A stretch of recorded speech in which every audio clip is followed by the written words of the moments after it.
Hello. Hello, hello, hello.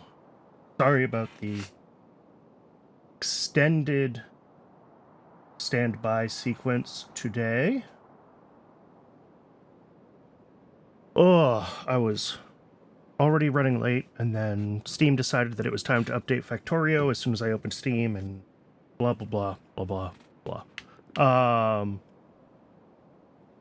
At any rate, I've got an offline follow to take care of. So I will do that, and then I need to... Oh yeah, I left it to do from last time. I was going to say, I need to figure out what I am going to do this session, because I don't really have a plan post...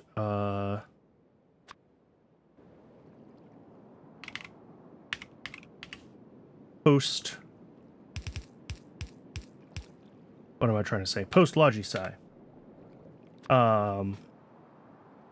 Anyway, thank you very much, Tartress, for the follow. It is appreciated. So yeah, this first thing was figuring out rich clay options, and I had started the Logisci with using rich clay from spoiled manure.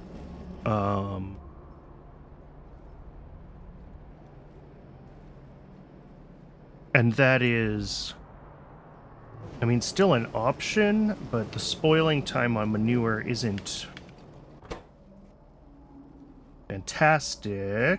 Yeah, it spoils in like 6 hours. And I think I'm going through enough of it that it's probably not gonna spoil.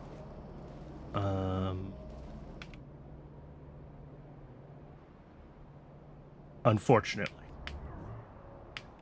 So I need to find another way to get some rich clay down for these ground samples. These are running on empty again, so I will need to fix them as well. Okay. This whole area is... I mean, I appreciate that these things are getting mined out, and I'm kind of clearing out stuff at the center of the base, but I don't really know what I'm going to do with, like, this area when all of this is cleared out, so that'll be something to figure out as well.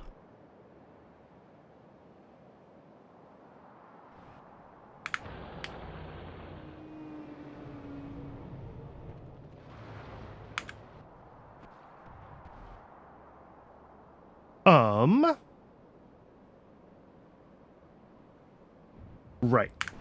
So let's look for rich clay and see what our options are early on. There is tar.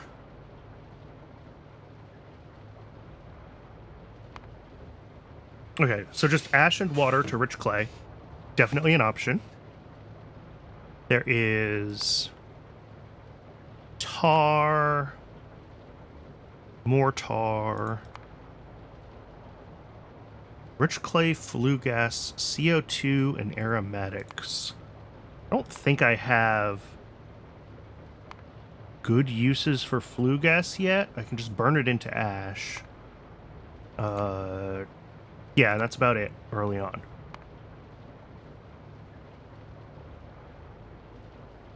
Which I don't love.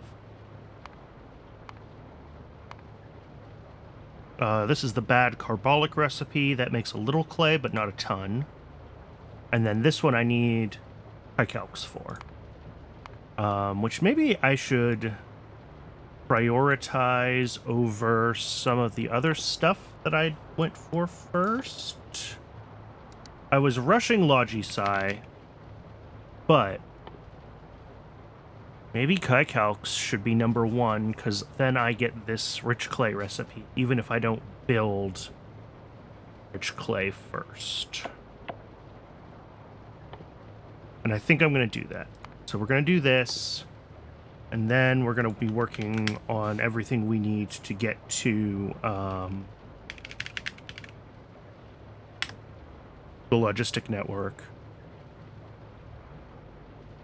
And that is, yeah, all of this stuff that I had on the list already. So, nitrogen, and, well, nichrome, which is not nitrogen, that's nickel. Filtration, full processing 2, which is probably useful, and I probably need to figure that out. Yeah, this whole chain that I was looking at before.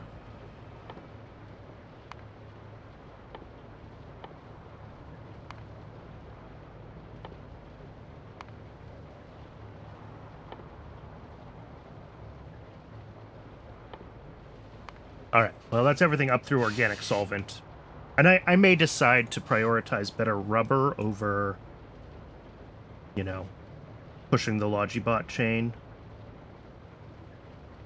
Or, you know, more coal processing. There's options. But right now, this is the one that seems valuable.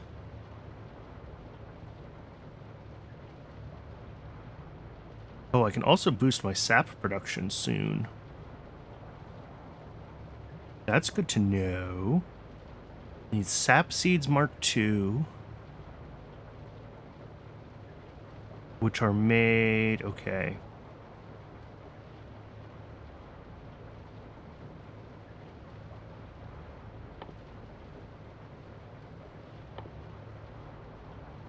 Interesting that nothing seems to depend on all these different sap stages. So I guess they're just productivity boosts for sap? Doesn't matter. Let's get ash into rich clay going. I don't love doing that because, I mean, I always need more ash. But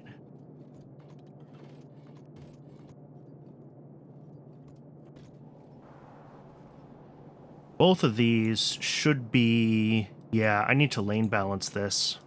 I'm going to do that first before I forget. This one on the right, or the outer one, I think is the one that comes from... Let's see. Yeah, this one, the more full one, comes from up top. And it's fine if that one backs up, because it can be pulled from... There's ash processing up here. So there's plenty of space for this to go somewhere. But...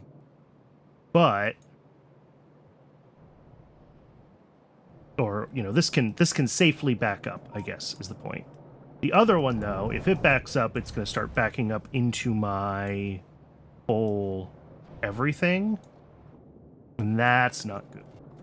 And we can see here, yeah, we're kind of half doing okay. I'm worried about it. So I want to balance that one. I guess we can do it right here. I should just do both of them while I'm thinking about it.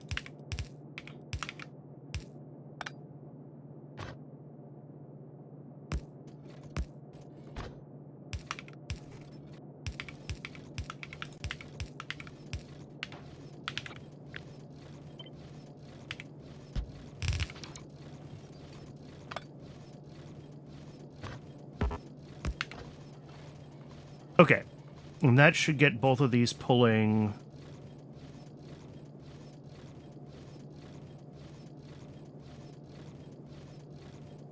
more evenly.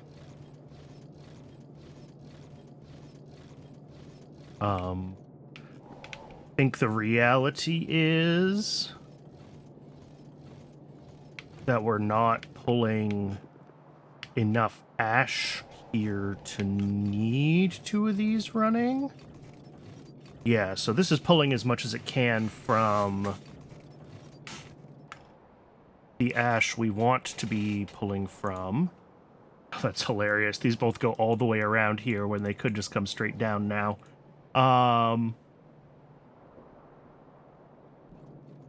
can fix that. Let's fix that. That's bothering me now. Now that I've seen it, I can't unsee it.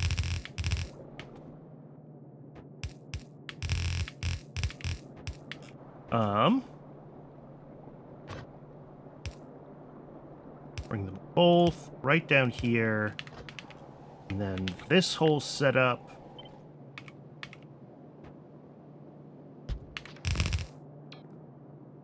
Then those will come down to 2 lanes. But let's let all of this drain first. And yeah, you could see how slowly this is pulling. And interestingly, still not pulling from both sides evenly, which is interesting. I guess because we're never pulling from...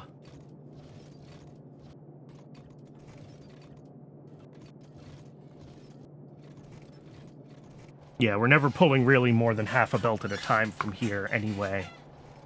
So that's fine. Is it fine? Yeah, it's fine. All right, so we've got our 2 inputs, and we want to prioritize that one. And then I'm going to end up with 3 outputs.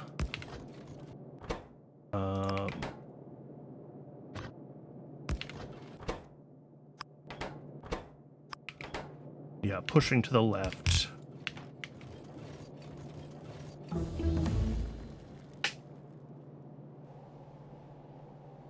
And I think that's what I'm going to want here.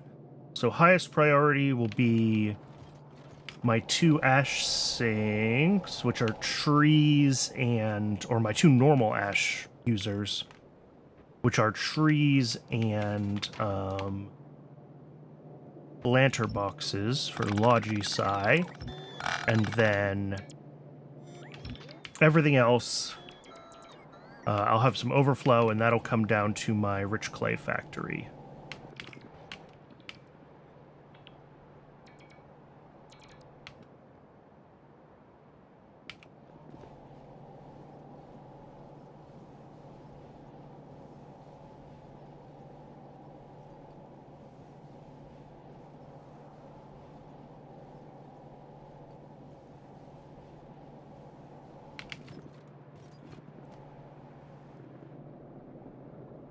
And definitely right now I am backing up all sorts of parts of the base.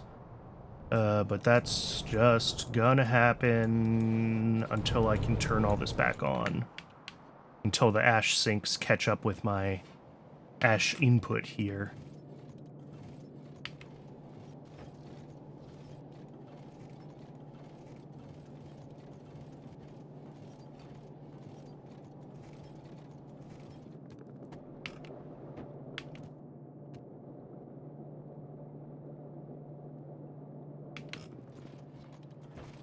Curious how this is going to work.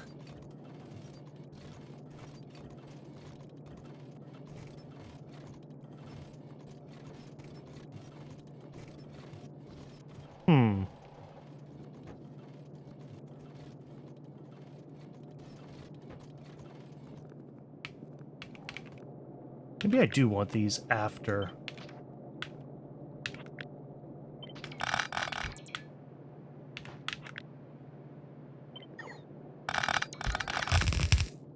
And then each of these will get separately lane balanced as I route them out to where they need to go.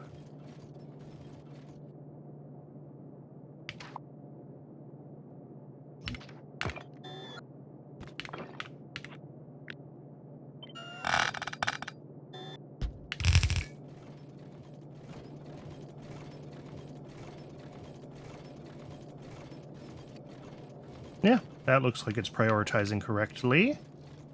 This looks like it is done here.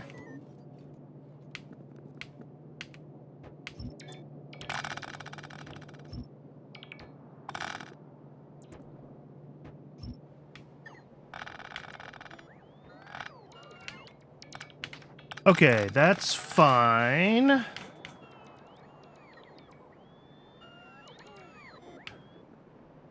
Yeah, this should drain.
Right. I wanted to lane balance these outputs, or really it's the inputs that I want lane balanced.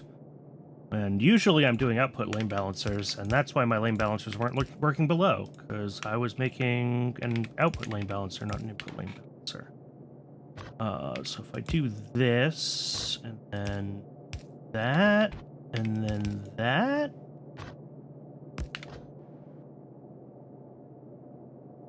then I think I feed it like that.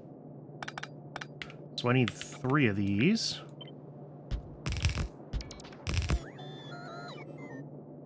They will come from 3 there.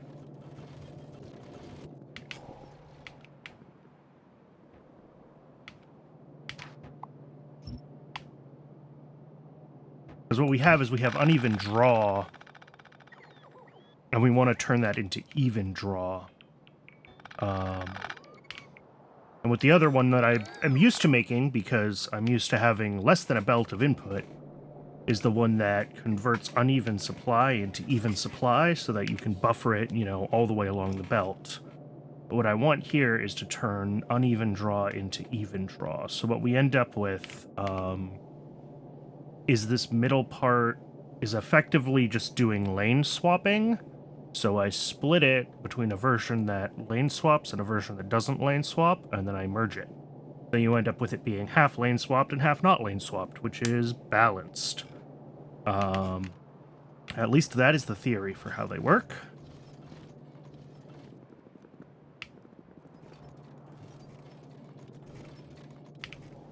They are a little bit bulkier, though, but I want to make sure that I'm pulling...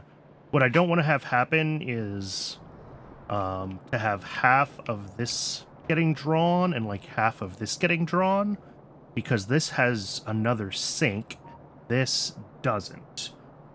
So I need to make sure that this side is always pulled preferentially no matter what side our demand is from.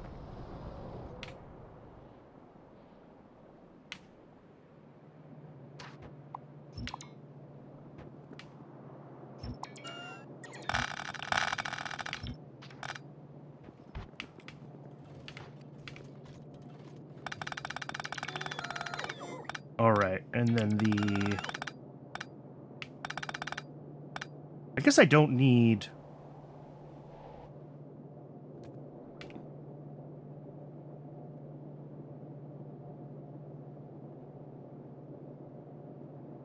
these to be prioritized necessarily, do I?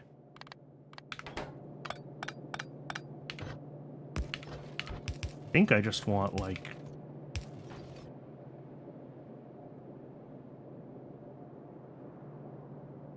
that? Do I need this to loop around here for this to actually be balanced? Or is this just redundant?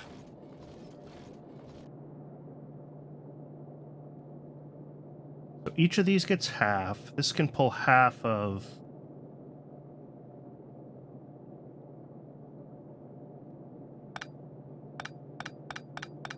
I think what I want is for this to come around like this, actually.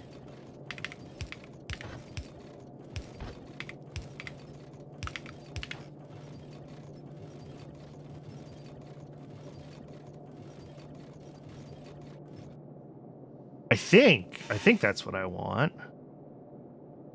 Because then we have half, quarter, quarter, quarter, one more quarter gets split evenly between the two sides. Yeah. That should be a correct three-way thingamajigger.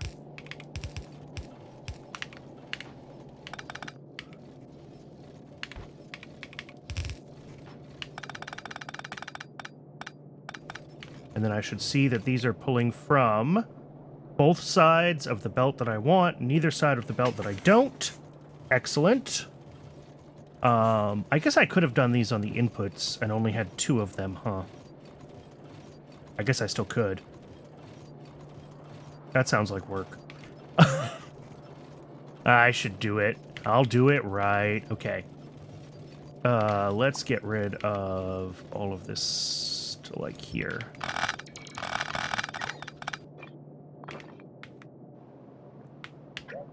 Too much.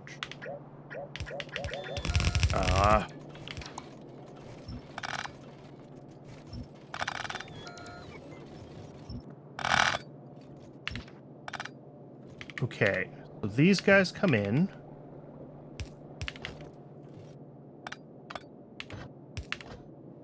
Are gonna get balanced.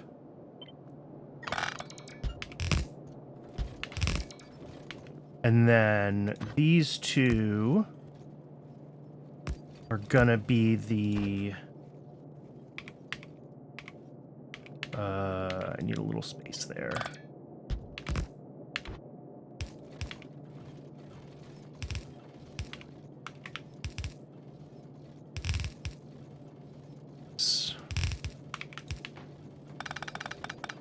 There we go. And then the unused output loop back around, just like before.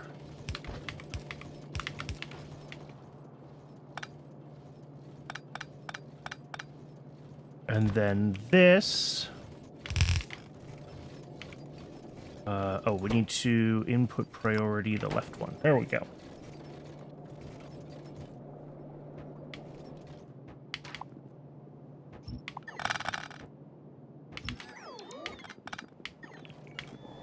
This one goes off to become rich clay, which is just ash and water.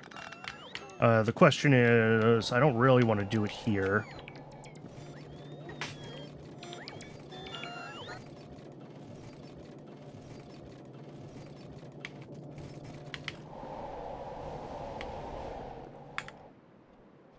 How readily can I get that belt? I almost just want to get it down to, like, somewhere around here. I've already got water here, and this is where I'm sending the rich clay to science when it is leftovers. So if I come down here and I do my rich clay manufacturing, like, here, then I can merge it in properly. Let's do that.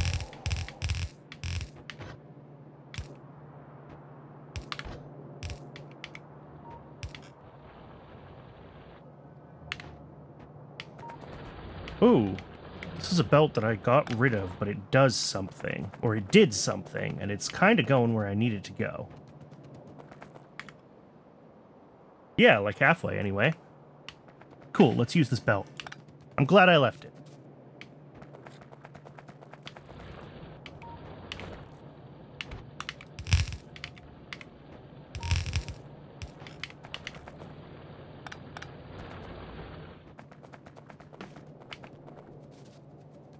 All right, and then this comes to, like, here.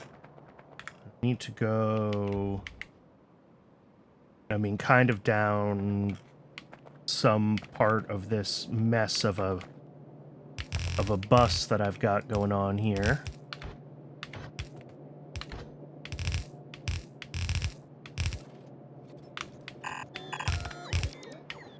Then a little further. I think we want to be about here. Pretty close to here. Let's do down past here, then over.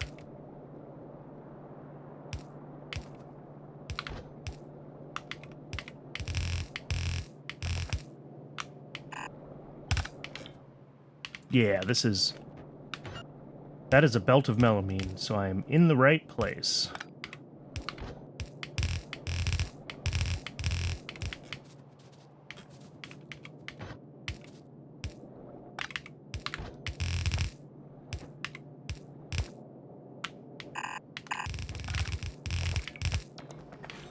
All right. And then I just need to grab the water, which is here. 3. Okay. And what do I actually make this from?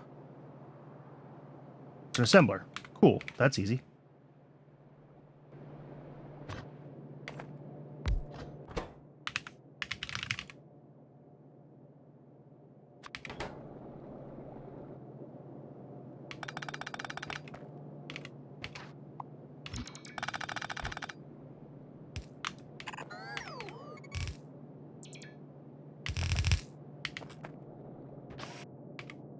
Fuel and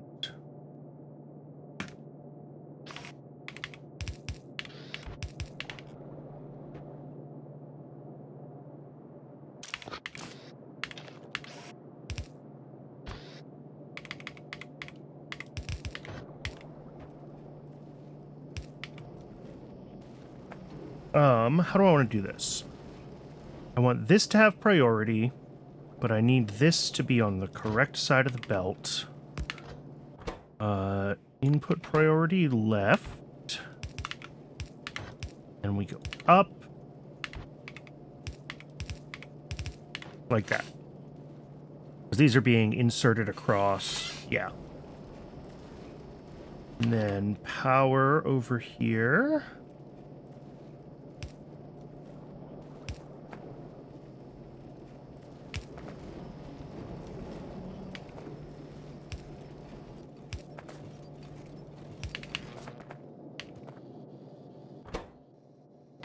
And that should be rich clay.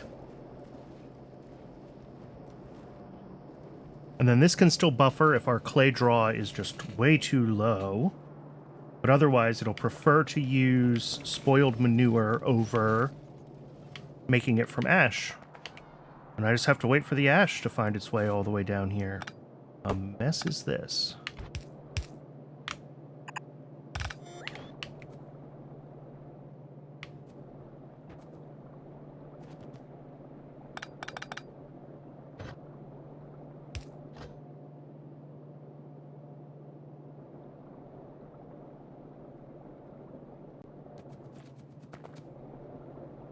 These are the correct directions. This one is the correct direction. I think we're good. I think it's just a matter now of this.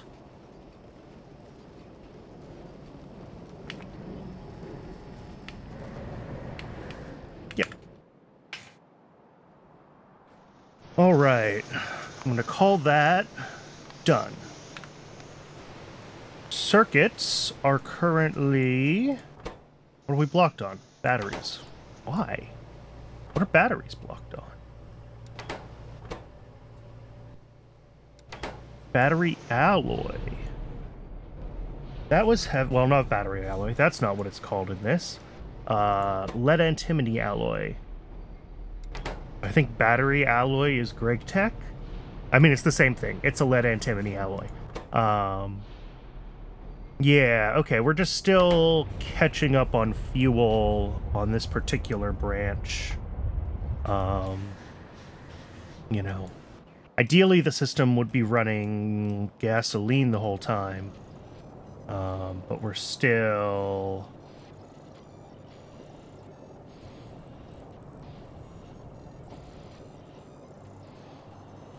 Still not quite there.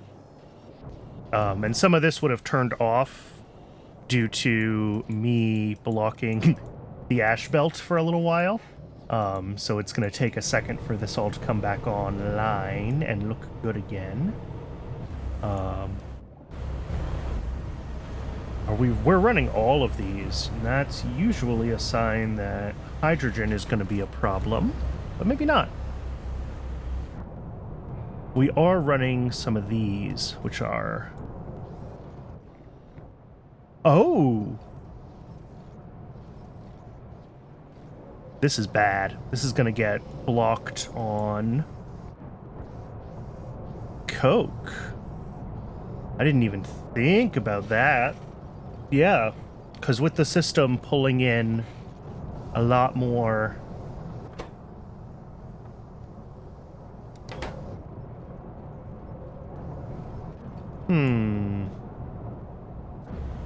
Maybe. These are running as fast as they can with the amount of hydrogen they're getting. I could put the last two in, but I don't think it'll help. Because we're hydrogen limited right now. Over here...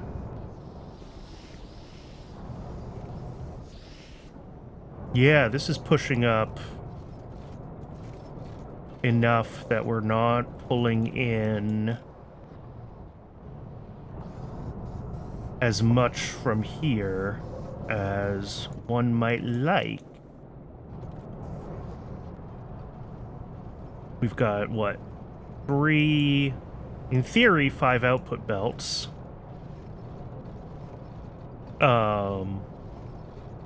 Oh, and these are the wrong kind of lane balancers again. These are the input balancers, but I care about output balancers here. Okay. All of this needs some rejiggering. So I think I'm going to do that.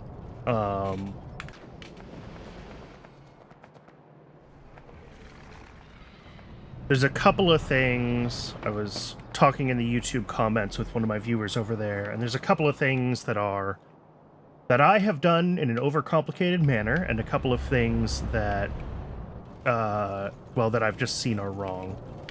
So let's take all this apart. And I also want to bring in both of these belts as 2 belts.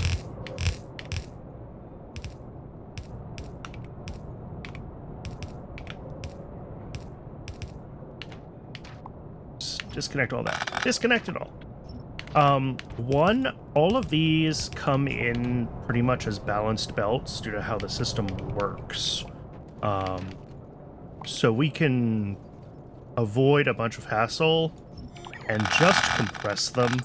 Like, I don't actually really care about the balancing. I care about my downstream consumers ending up with enough Coke, right? That's the main thing that I care about here. So I've got my downstream consumers here, and I care about not blocking any of my inputs. But my inputs, realistically, are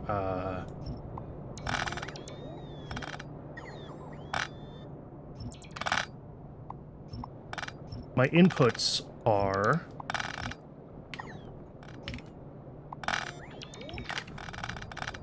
since they all should be balanced, and because they're all kind of the same priority, I can just use a compressor instead of trying to balance things. Which, if you haven't seen before,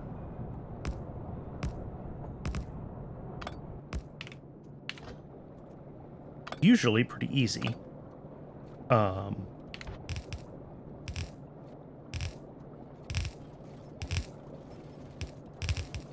Alright, so I want to say I want to output priority to the right. like that.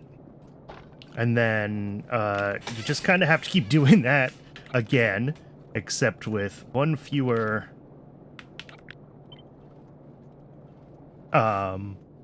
not all the way to the left, right? The left has already been prioritized to go to the right. Then we do that again here.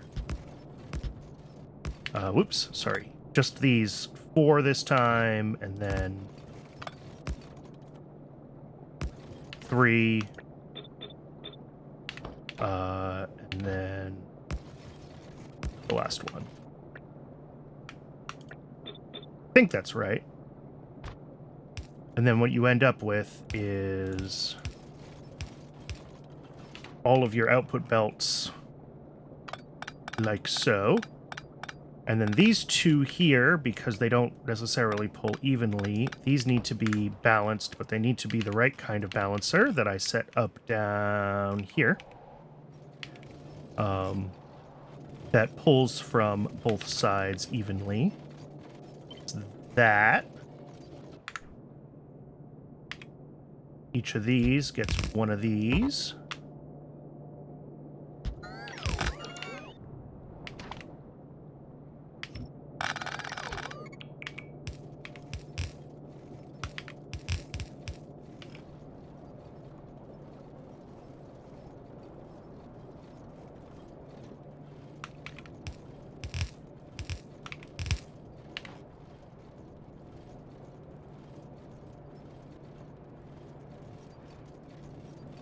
And then we go to our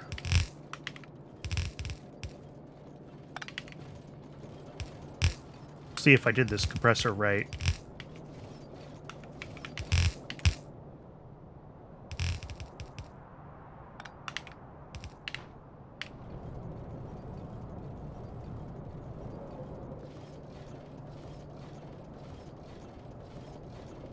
Did I do this backwards? Let's see.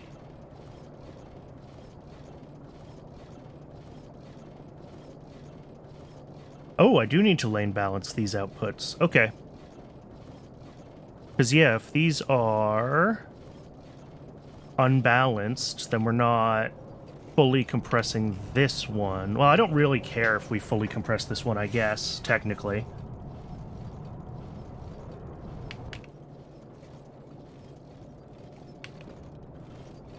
Because these 2 are both going to drain. I don't really care about their priorities. And then... Did I do this wrong? I did this wrong, didn't I? I did this backwards. They go from the left, not the right, right? So it should be these ones then again. 1, 2, 3, 4, and then 1, 2, 3, and 1, 2.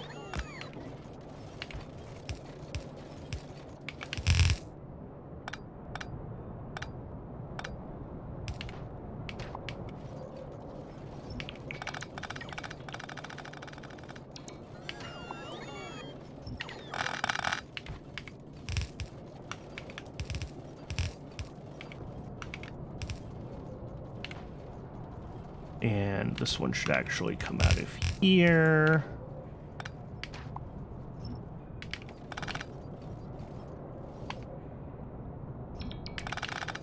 There we go. That's looking more betterer.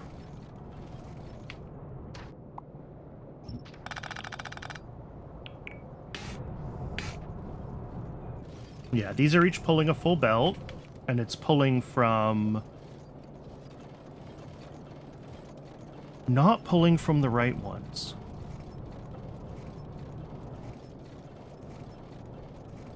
Which I guess is what I did, and this is why... Maybe I really do need a full balancer here. Maybe I was wrong.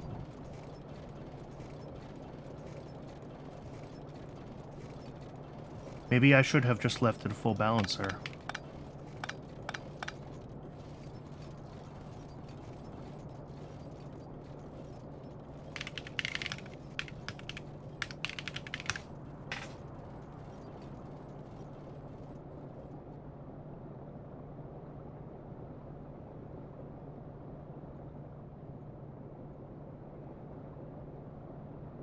Okay, I'm gonna rebuild this as a as an 8x8 balancer again. Yeah, I'm full of coke. I know, and not in a fun way. Okay, let's clear all of this again, and let's see if I can get this 8x8 balancer done. First of all, pull all of this over one.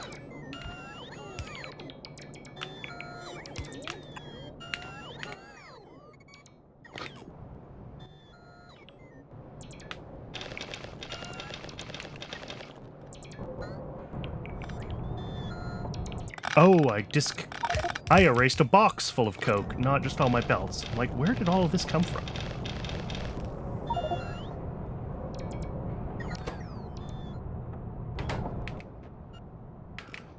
All right. So we're going to have inputs. And then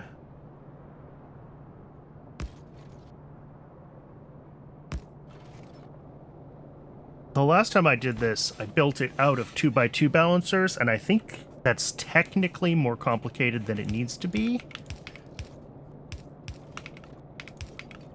Right? Because you come through here, balance up here, up here, and then you gotta swizzle everything between the left and the right side. But I think you could do some of that swizzling. I'm just gonna look up someone else's design.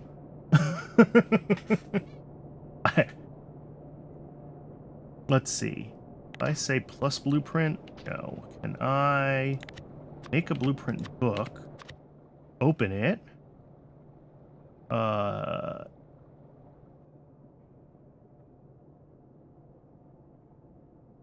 Blueprint book.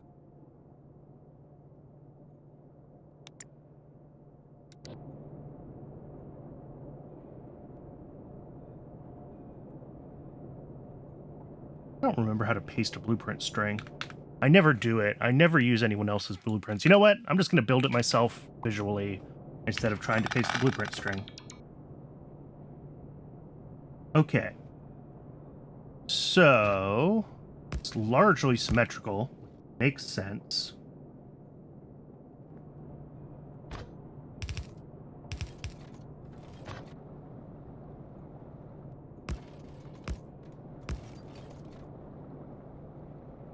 Okay, and then the outside of those comes from these.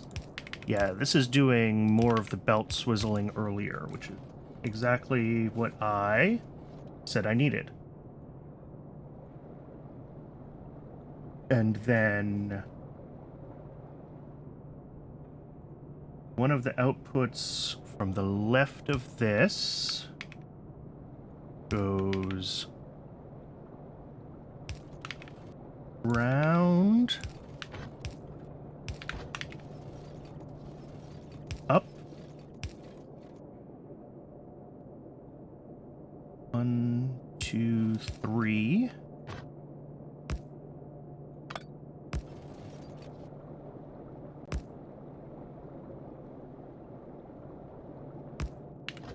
Okay. I think that's all the splitters in place now, and I just have to finish with the plumbing.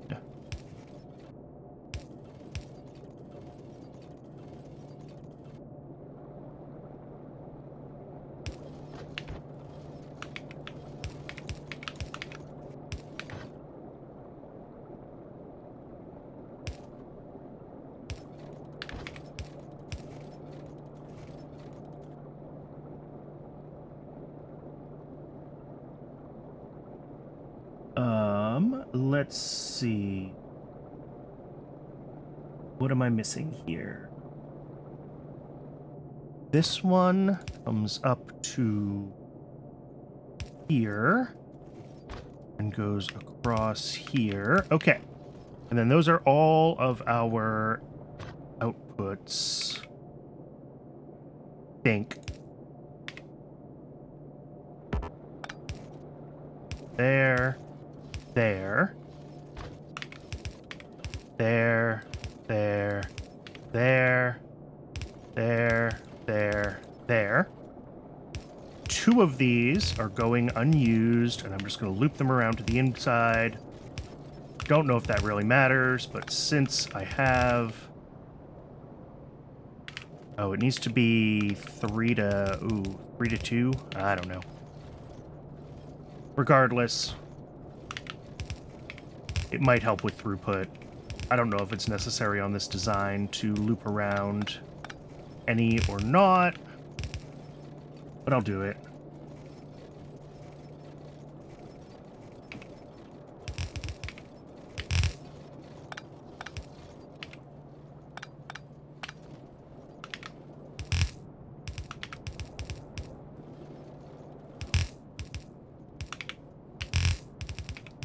All right. Now the question is...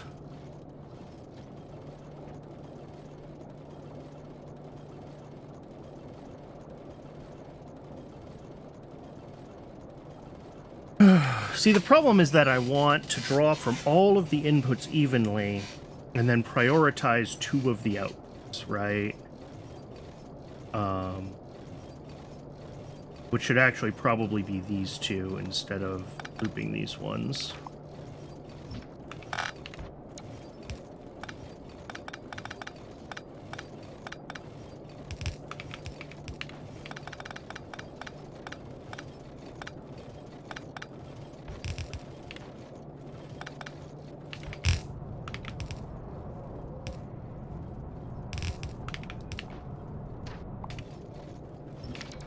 Okay. So when I've got...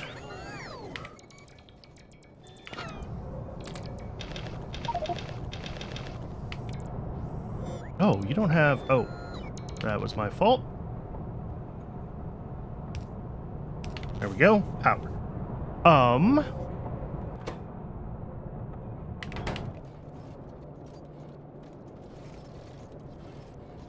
So looking at the inputs of these, I wanted to draw evenly from them all, and then effectively compress down to these 2, right?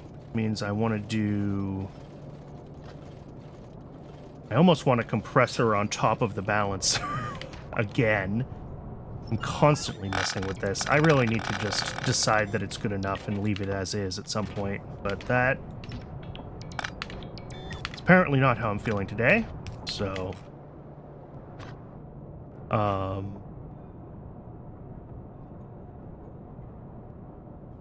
2 of the unused inputs were outputs we can loop back around as inputs, so I'll leave those and not bother compressing them.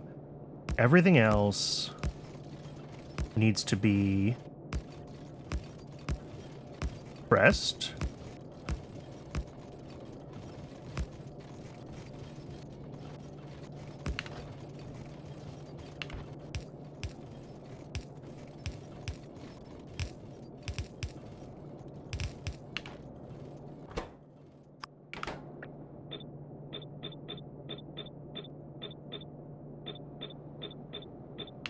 Okay,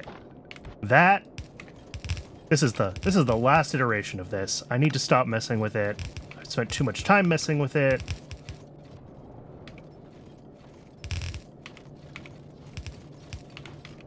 And these 2 get looped around to become inputs again.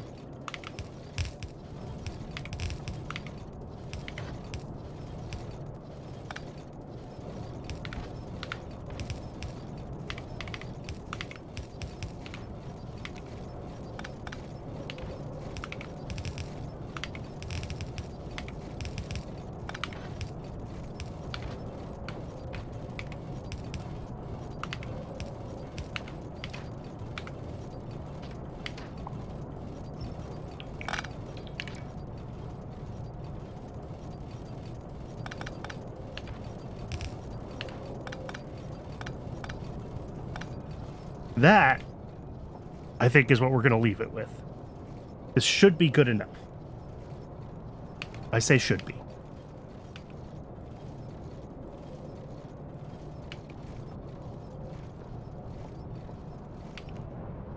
The other thing I might be able to do is find space for one more of these columns so I can pull this last potential belt here. Because I only have 3 columns for sinking, and I'm probably making more coke than that in the worst case right now.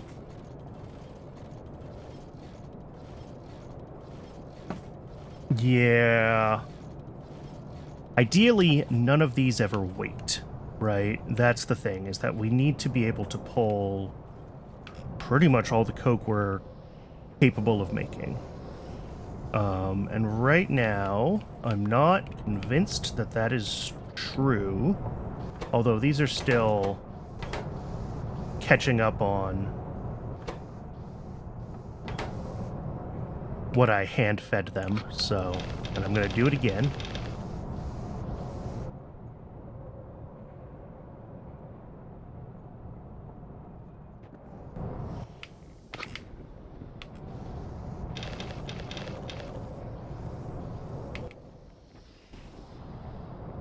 Yeah, I probably do want to just get one more column of these, don't I?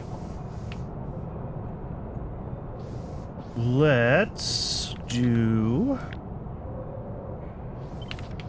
this. What are you? Geothermal water. Okay, that's important, but I can reroute it temporarily. I say that like I don't always forget to put back the things that I say are temporary, but, you know, we all have to have confidence in ourselves. Okay, and then I can grab all of this, like, I want to actually grab all the way to here, because I need to replace those ones. Yeah. Just make sure that this row is set up to be continued like this. Then bring power in and bring tar back out.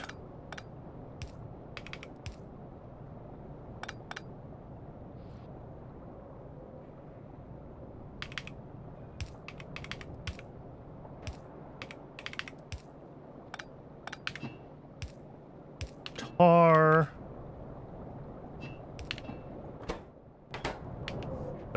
The last coke belt.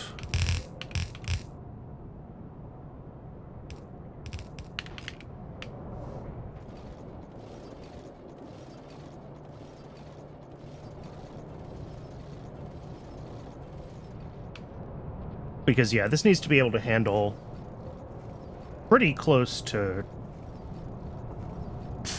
3.5, 4 belts of coke, depending on how much of our anthracene we can sink as sink with hydrogen, depending on how much anthracene we're using for carbon black down here. You know, we turn some of that anthracene into more coke here. We have to be able to handle that byproduct.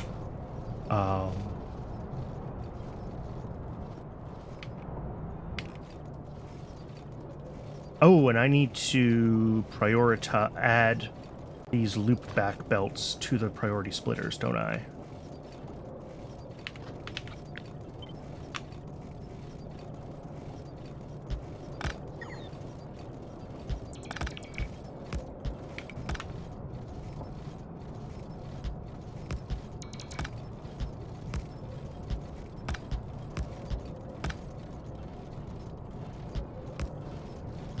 Hey, Starfighter. Welcome, welcome.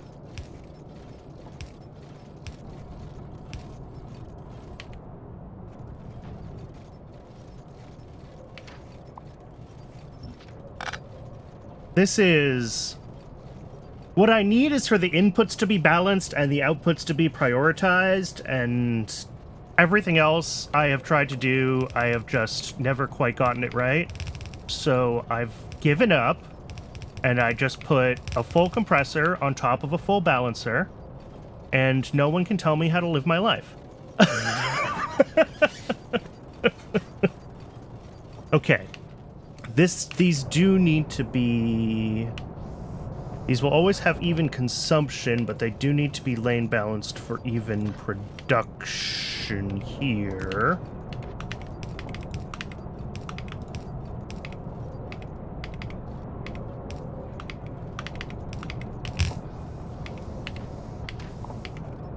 If it works, it's not stupid. Yep, exactly.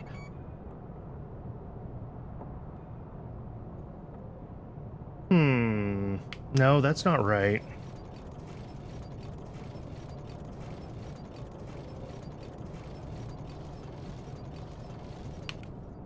Maybe this is fine. I don't need this. This was not the right... Question is, does it work?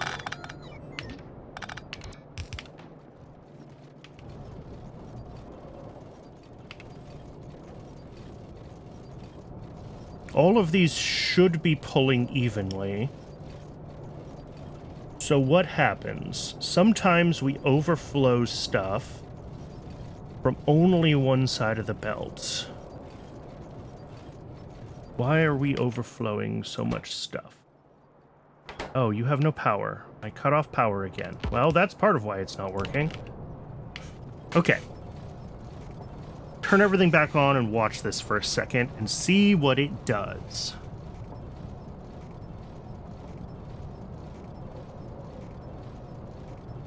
In theory, all of my production is approximately even across the two halves of the belt, as should be all of my consumption.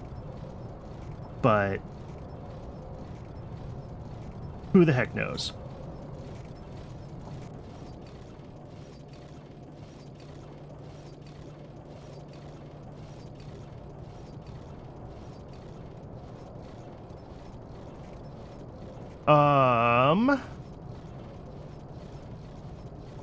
Yeah, I'm still seeing...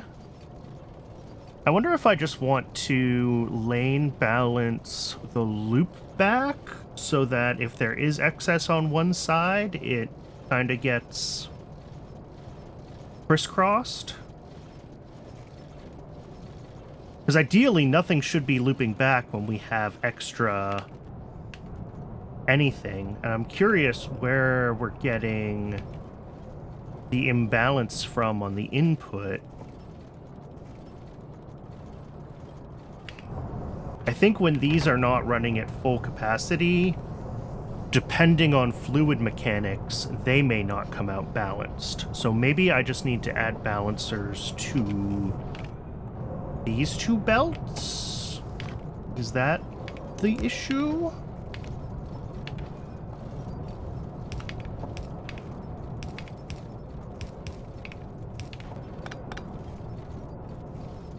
I don't want to complain about the new fluid mechanics. They work great. But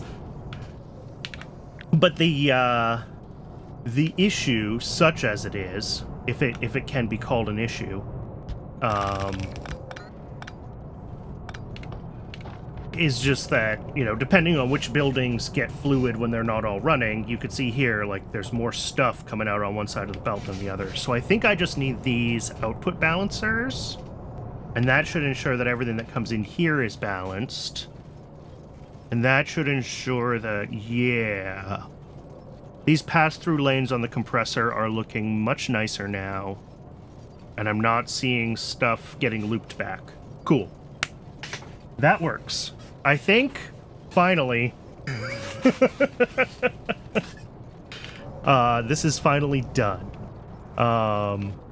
Hopefully this last one doesn't run too often, because I'm pretty sure the system can't handle if that one's running all the time. But...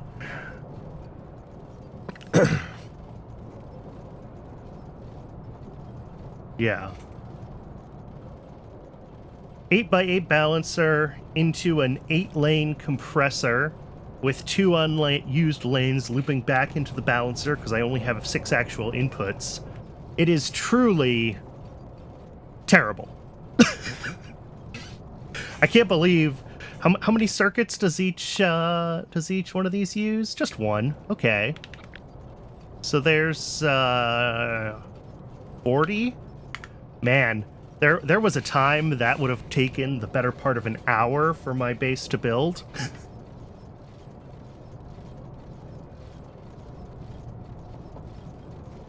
A wonder of engineering. I don't know if I would call it that, but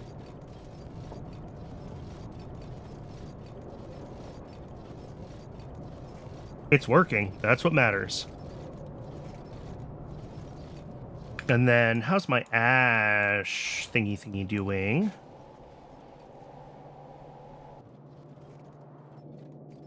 That is beautiful, actually. All of our demand is currently being fulfilled by our outputs here, it looks like.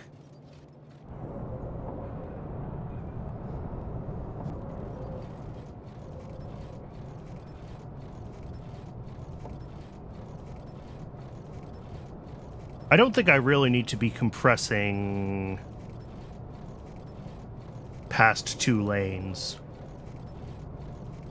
Oh, yeah, I was flipping. I wanted to turn back off URLs for everybody, so randos can't just pop in and drop links. And the easiest way to get it so that someone who I know in chat can post links and stuff is just to make you a VIP. So that's what I did.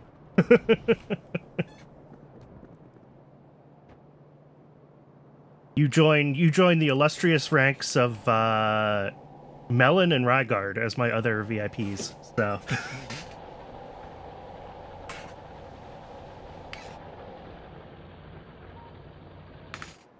I'm wondering why this ash is stopped.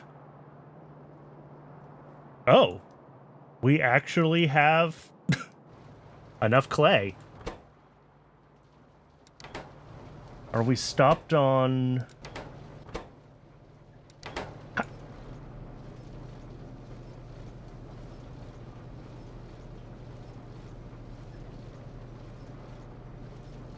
How did I end up with... These outsorters are filtered. How is there... biocrud? I must have missed the filter at first.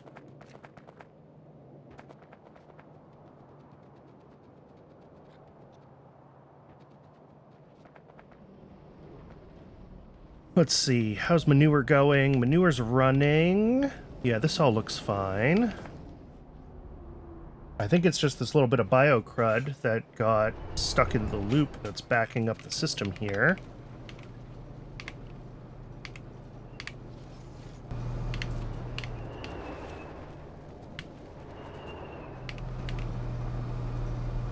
I can, instead of... Here, save a splitter. Make up for all the ones that I just used in other ridiculous places. These just, I've explained this before, but with the priority inputs, depending on which side of the belt the inserter wants to take from, if this ends up putting its outputs on the wrong side of the belt, the inserter will keep pulling from the fresh ones instead of the reused ones, so I want to make sure that the recycled ones are properly recycled. Alright, this is running again. 4 alien samples coming up. Yeah, everything else, the Sarkarus and the animal sample, these do decay, but that's fine. Last time, I think I did all of this nonsense. Yeah, the belts are all on the right side here for decayed animal samples, and then decayed Sarkarus, I think, becomes chitin. Yeah, and that goes off to the chitin wherever. So I think this should be working again. I just have to wait for these 4 alien samples to make their way up here. And we're back to science.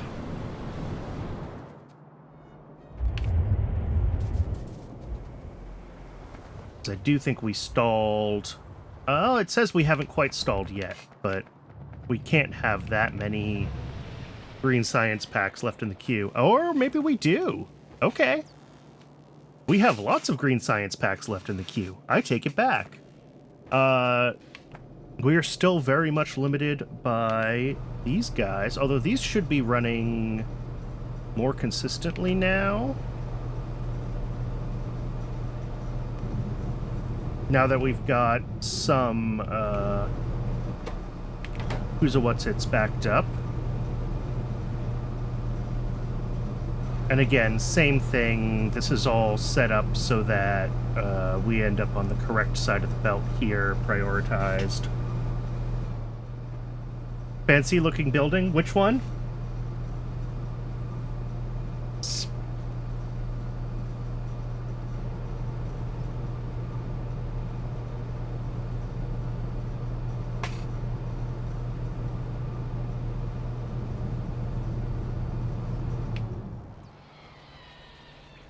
I'm not sure which one you're talking about. All the pie buildings are great. Oh, the research center here with its little holographic thingy. Yeah. Yeah, the one up here doesn't get to run as often.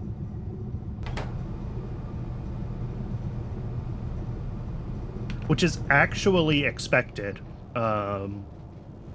Well, in theory expected.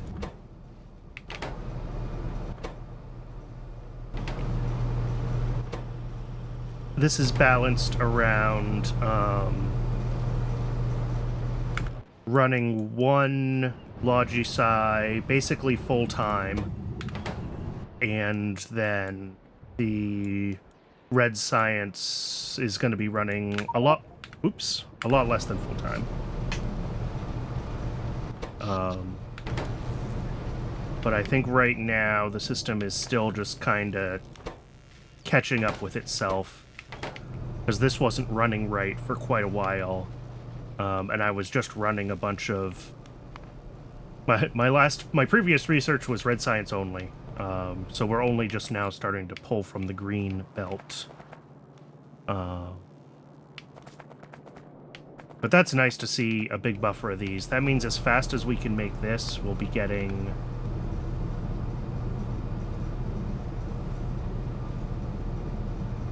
This is running at half of what I thought I was going to get, though. 1 second. Yeah, FC, where are you? There we go. So unified science, yeah, 8 a minute.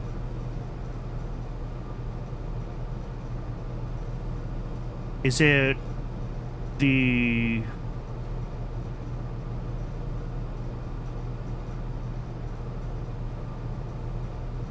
Oh, it's the basic substrate rate. Right. Yeah, that's okay. This is expected. I forgot about that. Until... Because this is the old basic substrate build, this is limited by basic substrate. I have up here the new basic substrate build and the new PyScience 1 ready to go. I just have to... I'm waiting for this to drain some of its dependencies. Specifically... oh, good. And it's working its way through them. But yeah, we have glassware all the way down here still. So that's probably several hundred science before this can eventually be redone. And then we'll end up just splitting Petri dishes. And then those dishes go to... Oh, no! These ones only come here. That's right. I forgot. I redid the part of this last week. These guys are being fed Petri dishes now from... How did BioCrud end up on here? That's not good. But yeah, the Zogna is being fed Petri dishes from new glass. I say new, relatively new. And I have the space to expand this if I need to.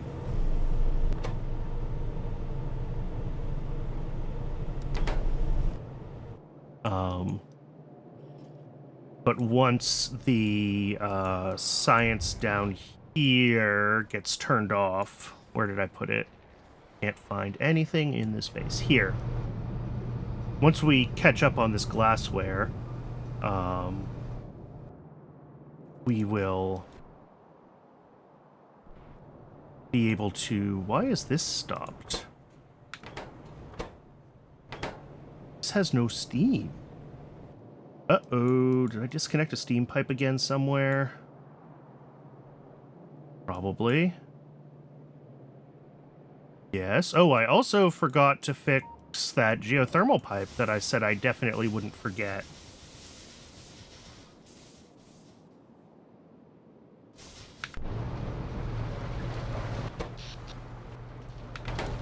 So let's fix that geothermal pipe, because that's probably why the system is unhappy, and why I'm not getting steam down there is because the geothermal is not taking its expected share of the load. Let's see, geothermal goes here.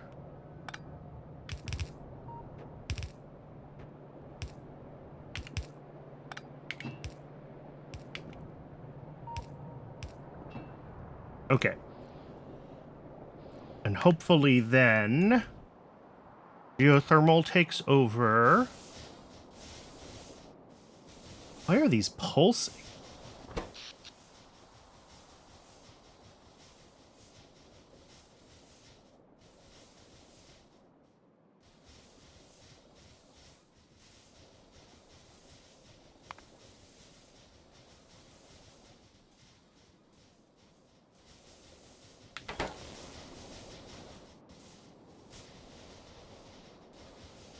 Yeah, okay, this whole steam buffer got completely drained.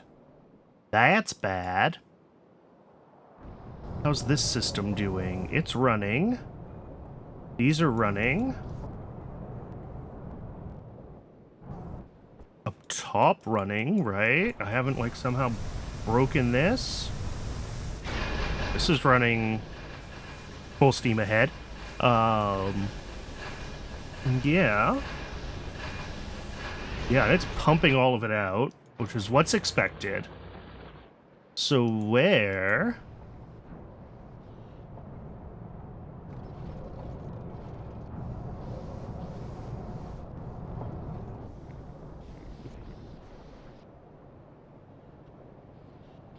Ooh, nice.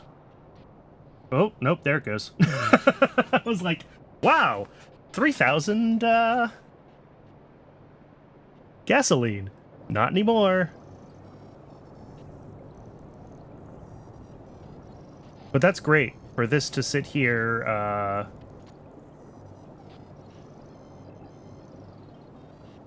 and this will start overflowing eventually. So we might actually have the base, like, more or less running on gasoline, which is... Oh, nope, we swapped. Why did we swap? What are you set to? 1/10. Okay. So if this is nearly full and this is at like 4,000, right, and that's where it's kind of hovering. It's hovering around that 1/10.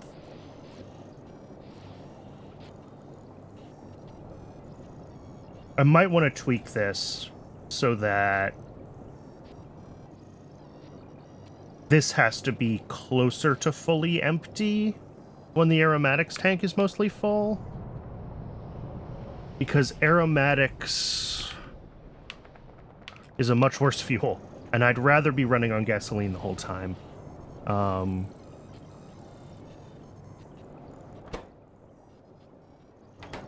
So I should be able to just make alpha like 1/20th instead of 1/10.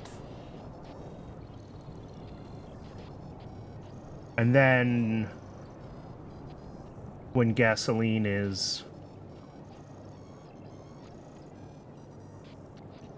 Yeah, and then gasoline has to be much, much lower before it'll switch to... And I know we're still on low power. Why are we still on low power? What's this system doing?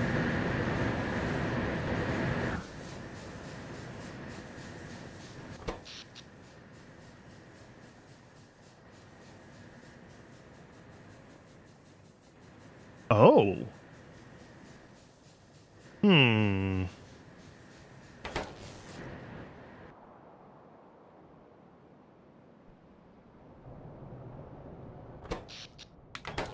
Something is definitely still wrong, and I don't know what it is. Up here...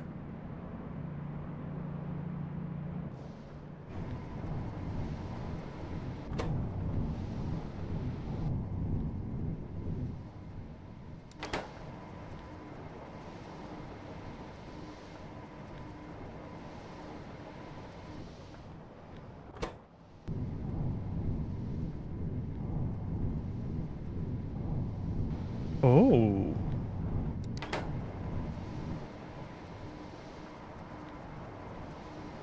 That was not supposed to happen.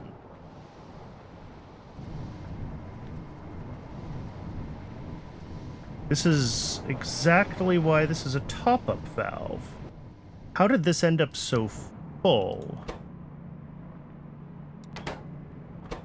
Each of these has 1,000 salt in them. This is getting blocked on its salt output from time to time. And that seems bad. Like, that's not supposed to happen. Yet here we are. Alright. I think I can fix that at least. How's this doing, by the way? This is looking great. These two are fully saturated. These guys are all running. Beautiful. Absolutely beautiful. I could drop a couple more ionic upgraders in here, so let's do those. What do I need for you? Just more iron plates. Okay. It's always iron plates. And then I also will want to build another, or probably a couple more oil power plants.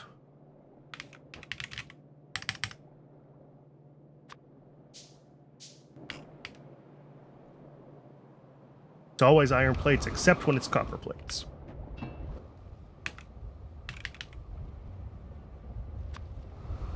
Ooh, stop. Let's, that was making a bunch of things I don't want it to make.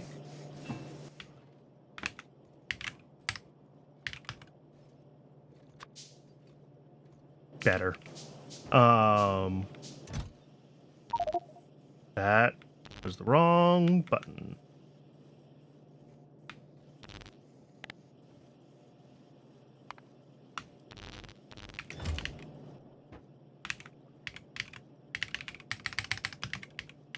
Alright, what do I need for the oil power plant? Steel, a bunch of pipe, and some other intermediates. Okay.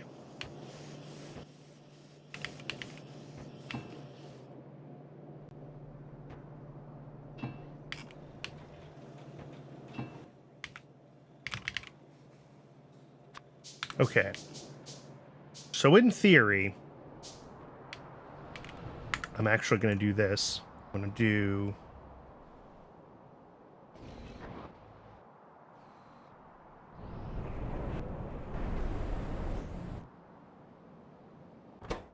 Yeah, this is on when O is less than 80. I'm going to set this lower. I'm going to set this to like 50.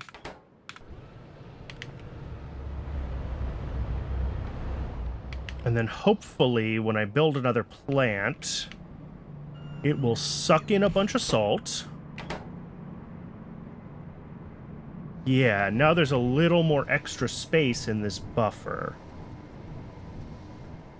Which is exactly how it was supposed to work. I'm not sure how this ended up fully saturated like that. Okay. Well, we're still having issues with salt output, but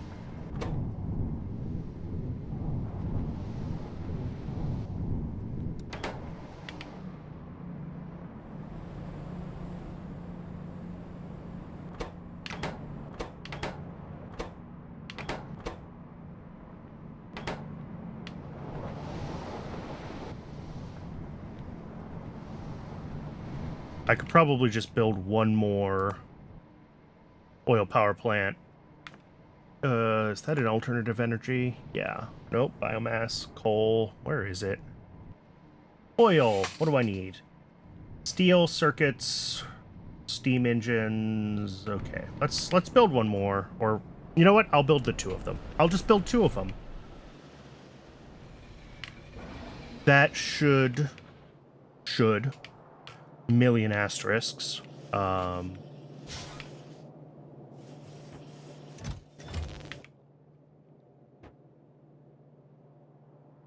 Steel and stone. Stone is probably actually in the form of those.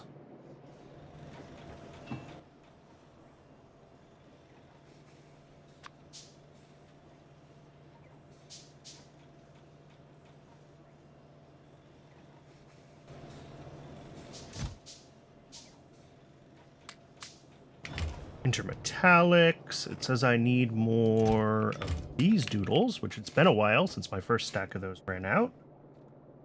Small parts, pipes, steam engines. Okay, all the usual suspects.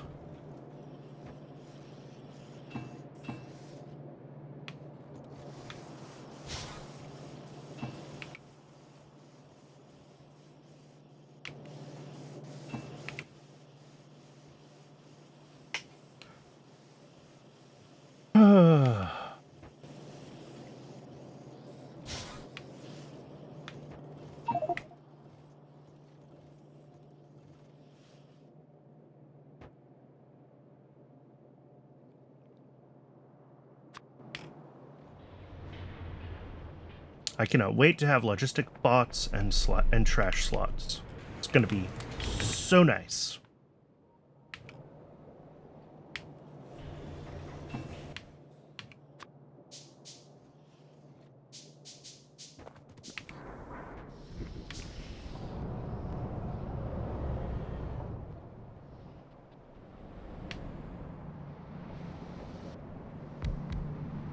Okay.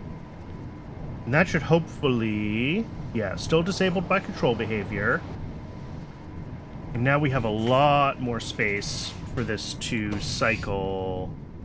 Yeah.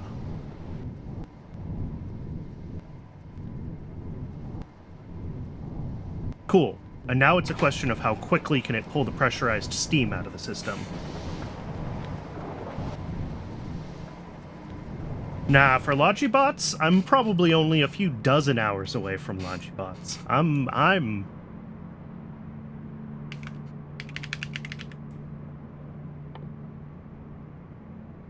I've got half the tech for them in queued already.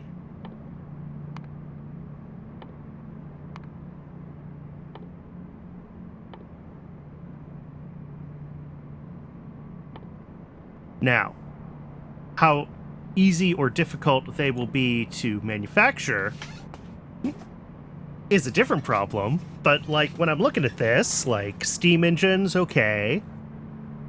Batteries, nichrome is being researched right now. I've already got gearboxes, circuit boards. They're not cheap, but I think I will have them sooner than later. And that's actually, you know, I think if I'm done putting out fires after the first hour and a half of this stream that's been just putting out fires, messing with belt balancers and putting out fires. This is what I do, apparently.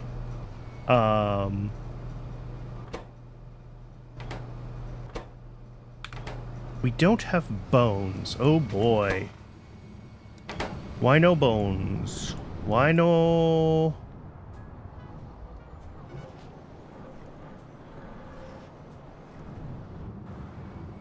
Oh, but we have plenty of these backed up. Okay.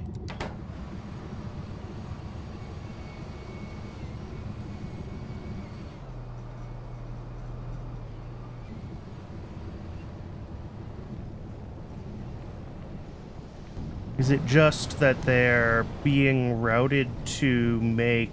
Okay, solidified Sarkarus. I see. I think the issue is that both sides of the demand for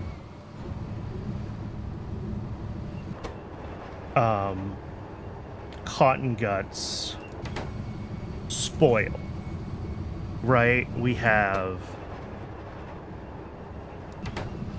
all of the meat products down here, which are just slowly turning into jerky and biocrud.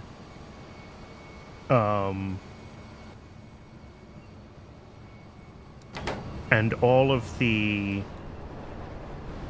And those get turned into these animal samples, and that's fine. And then up here, we have the Sarkarus, which also takes them, and those also spoil. So I think what I need to do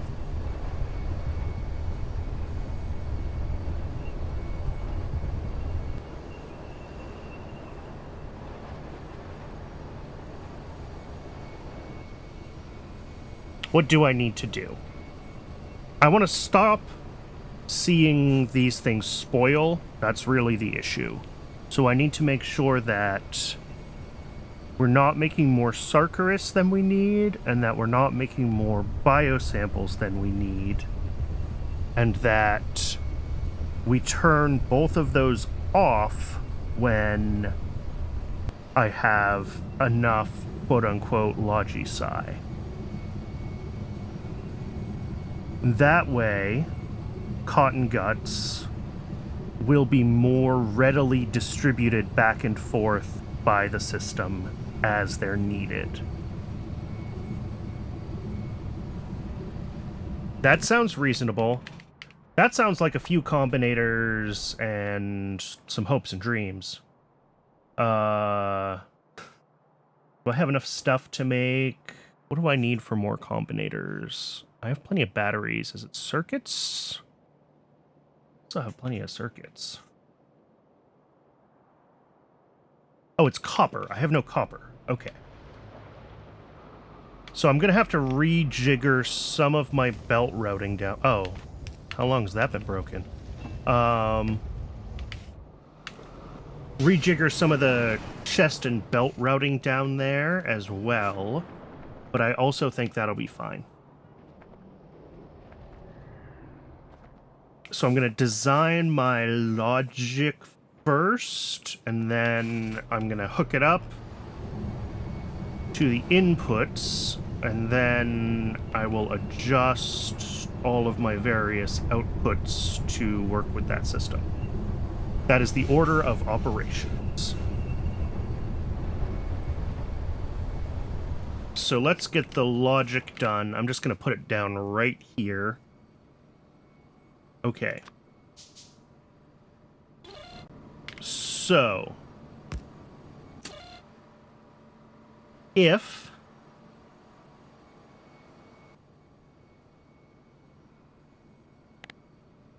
we are not backed up on Logistic,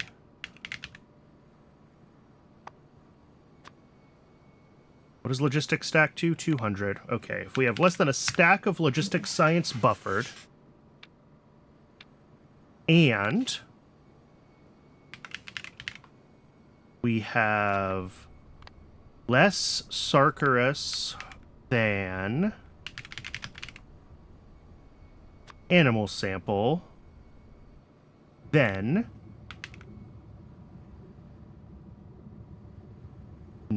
ooh.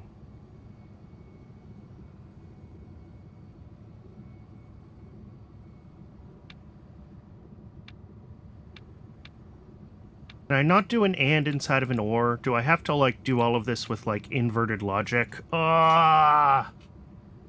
I forgot you can't do an or inside of an and. Okay. Okay, what do I want to say? What I want to say is if we need Sarkarus. So we need Sarkarus if there are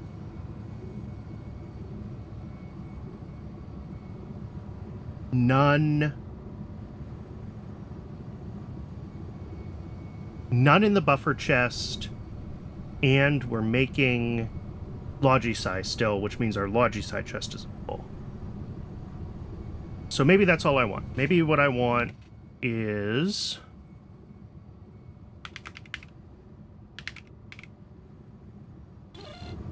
we want to say if Logistic Science is less than a stack, and Sarkarus is 0. There's no Sarkarus in the chest. Then we will output whatever I want my solidified Sarkarus signal to be, which I guess can just be S.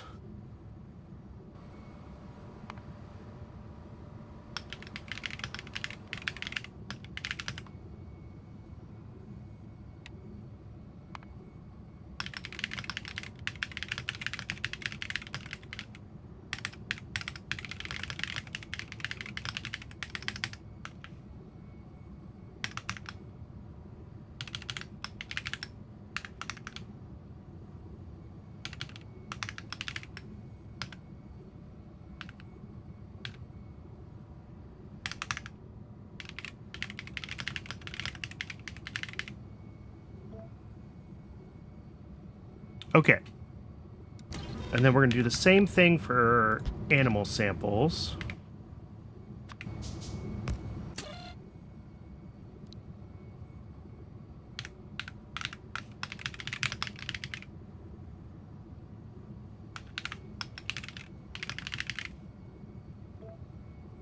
I'll let this one be A. Okay. So those are the two. So science here will get buffered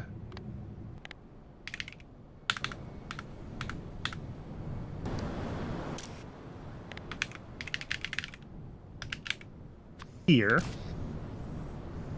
Drop a chest.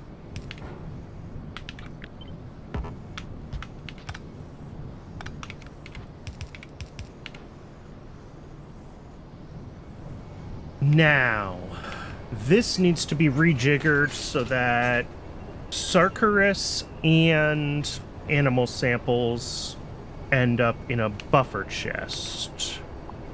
God, all of this is like weird spoilage management down here, and I will just need to deal with that at some point.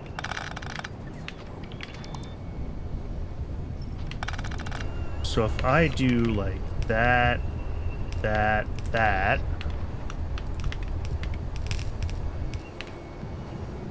Drop a chest here.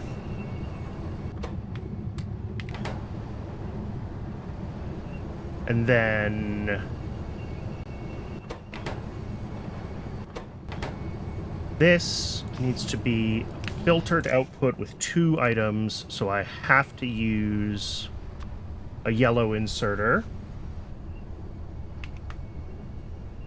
Greetings from Gleba. Sorry, I was totally zoned into what I was doing. I just saw that message. Yes, this is very Glebastic, for sure. Okay. So this needs to allow exporting chitin, if I could spell chitin, because that's the spoiled Sarkarus, and spoiled animal samples turn into plasmids. And then all of that comes over here.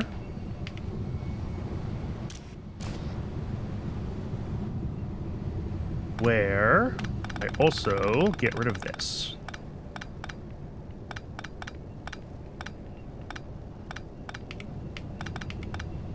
Because these are now unfiltered inserters going into this box, this is the one recycling belt for everything. And actually, this one should be unfiltered as well. So we'll have Logistic on one half of the belt, and we'll have Chitin on this side of the belt.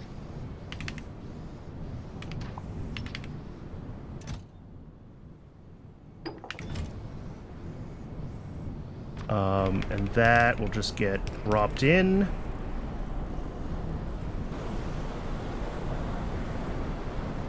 That, I think, is fine here. Down here, I want to split...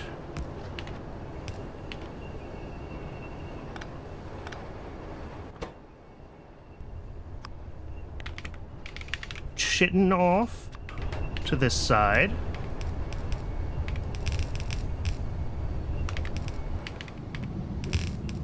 Okay.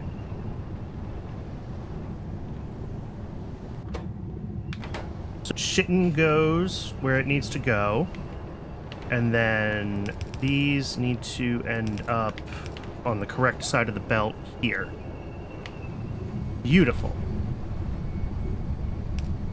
Now I just need to set up my combinators here and get the network all figured out. So let's put these where they have power.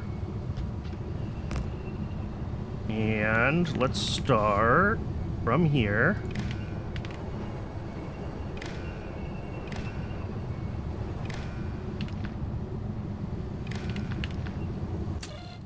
Okay. So this is reading Chitin. Oh, and I forgot to change you. Be the animal sample. Cool. Yeah. We have no animal samples in the box. That's fine. We do have Chitin. So our output signal should be off. But here, our output signal should be on. Good.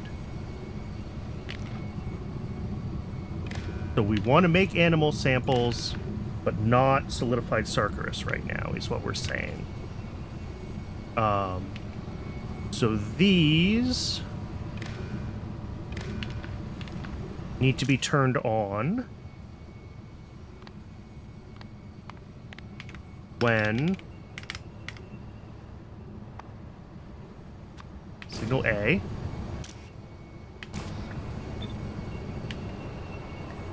these guys will run basically all the time, because I think we basically always want bones.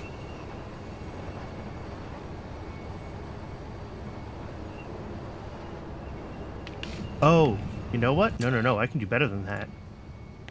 We'll also have a bone output.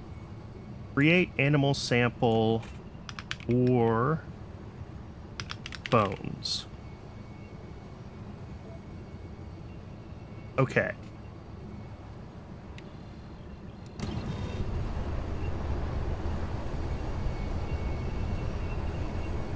Really what I'm saying here by I want to make animal samples or bones is that I want these guys to be slaughtered.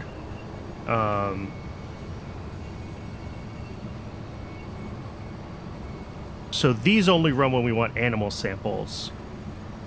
But if either animal samples or bone meal, which again we will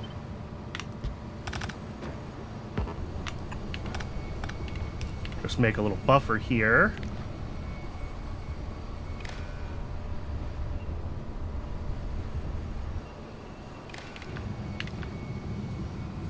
And then this will be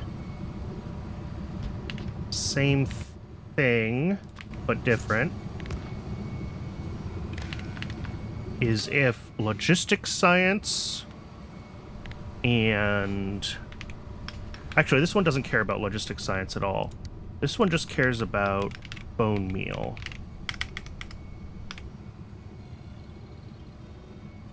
If bone meal is less than a stack, then output bone.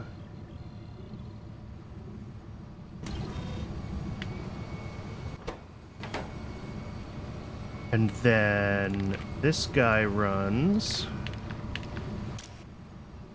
when we want to be making bone meal. B is greater than 0. Yep. And then these will also run off of B because... Ooh, no. I actually need a separate signal. Create animal sample and slaughter. What do I want to call this one? I am going to use...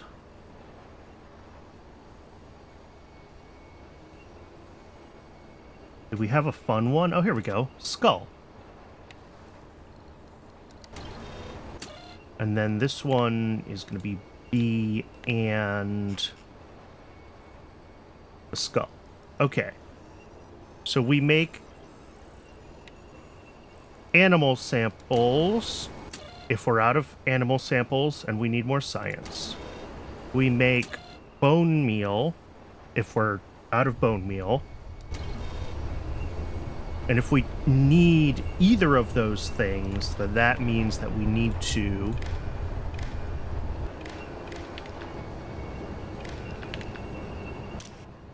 enable if skull greater than 0. In either of those cases, we want to slaughter cotton guts. Whether it's to get bone meal or whether it's to make animal samples, we want to be slaughtering them. Up here, this is the last piece, I think.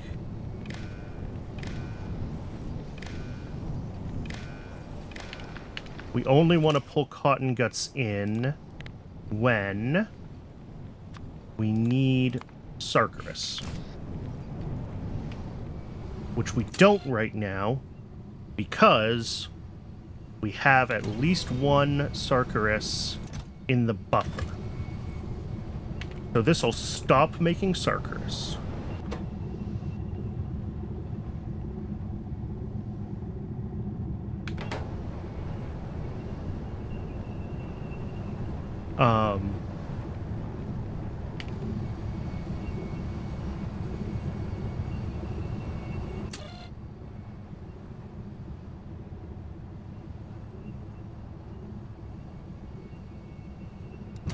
I think worst case when the system turns off.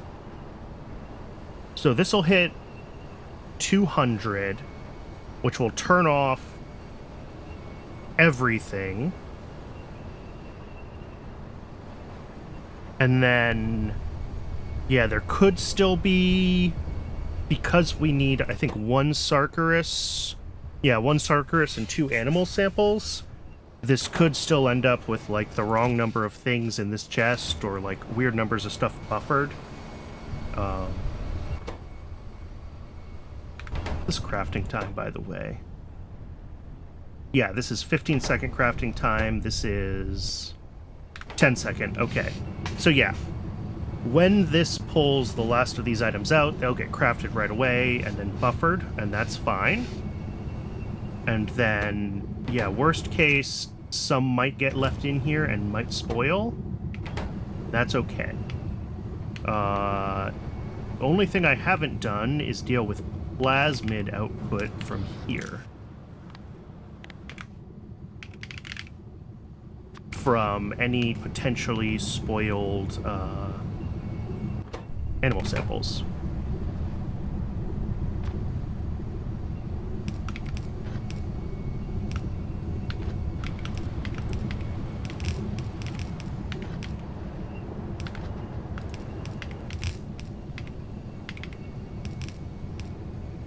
All right, there we go. That is plasmid output.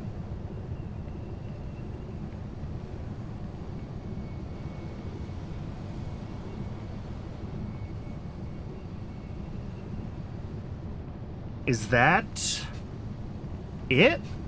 Is that right? Did I do all my logic right? You're disabled. Yep. And...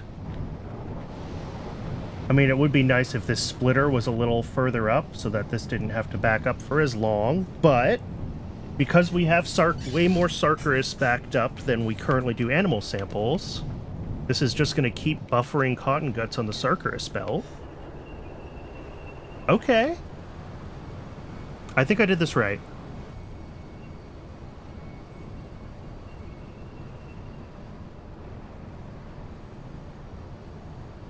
And this is all because normally you would just rely on, like, oh, because the Sarkerus gets built more quickly, the Sarkerus belt will fill up, and then the Sarkerus machine will stop, and then the cotton guts will come down here. But because everything spoils, that doesn't work. And what was happening is stuff was just spoiling in a loop, and we were never getting the pieces that we needed down here for the animal samples. I'm going to put one more inserter here. I don't think it's strictly necessary, but it makes me feel better.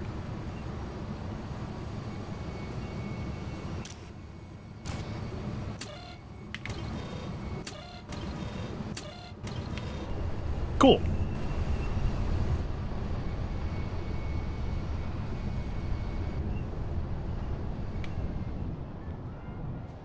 I have 0 science. Why do I have 0 science? It's not green science. Oh, look, it's red science again. What's going on with my... Oh, I still have no steam coming down. I just kind of assumed that that would have been fixed by... So you go if it's above 80. You go if it's above 90. Okay, so we should only buffer if this system is...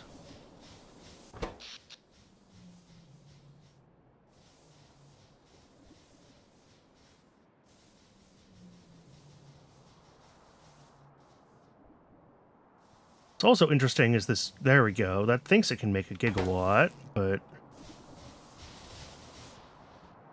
So where's all my steam production? That is a question. These are running, right? This is all running. This is all running. Okay, I've lost half a, or a quarter of a belt here. That's a little bit of a steam issue. But, like, this is hardly keeping up with...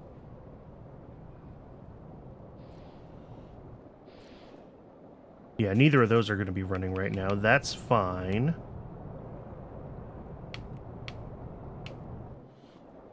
Oh, right. This is the whole...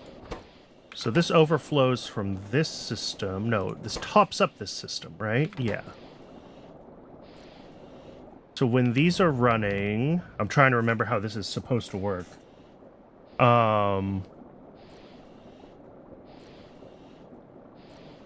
Right. This gets steam from other things over here. Like these.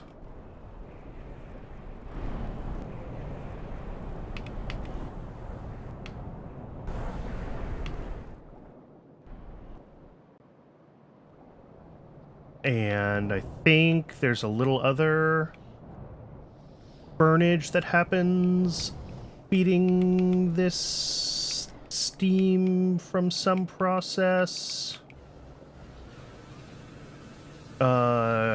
Yeah. Is it...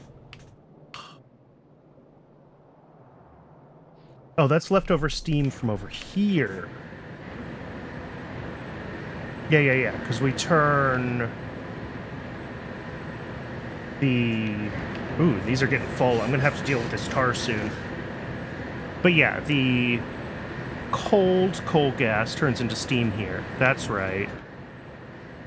That's fine. So that gets voided. All of that gets voided down this... Well, not voided. Forwarded down here.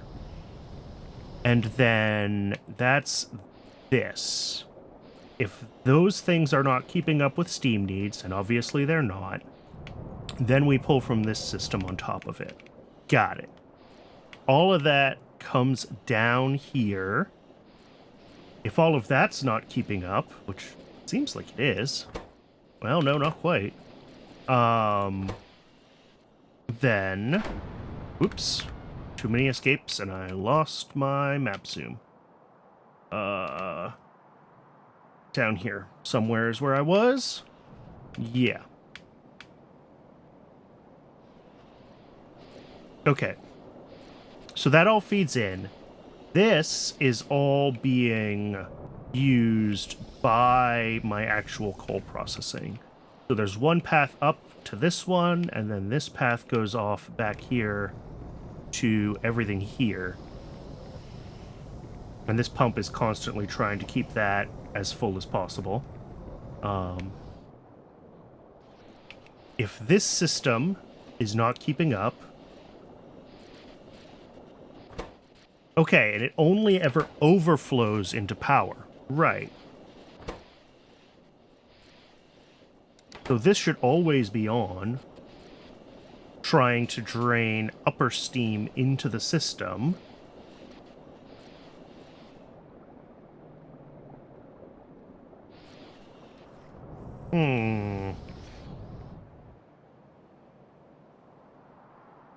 And this is...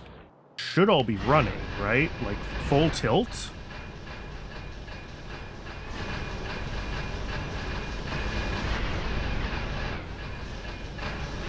Yeah, this is running full tilt.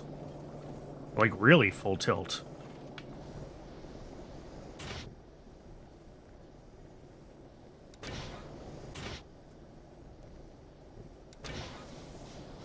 Okay, so it really is pushing as much down as it can,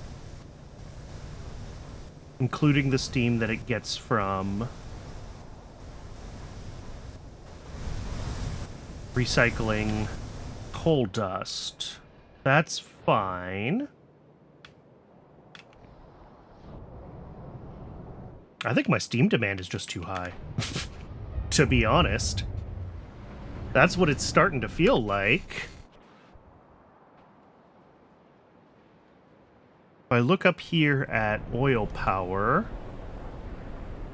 Oof, we're even draining the kerosene buffer.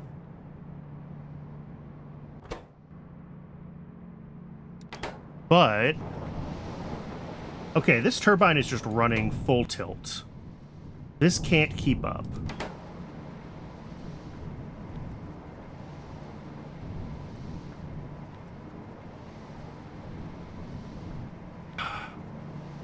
And yet...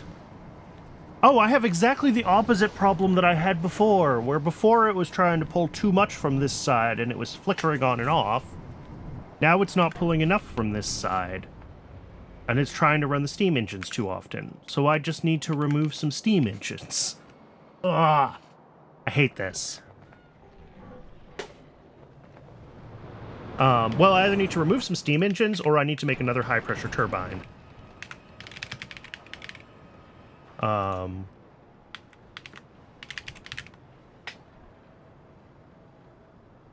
Which is probably the better thing, is to make a second high-pressure turbine, even though I can't technically run two of them.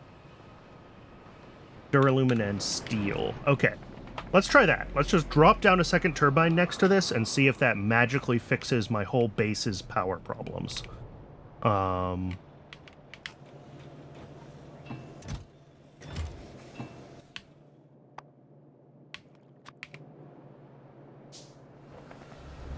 Probably not magically, but, you know, at least somewhat partially.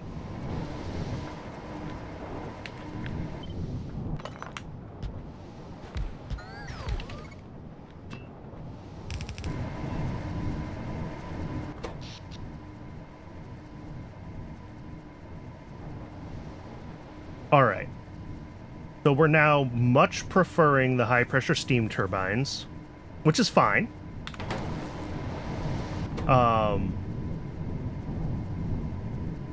This is spitting out kind of as much as it can. This is slowly buffering, though. Okay, so we're still pulling less quickly than the system can actually handle. But we should now be pulling a lot less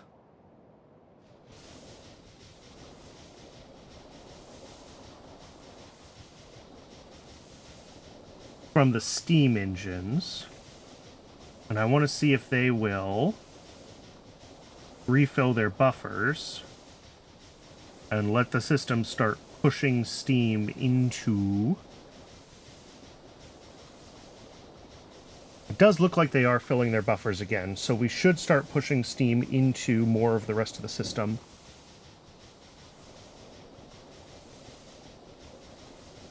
The other thing I can definitely do is remove some of these, so that it's not trying to fill as many buffers when it can't run them all at full capacity anyway. Ooh, what do we got? Oh, just a stack of belts. Okay.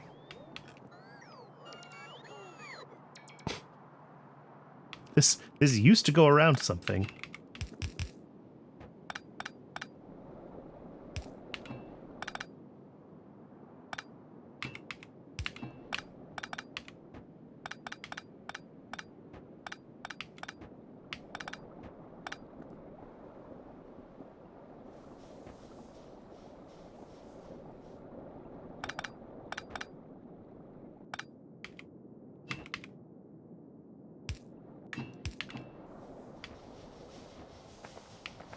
Yeah, let's just get rid of like one row of these and see if that helps the system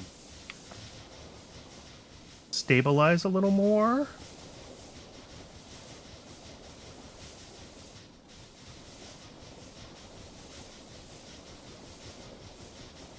Because that should lower what it wants to pull from steam engines even more.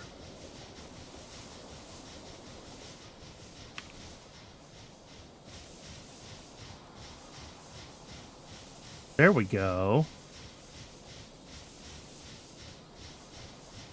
Yeah, more of these are almost up at 200 now. There we go. And the next row is trying. Although maybe not succeeding. Alright, some of these aren't ever even running. And they're supposed to be extras for when... if the steam battery ever needs to kick in, but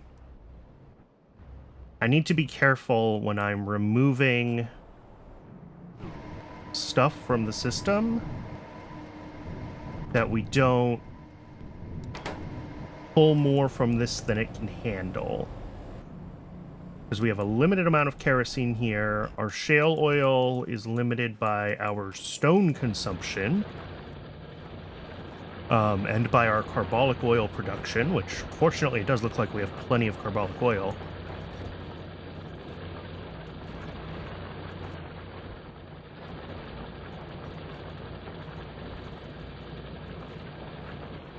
But our stone consumption is relatively low at the moment. Which is always worrying.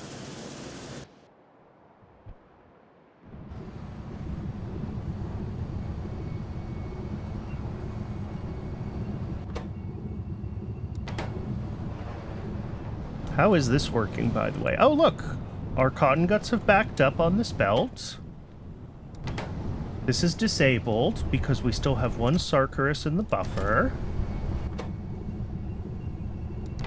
And then as soon as...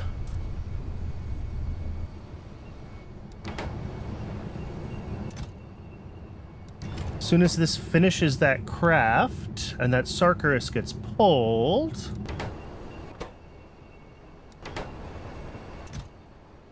Okay, it's not getting pulled. Because we need one more animal sample. Okay. It's still trying to catch up and to balance itself. That's okay.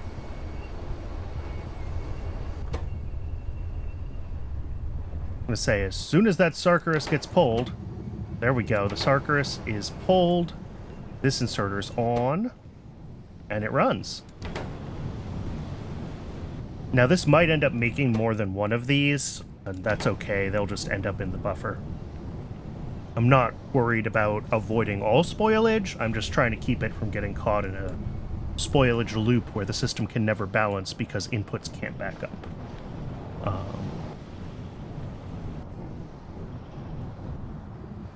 Yeah.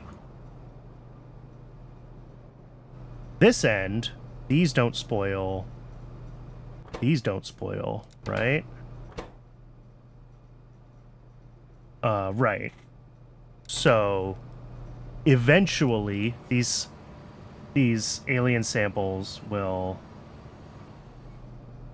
back up, which will cause bone meal to back up, which will reduce demand for bones from this system. That's just going to take a while.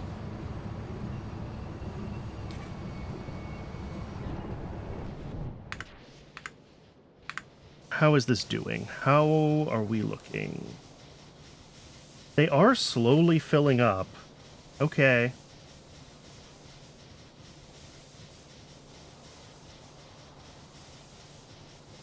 Yeah, okay. The system is slowly buffering. It's figuring itself out. I don't want to mess with my ratios too much more. I'm really worried about this starting to pull too much from this system. Yeah, because we're still seeing the kerosene buffer go down.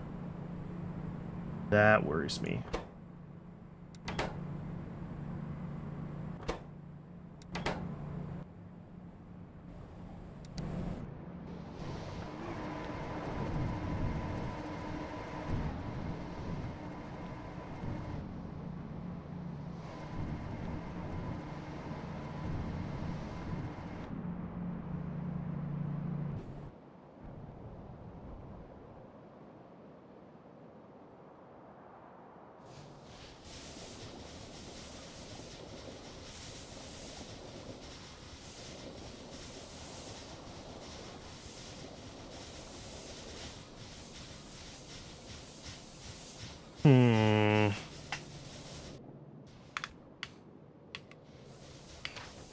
I'm gonna do it. I don't like it, but I'm gonna do it. I'm gonna take one more set of them off, which is gonna bias the power even more in favor of this system,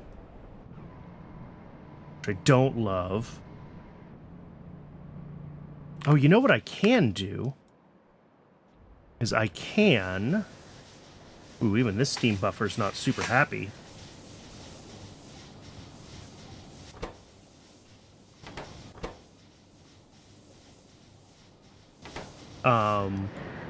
I can add another row here, and that will bias us in favor of the steam engines.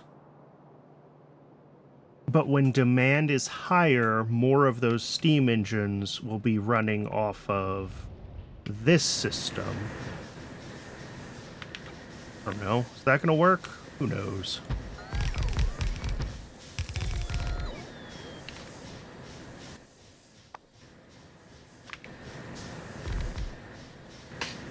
Okay. So each steam engine now gets relatively more demand.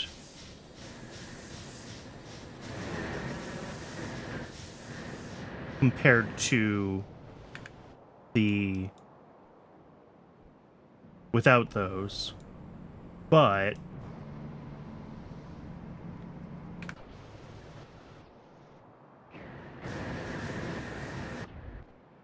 most of that demand is now being handled below, so there's fewer steam engines now sucking from this, which means that it can finally start to buffer. That is exactly what I wanted to see by removing another row from this. And I might remove another row again. But I want to keep an eye on how our demand is doing here. If this tank doesn't go up, then I will want to put more... yeah, because this is still buffering even with more demand here. So I might want another row of these and remove another row from up top.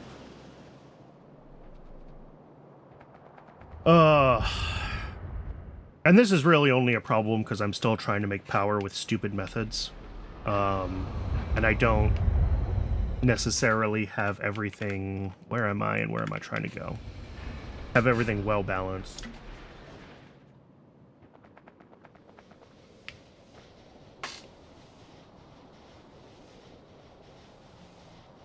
What I could probably do is have accumulators on the grid, put every little power plant cluster like this on a switch. Do I have switches? Yes. So if I were to put like a power switch here, I could turn this plant off when this buffer is empty, right? And when I do that, the rest of the grid has to pick up the slack.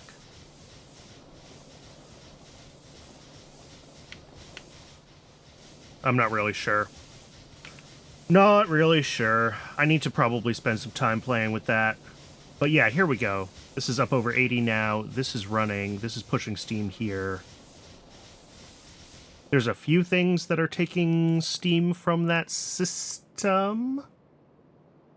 One of them is this. Oh, and the recycler is running again. That's fine. And the other stuff is down here. I think this all has its own steam. And then, yeah, the glass making the agar here needs steam. Okay, so finally we should be making PyScience 1 again. I cannot wait until I am no longer beholden on this setup for science. But that is a matter of draining this belt. I could stop using this for science now, but then this would never actually finish draining. I mean, I guess what I could do, and maybe what I should do, is do a priority input between this and the other one, so that we always run... So that when this one breaks, the new one takes over, even though I'm not ready to swap over permanently yet. Maybe that's what I'll do. That's a quick fix as well.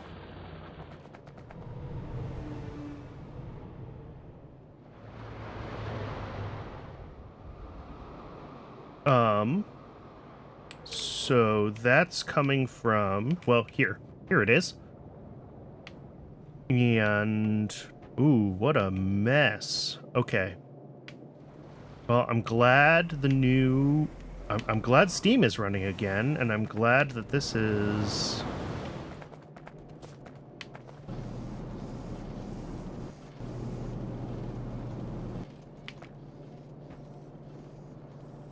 Oh, that's impressive. Our demand for...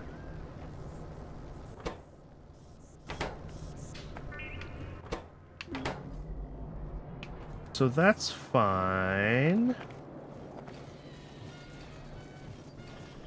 Rocks are running. Oh, I still haven't made a rock mark 2 after 300 crafts when the expected number is 200. So I remain incredibly unlucky.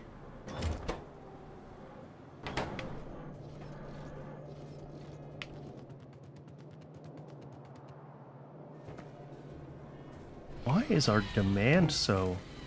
Oh, we're totally backed up on rocks here. How? Backed up on meats? Oh. See.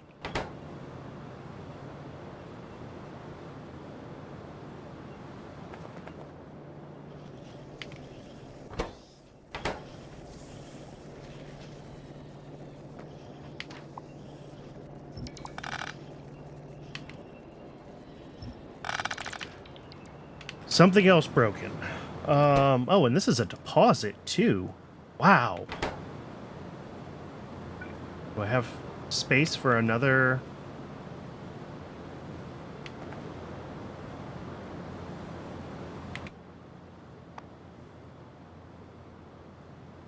Iron plates. Let's grab some iron plates and let's make another deposit, I guess.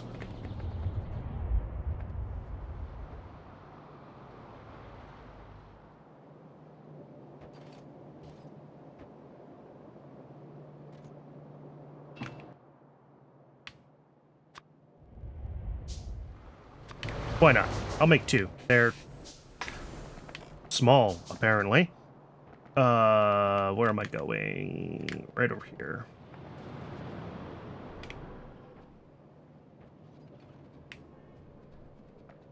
Somewhere around here. Here it is.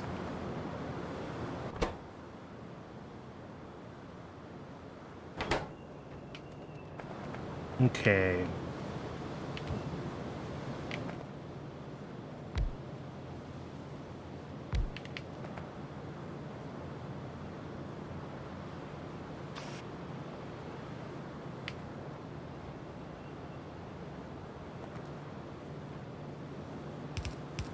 Guts, brains. What do you make? Guts, brains, meat, and chicken. Meat we send out, and then guts, brains, and jerky will all get their own deposits.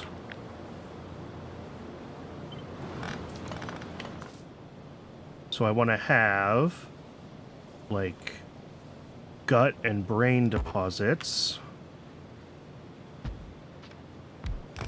And then, of course, it's just a little bit too close. What if we do these the other way around? Yeah, this will be better. Gut and brain deposits. And then those.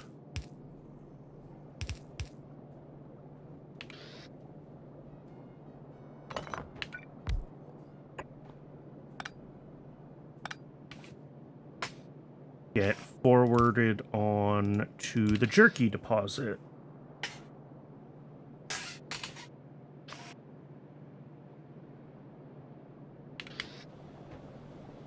So, belt comes in with all the meat stuffs. Output. Guts. And then output brains. We're already filtering off meat ahead of time, or we will be once I redo how I'm doing this. And then what's left is jerky. So jerky goes... Does this stretch? Of course, it doesn't quite stretch over a deposit. So let's flip this. Let's flip the script. Go down here.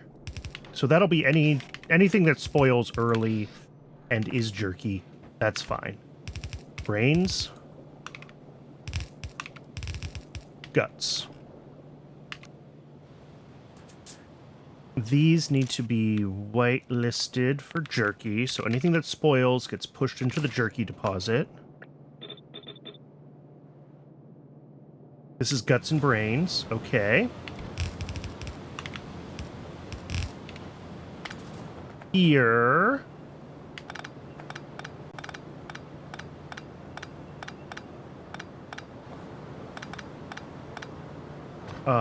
we need to split this.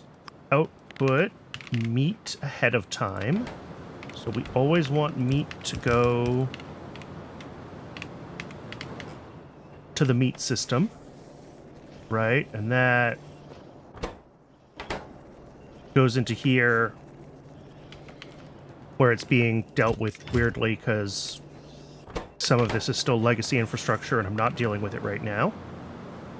And then everything else, well, problem is I need to empty this. I need to make one more deposit, which is a little more steel, because I don't think I can do this moving that one in place.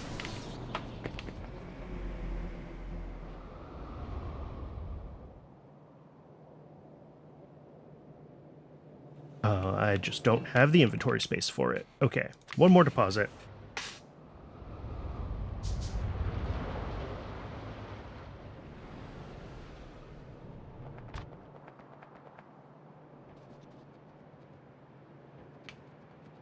let's see what we want to do here. Meat goes that way. This all... Well, really, I want it to go, like, through here, which is annoying, but what we're going to do instead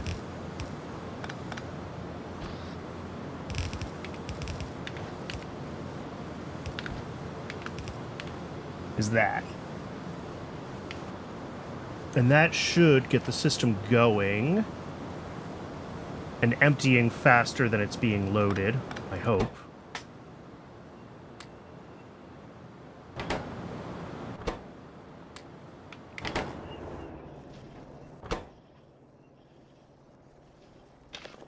Meat. And can I just drop this in the output slot and have this do the right thing? Yes.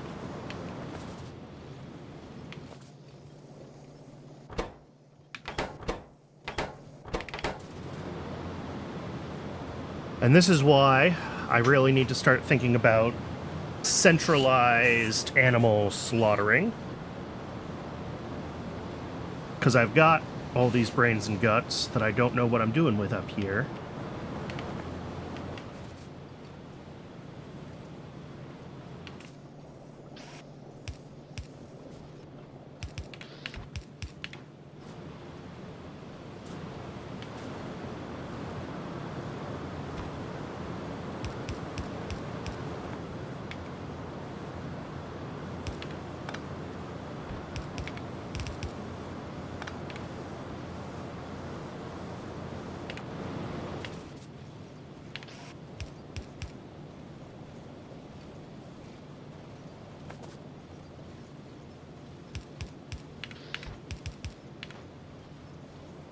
All right.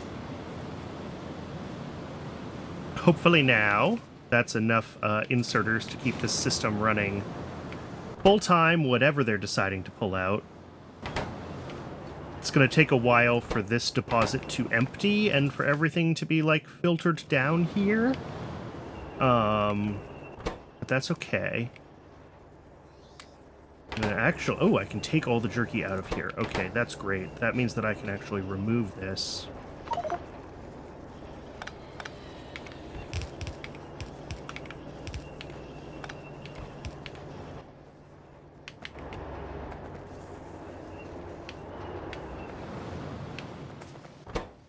Jerky. And then where did that warehouse end up? On the ground, right here. Okay. Now this belt, oh jerky, goes to here, which is fine. This is where we feed caravans. I actually want to get rid of this, though. Don't want this belt of jerky here.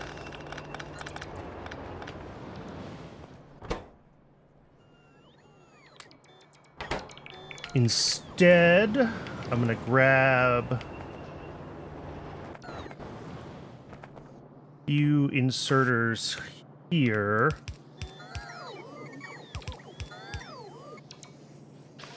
I guess if I really wanted to ensure that I could pull a whole belt of jerky out, I would use these.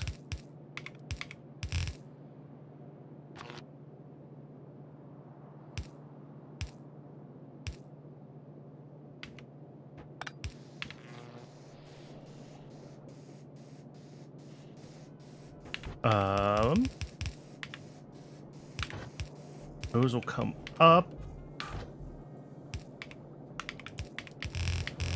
Back across here. Up. Over.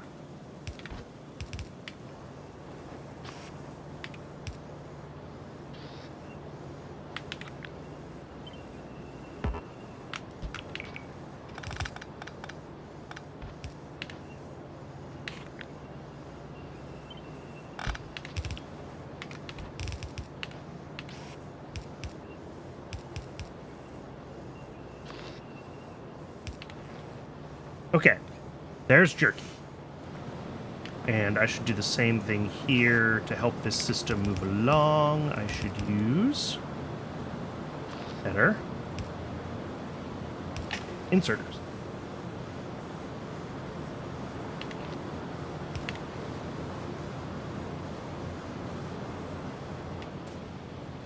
And then I think there's plenty at this end, hopefully.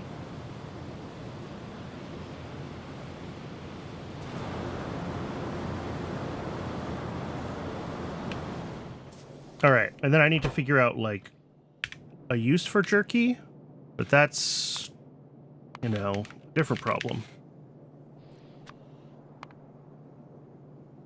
Phytoplankton, workers' food. Yeah, I should be thinking about workers' food. I can also turn it into a bunch of biomass, which honestly isn't so bad. I could probably get biomass power up and running just off of, like, unused meat byproducts. That's something to think about. Okay, I'm gonna step away for a minute and refill my water. And then I will come back and figure out what the heck I am doing next, because hopefully I have fixed everything that has been broken. But we will see.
All right. I probably could have gotten away with the 1-minute ad instead of the 2-minute ad there, but that's okay.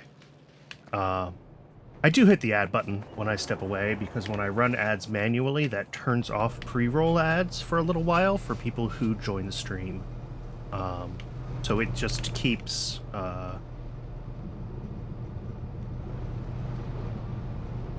things ad-free for new people for a little while when I hit that button, and I'd prefer to hit it when I'm not doing anything interesting anyway. But if you don't enjoy those mid-rolls on Twitch and you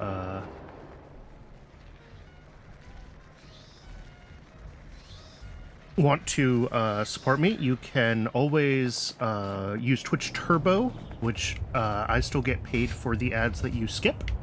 And the other option is that you could become one of my very first subscribers, and that would net you not just the ability to stare at the Factorio pause screen instead of ads, but also a cute little founder's badge. Because that is the reward that Twitch gives you for being an early subscriber to a small channel.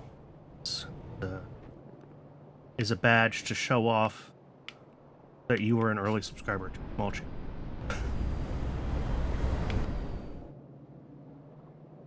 All right, that's all the sales pitch that I can stomach. I feel so awkward.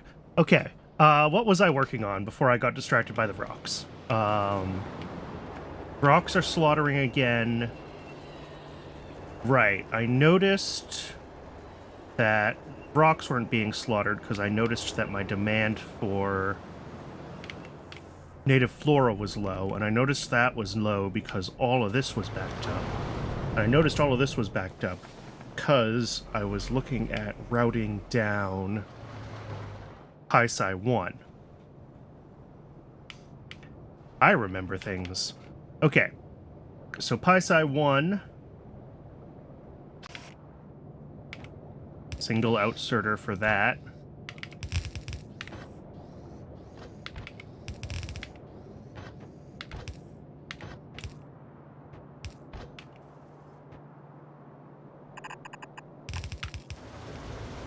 How do I want to get that down to where it needs to go? It needs to go here. Okay, so that kind of just needs to come in where this copper is going up. Which kind of is where I'm at, isn't it? I guess I want to route it over here and down and kind of... yeah, that's fine.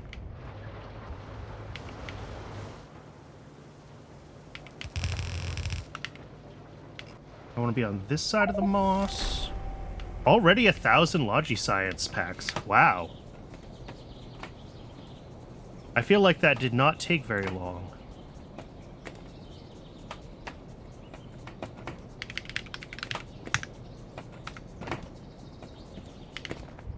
Well, I guess if I'm making 8 of them a minute, then 1,000 would be just 2 hours. So, yeah, okay. It wouldn't have taken that long. Right. Which side of this moss belt do I need to be on? I want to be on the other side. Okay. I want to come down like here-ish.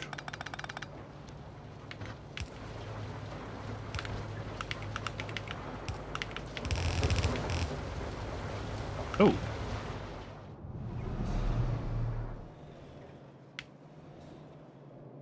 Another 1,000 belts.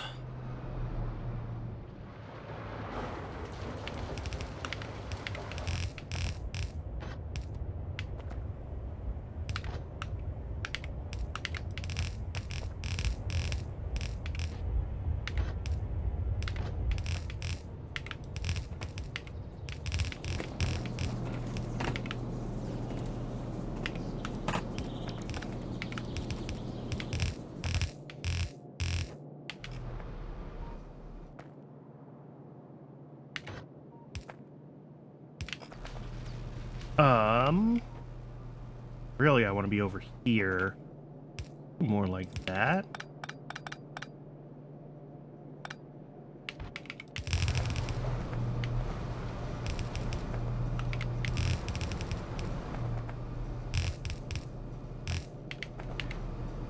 Then...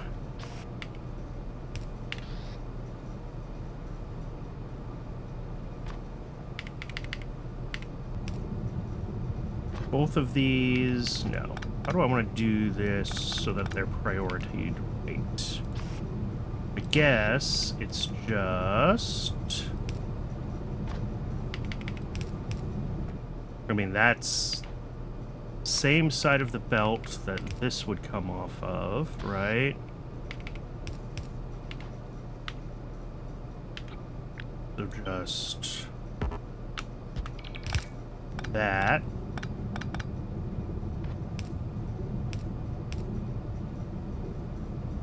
Then that with input priority on that side. And then a little bit of... actually,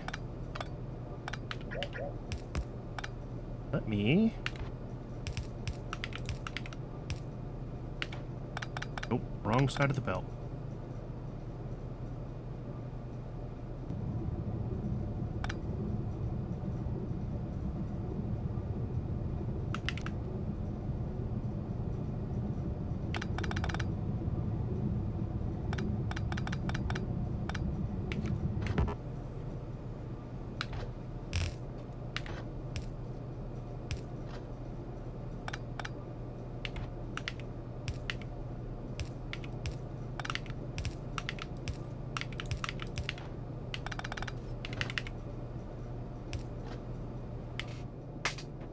All right, there we go. That's quote unquote fixed.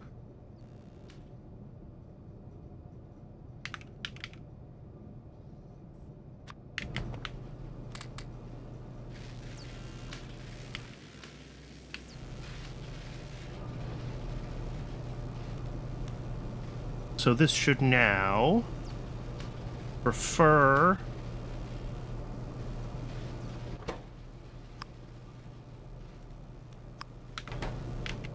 actually, I can do something like that. That way, both of those lanes get used, and it doesn't matter what the priority is. Alright. So this will use these when it can. Otherwise, it'll use the other ones. And that means that... well, that means that we will definitely be able to keep up with the Logistic build now. That's what it means.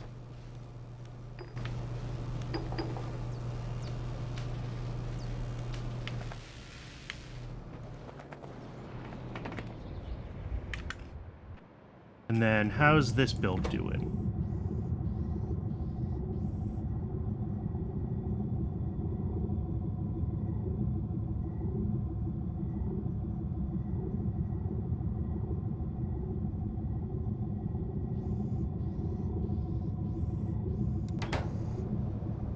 It seems like it's figuring itself out. I think I want to...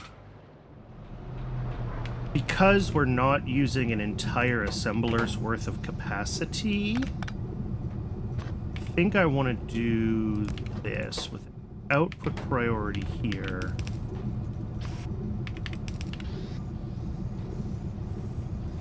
That way,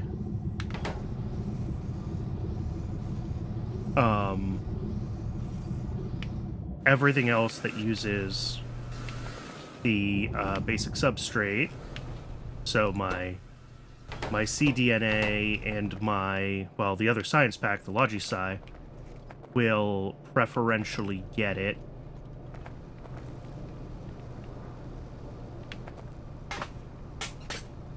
And then it looks like plasmids are, I mean, plenty of them backed up for more cDNA when I need it. Slowly but surely catching up there. Laboratory instruments are looking good. Obviously, those are still rubber limited, and I'm going to need to improve rubber. Hey, we're hitting our 8 SPM that I expected to hit. That's awesome. Okay, so things are working. I mean, it's a little higher than that, but... oh, it's hitting that because I manually fed them, isn't it? Because they're... okay, well... hopefully it'll catch up to 8 SPM and be stable at 8 SPM.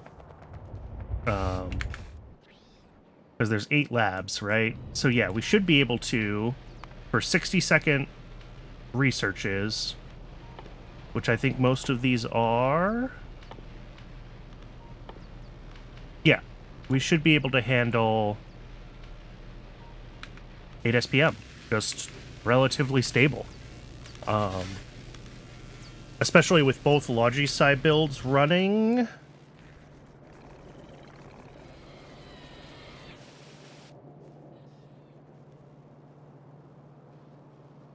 Yeah. Okay, we're looking okay there. This is... I think I need... I think I need a balancer there to make sure that that belt drains out correctly. So let me do that.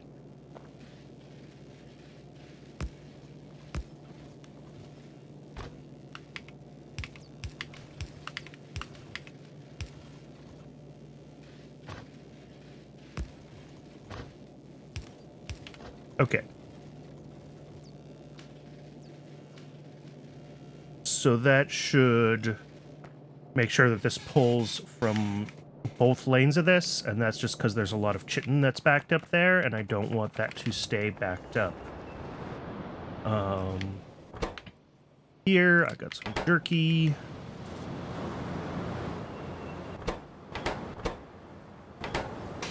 This is still draining. What I'm going to do when this is empty is...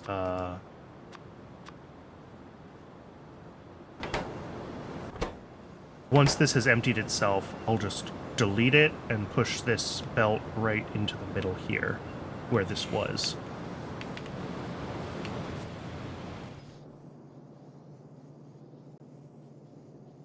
Oh, these three things are not keeping up with all of the jerky input, are they? Try that. That can handle half a lane of jerky now. Or half a belt of jerky, rather.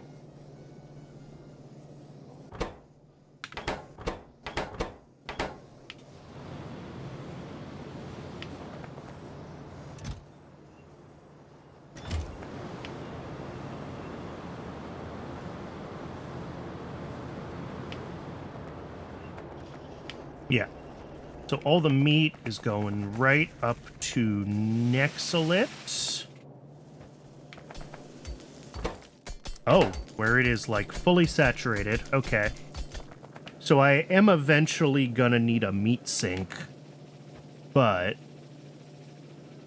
what is this doing? Oh, right. This ensures that if any meat spoils on this side of the belt, it gets properly filtered out and all comes down here. That's fine.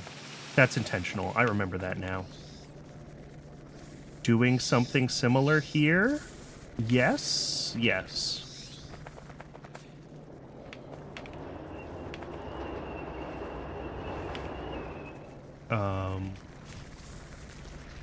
Yeah, these are slowly catching up again. Have I made a mark? Oh wait, nope, never mind. That was the inserter. I thought it was the chest. 323 crafts. 0.5% chance.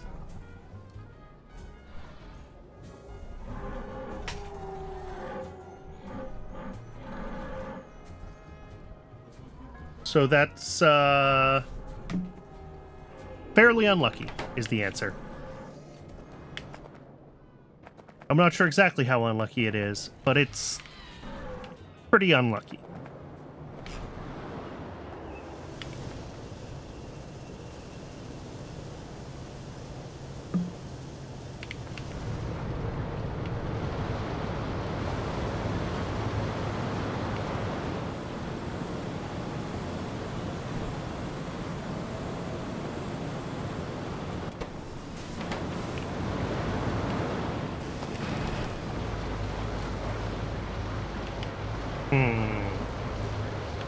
And then...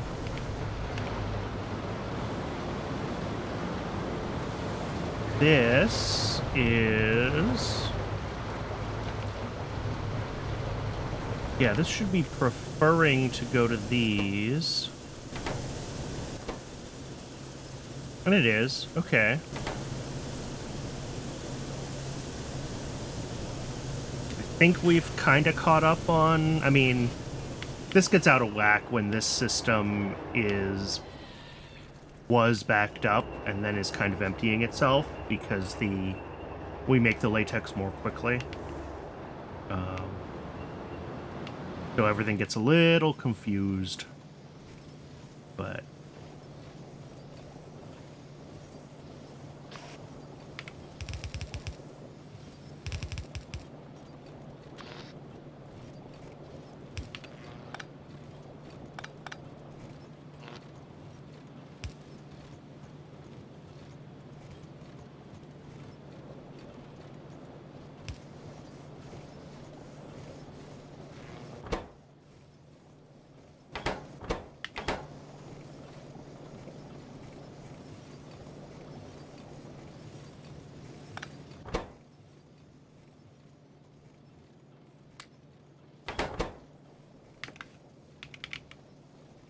no guts in my inventory. Okay. Cool.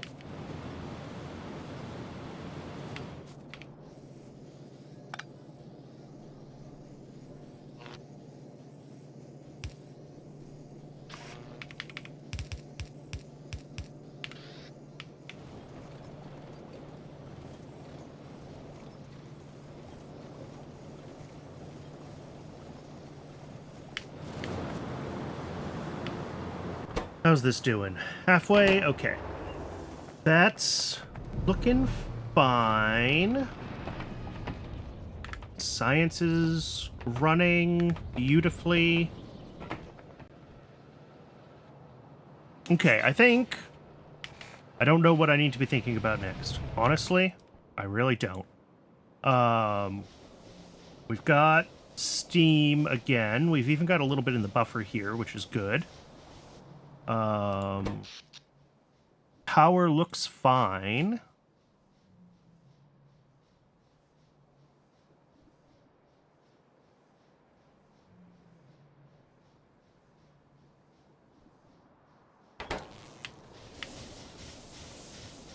Each of these is making like a megawatt. 50 megawatts out of what's my total production? Almost 5, call it 500. 48 times 1.2, yeah? I wonder if these are even doing anything anymore. Like, is my...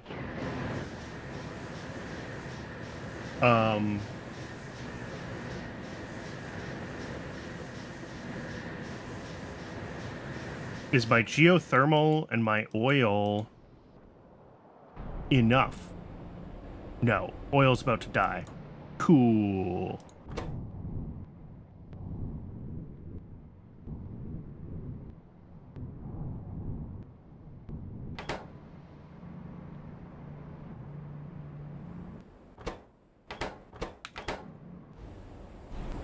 This is a problem. This is what I was afraid of with putting a second one of these turbines here.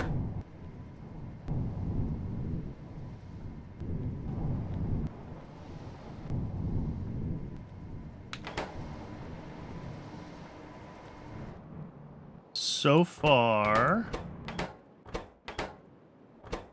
I mean, we do still have a bunch of hot salt buffered. I kind of just want to watch this and see what happens as the system drains.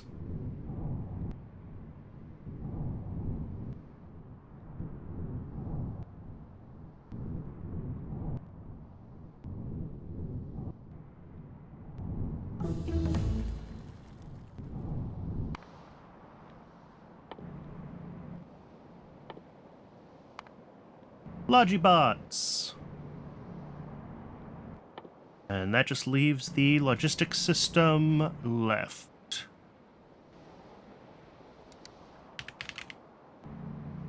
Oh, and I can get crawdads.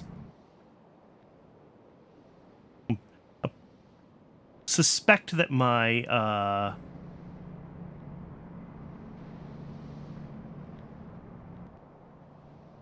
my very overpowered, power armor that I started with is better than crawdads, but I like the idea of riding a crawdad.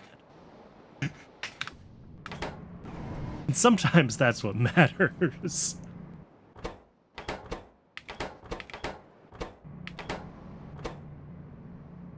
Alright, yeah, these are slowly but surely draining their salt.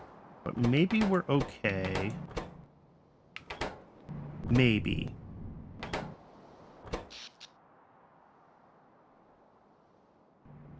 I suspect that if I could find one more geothermal, that would be enough for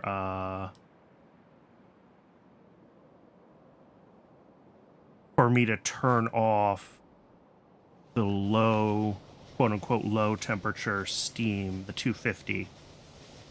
Although doing that would get rid of my, like, last ash source.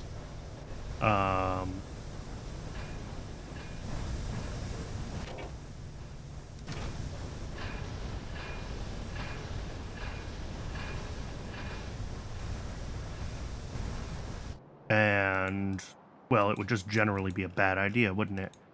So maybe not. Maybe I can't eliminate this entirely, but I can keep making it smaller. I mean, it's buffering. It is buffering steam.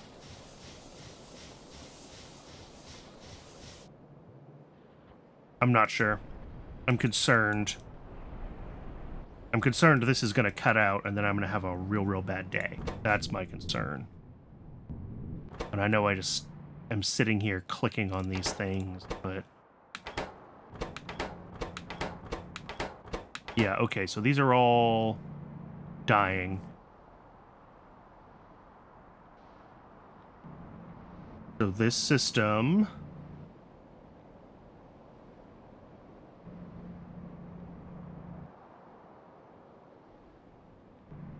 45, okay, and they turn on for fractions of a second.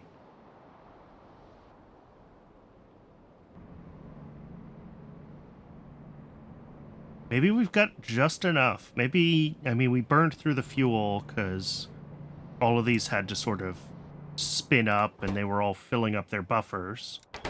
But maybe we are making enough fuel for the percentage of our power demand that this is servicing right now. It's real close. No, it's a little too low, I think. But that's okay, as long as the rest of the system can handle taking over the load, and as long as they have enough steam buffered, right? And there's two parts of that. One is the ability to generate power, because these can spit out 150 megawatts. And two is... so even though they're running at a fraction of capacity, you know, they're not... Like I said, I've only got, 50 megawatts of steam engines down here now, because I removed some of them to try to balance the system better. And I think that has been a better balance, but...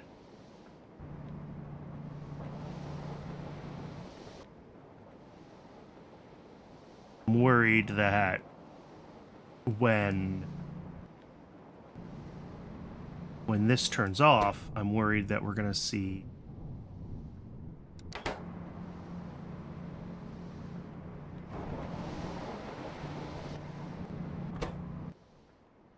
oh, I see. I understand how it got broken now. Because these don't have the hot salt in their outputs.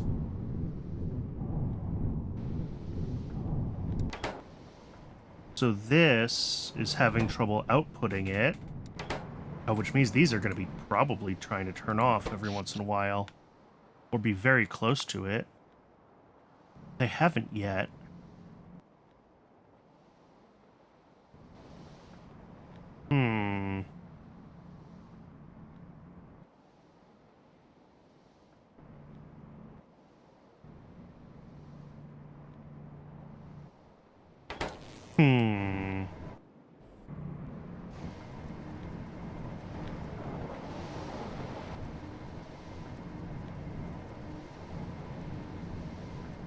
Yeah, I'm really not sure here exactly what the best...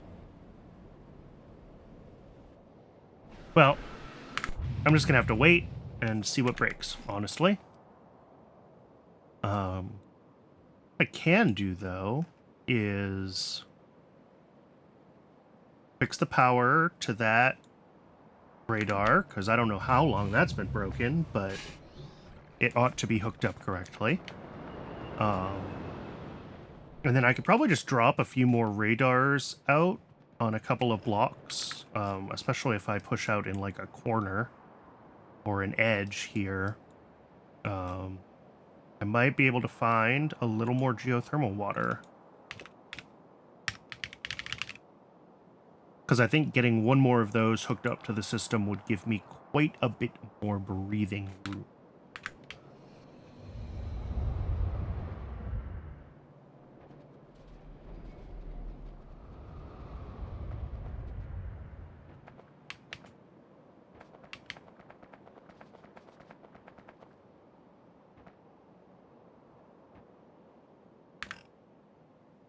What am I up here? This is the one that's...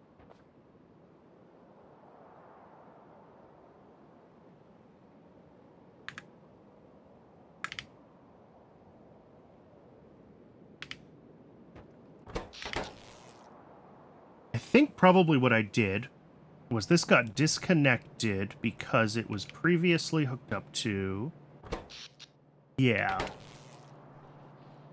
It was hooked up to this system, which is what keeps steam running into the base. So this is the upstairs power. So I need to bring this its own power separately.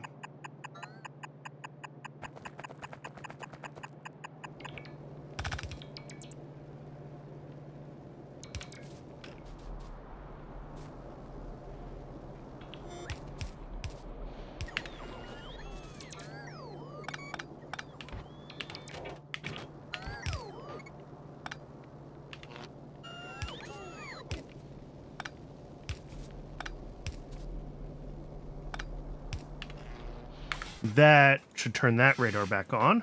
Beautiful. And then I guess if I just go from like this one. Yeah.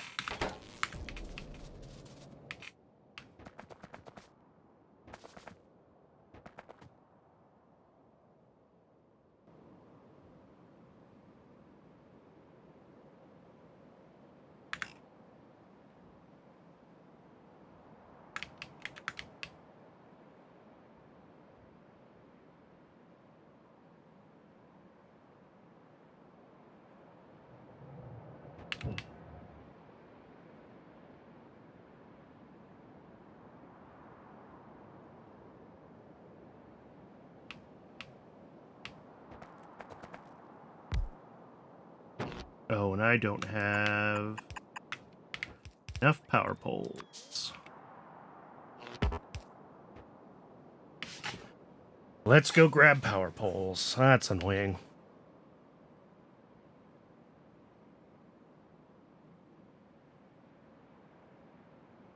You know, not that long ago, this seemed like it was so far north of the main base. And now it's kind of just like right here.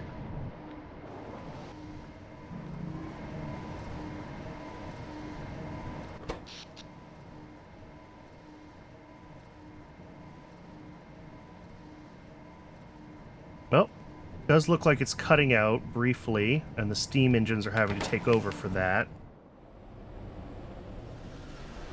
But as long as it's not draining our steam buffers, and it does seem like the steam engines can handle it, we're not browning out, right?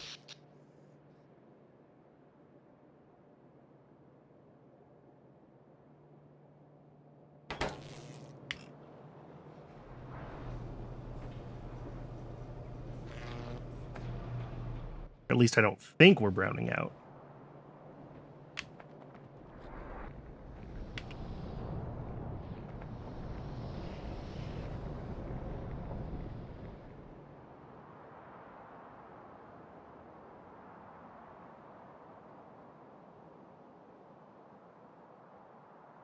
Where am I trying to go? Right up there.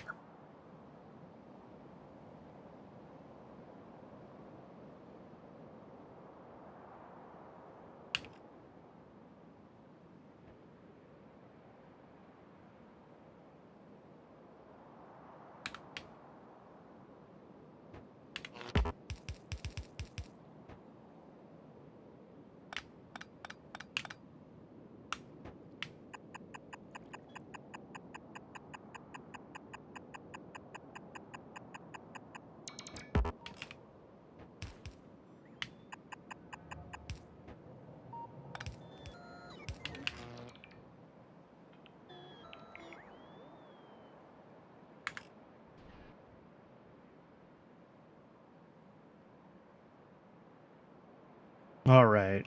That'll start scanning a little further out again, which is fantastic. The other thing that I can be thinking about is that I do have trains, and I want to be thinking about how the base is going to change with trains. And that is part of why I'm pushing on logistics bots, is I want Logibots so I can make a proper bot mall so that I can get all the pie buildings building in an automated way. And then once I have that, I can more easily start building larger scale chunks of things that are meant to be run on Rails, right? And that will be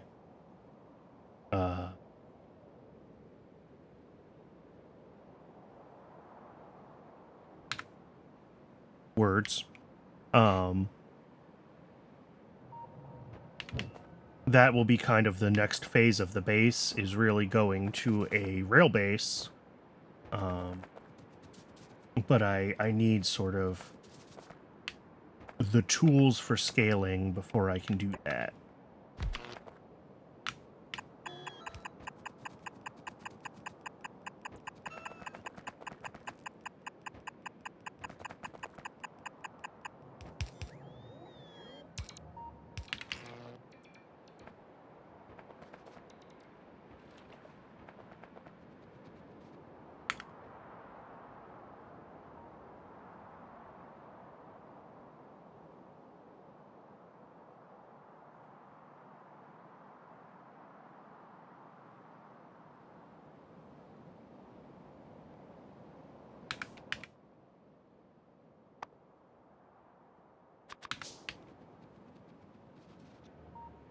And I'm just dropping radars to expand my view out this way for a little bit while I think about my next choices.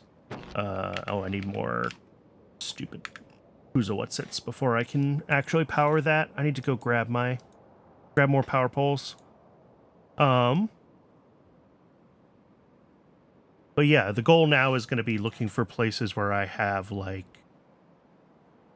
the bits and pieces that I need relatively close to each other to make sort of dedicated factories, right? So if I'm going to make a nichrome factory, I need, oh look, I have chromium and nickel right here. So like I can make a nichrome factory up here and get that on the rail line, right?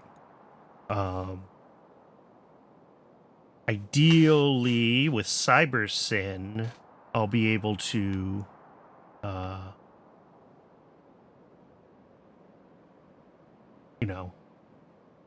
deal with byproducts and things like that, right? Where I can send sand, whatever, crushed ore byproducts out. I've got all these like weird systems to like try to prioritize using stuff locally versus sand that comes in from other systems, and whatever my other sand sink is, I've already forgotten. Oh, concrete, right. But like stuff like that is all going to be handled by CyberSyn, which is going to be awesome. That I can tell CyberSyn like, hey, any sand that's built up in this system, just get rid of it, right? And I can do that with,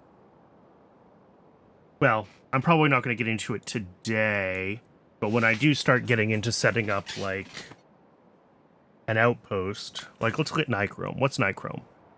Chromium, nickel plate, and nitrogen in a high pressure furnace. Okay.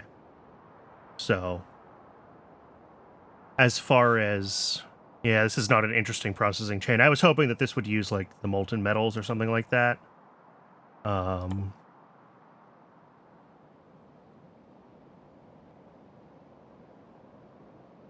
What do we got? Pressurized air.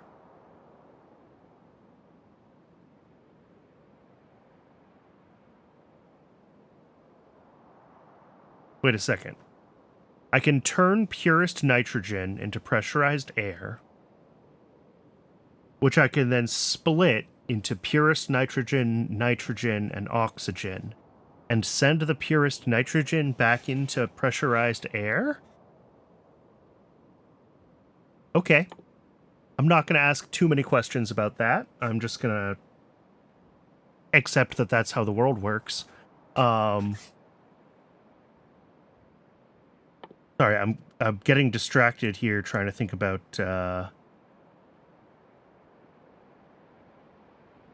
that's a lubricant. Do I have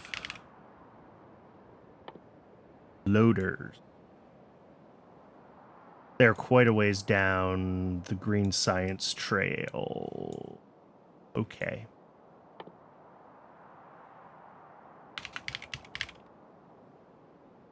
Weirdly not under the lubricant tech, but I guess that's just because the tech tree isn't being regenerated correctly still. Oh, wait, these ones use stripped distillates. Okay. Not... Well, that explains why they don't need oil or lubricant, because they make stripped distillates. Oh boy, this is a whole bunch more oil tech. Light oil stage 1.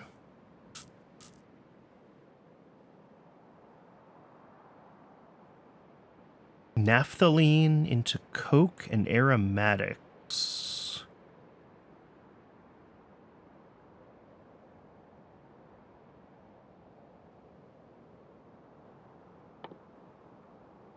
Okay, I'm not gonna try to untangle all of this right now because I'm just getting distracted by stuff.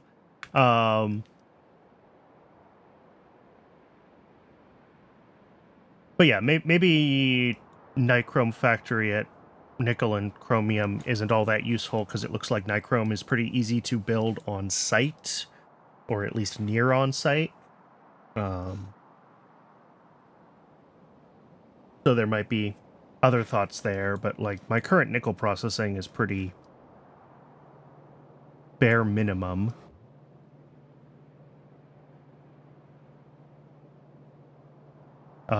So building a new nickel setup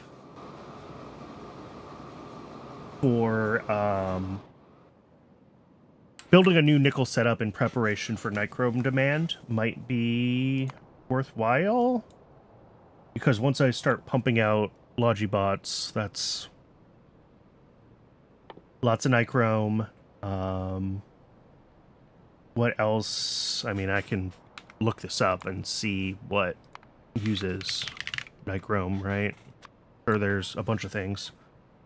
Logibots. Oh, no. Trains and railways. Stage 3. Stage 3.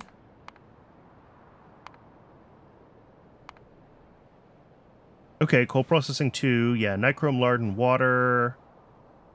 Into glycerol and oleochemicals. Yeah, that's coming up. Syngas. Okay, so it looks like it's used in a lot of these petroleum processing loops, presumably. Yeah, for olefins, and I think olefins and oleochemicals are both paths to better plastic, or rubber rather, not plastic. Yeah, rubber. Oh, there's organic solvent and there's oleochemicals. Okay, yeah. An organic solvent. Okay, olefins is in that one of those routes. I did remember a thing correctly. So that'll be stuff to think about. But all of those builds, and certainly the next time I do a petrochemicals build, and possibly I won't try to run anything else off of my current coal and petrochemicals stuff. I might try to run as much as I can off of new setups. You know, if I can build stuff at a slightly larger scale somewhere off in the middle of nowhere, you know, There we go, a 300 million raw coal patch down here. Plenty of water nearby. Like, if I can just set up a big raw coal into petrochemicals plant and use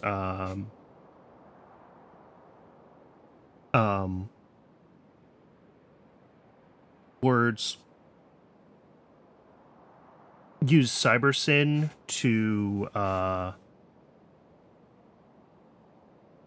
route stuff from this to all my new builds. Like, that's the dream, right? When I look at my current sort of steel setup, this could be running off of just... Well, I bet I have a new steel tech coming soon too, don't I?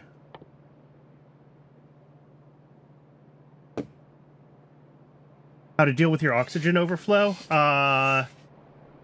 Yeah, I think right now I'm doing okay on oxygen.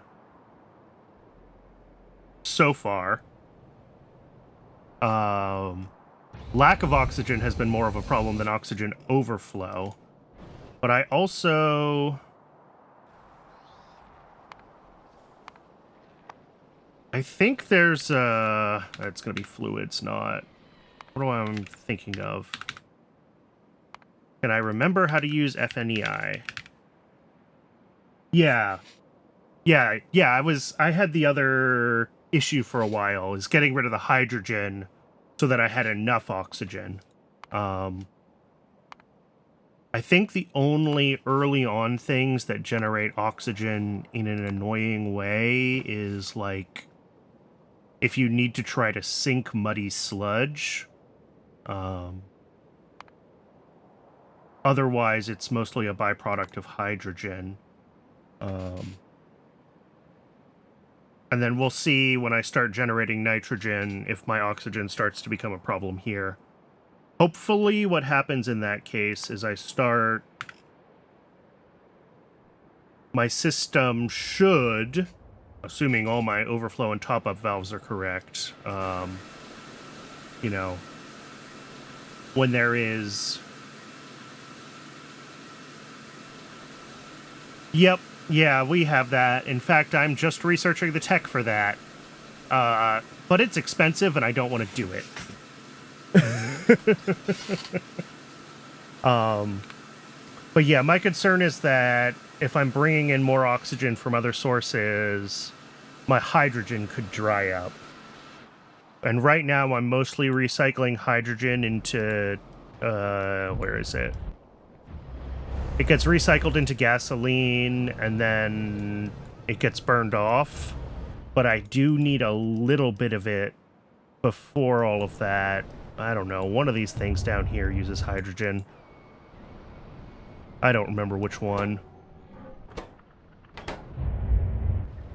Is it the Relesias? Yeah, the Relesias need hydrogen as an input.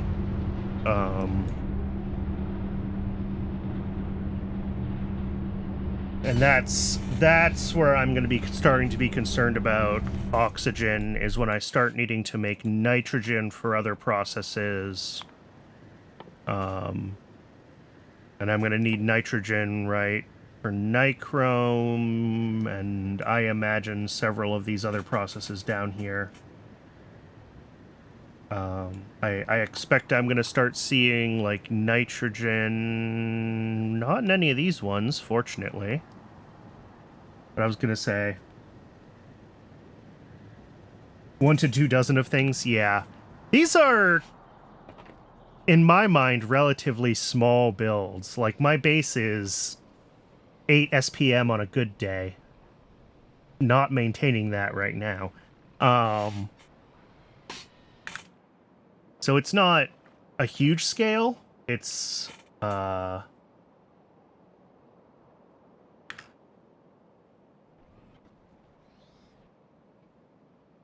I was just kind of rambling, I think when you joined, about how my plans to start moving to what I consider to be a medium scale, and, maybe getting tens of science a minute. Yeah, we're stalled on PyScience 1, which I expect to happen from here, but we should still have both PyScience 1 factories running. This is stalled because...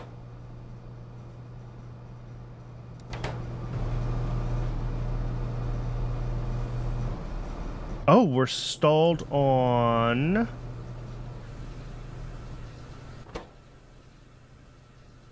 Oh, that's an easy fix. Try to set pipe as city blocks, that's a trap. Yeah. I can avoid some of that trains are just huge buffers problem.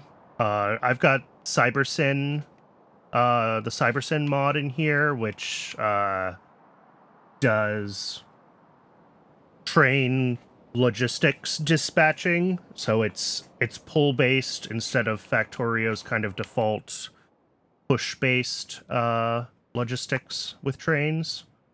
So I should be able to avoid a bunch of the issues with that. CyberSyn is really cool. I spent some time off stream making sure I understood how to use it in case I got to it today. And I don't think I'm going to get to setting up any outposts today that I'm going to start wanting to do things with trains. But as I start thinking about, you know, chunkier builds and definitely like getting a Logi bot mall set up so that I can build all the buildings automatically and things like that that are going to have like weird inputs that need to be buffered. CyberSyn is going to be really helpful with that because, like, actually I can kind of demo it. I think I have a... Where is it? Cybernet Combinator.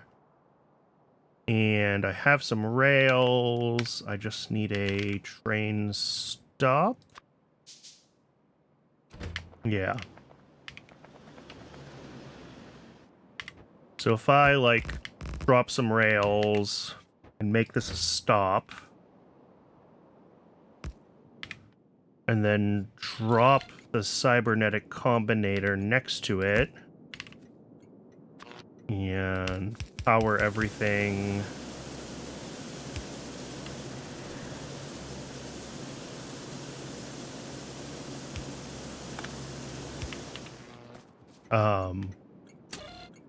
What I can do here is say that, like, this station can be set to, like, provide only or request only, or it can do both, which I'm not sure I would want to try to do provide and request from one station, but you can. So then if I, do I actually have the stuff to build a locomotive and train cars right now? Ooh, I can build a locomotive and a train car. Okay, those are going to take a second to build. But if I... What is it? There for the inserters? No, not there.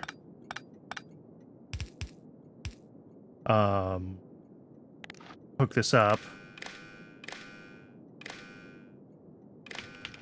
And then... Where's the CyberSyn constant combinator? What you basically do is you feed in what you want into this station. So you usually have to do a little bit of circuit adjustment because you'll want to like subtract what you have, and actually, yes, that's what I am missing.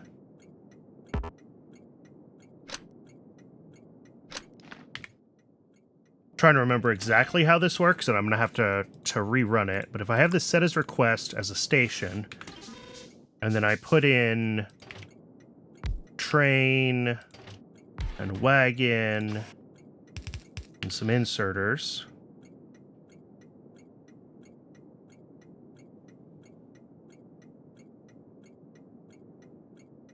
nice universal vanilla train interrupt. Yeah, and I think you could do a lot of it with interrupts with vanilla trains to, like, turn stations on and off and set limits for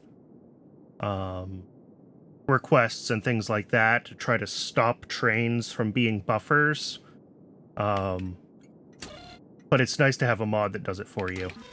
I'm just trying to remember how to do it off the top of my head. I think if I grab this guy...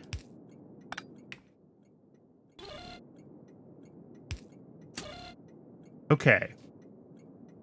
Yeah, so this lets you set all of these CyberSyn parameters.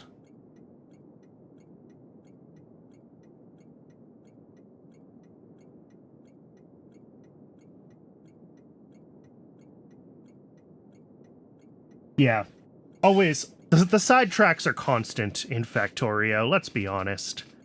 So I think if I feed that... And then... I'm trying to remember how this works. I think I say that I want this to have...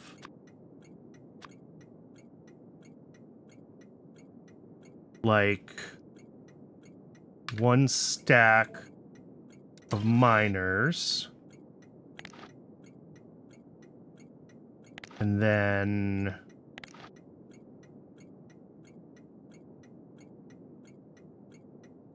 I do the input there. So this should be trying to request miners. I just don't know how to actually... Yeah, input signals 50 miners. And then if I say that, oh wait, no, I actually have some of those here, I think it'll update. So if I just drop these ones in the chest... No, it still says 50.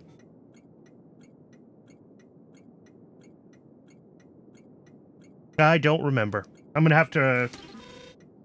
double a real life sidetrack. Yeah. I'm gonna have to double check the instructions for CyberSyn, and it's hard to do a small network and have it work right anyway. But that is my project for my next stream, I think, is starting to get some things set up as CyberSyn providers and requesters so that I can start getting that network going. And I'm probably going to end up with like a big loop of train around the current base or something like that, with like stations coming into the base from outside suppliers and spokes going out. It's going to look like Washington, D.C. or London with like a ring highway, except trains.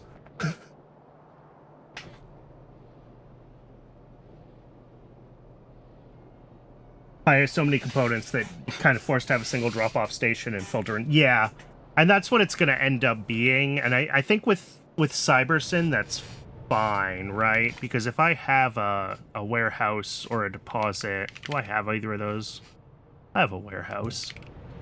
You know, even with PyHard and the reduced size of things, you know, I say I want 5 stacks of each thing. There's plenty of space in here, so they can all handle that fine. Doing it yourself with interrupts and all the combinators is... I mean, again, it's possible. People have done it. It's just not... It's not the problem solving that I want to be doing when I'm playing Factorio, so I'm just using CyberSyn. There's plenty of other problem solving to be worked on.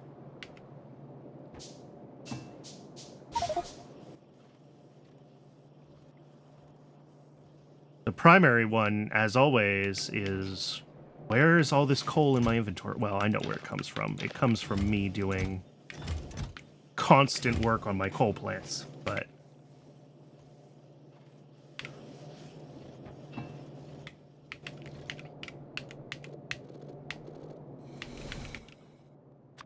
Okay, let's get these dropped off. over here. So I stop getting alerts every time I walk past.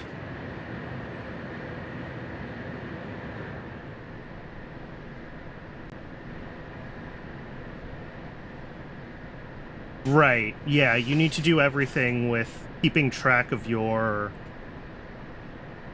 demand for each item and enabling and disabling stations and hoping that you can get I think even if the vanilla stations do provide too much, I don't know, people have done it where they've set up their interrupts and gotten their, like, trains that have stuff in them, like, rerouted so that your train picks up 1,000 things, and yeah, I think that's the easiest way to do it, is just, like, enable station if it has enough space for a whole train load. But you can do more complicated things, and I know people have, where you can use interrupts and disable stations and get trains to, you know, halfway empty on one station and then carry the rest of their load to another station. But the combinator machinery to do that is very, very complex, and at that point you're really re-implementing things.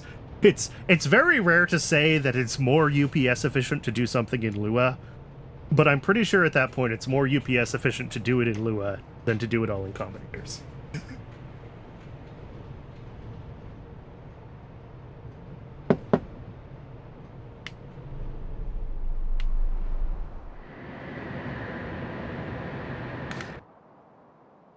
How is... Okay, my science is still sitting at half speed.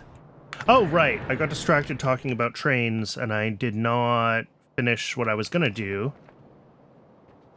which is over here. That's why I came down to this spot in the first place.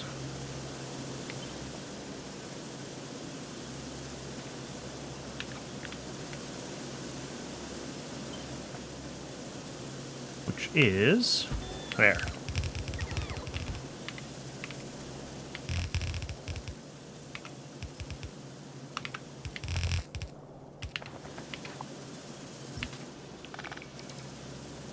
Thought I made a bunch of washers. They must have gotten absorbed by some other building that I made.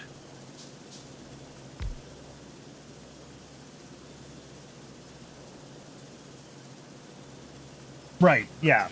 Recoding an entire Lua script to 10,000 combinators is hilarious when Doshington does it, and otherwise not what I want. I don't think it was even the bots building it. I think it was something that I built, probably these guys. Does the lab or the gasifier use a washer? Like, I don't know. Yeah, Pi's buildings are very deeply nested. Which is why I have kept my mall such as it is. I mean, I call this minimal. But it's mostly making small intermediates. And then I handcraft almost all my buildings. And I haven't even tried to build a proper mall until...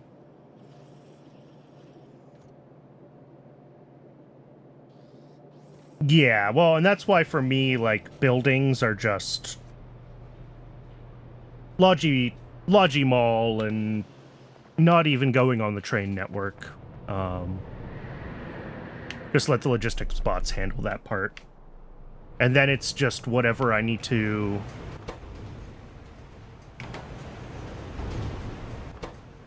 Oh. Well, that's a problem. Oh, no, not that. Not Coke. Bad, Brandon. You're leaving ash up there if you do that. I have a belt of fuel right here, don't I? I do. I do have a belt of fuel right here. Did I just forget to hook that up?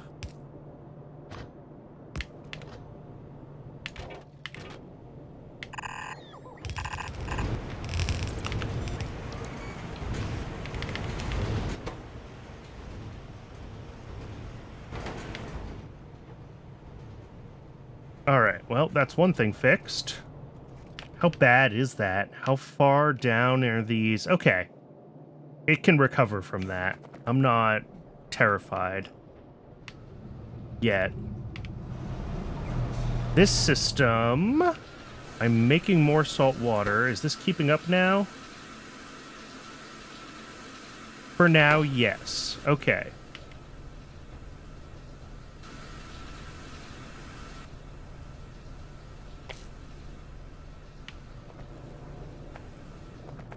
And then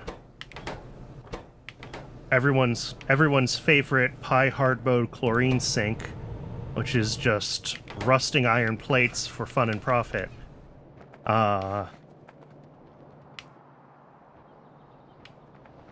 Let's see. I'm using...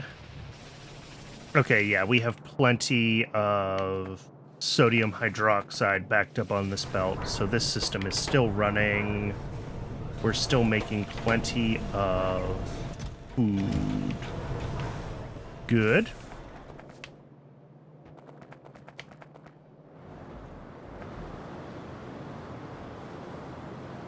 Three... 343 crafts on a 0.5% chance, and I still have not gotten a Vrock 2.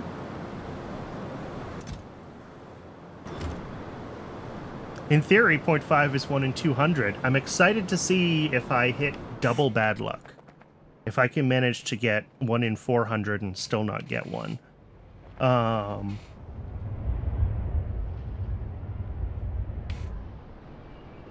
Logistic is missing Sarkarus. Because I have no deep polymerized organics, because I have no manure? Oh, I accidentally overwrote that when I was messing with routing my belts down here.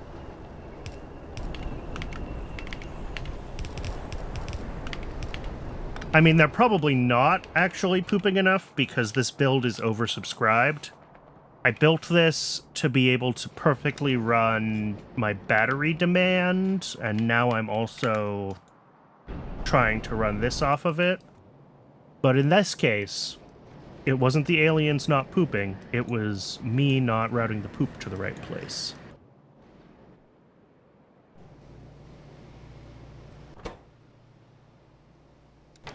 We don't have cyanic acid, but urea's backed up?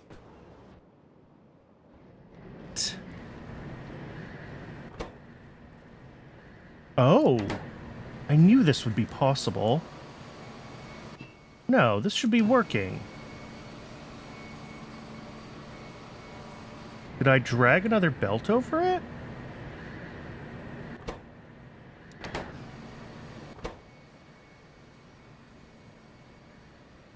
No, that's melamine. Wait. One of these makes... ammonia. Oh, coal! I don't have coal coming into this.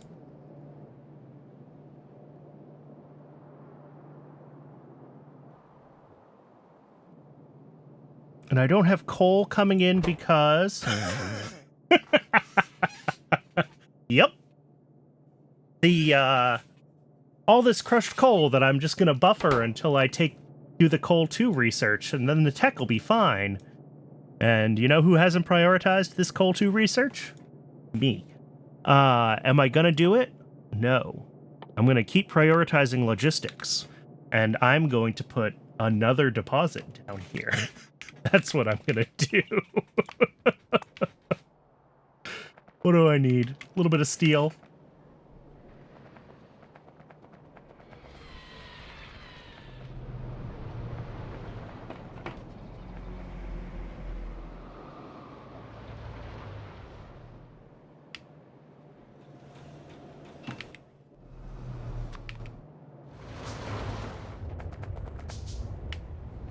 This really is temporary. Like, once I get Logibots done, I can grab Coal Phase 2 and just, like, crush... Yeah. Crushed coal into coarse coal, and then coarse coal into more coal.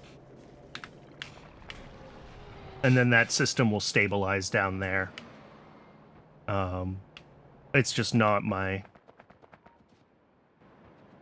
highest priority thing to fix right. Oh god. You know what? No, we don't need to build this. We never actually put any ash into these ones.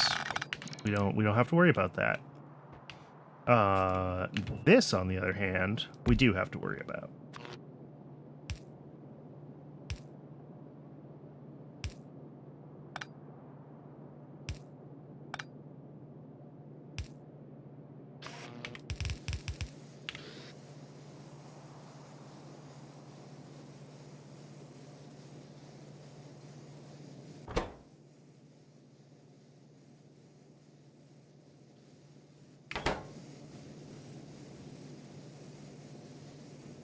Okay, that should be slightly more temporary now.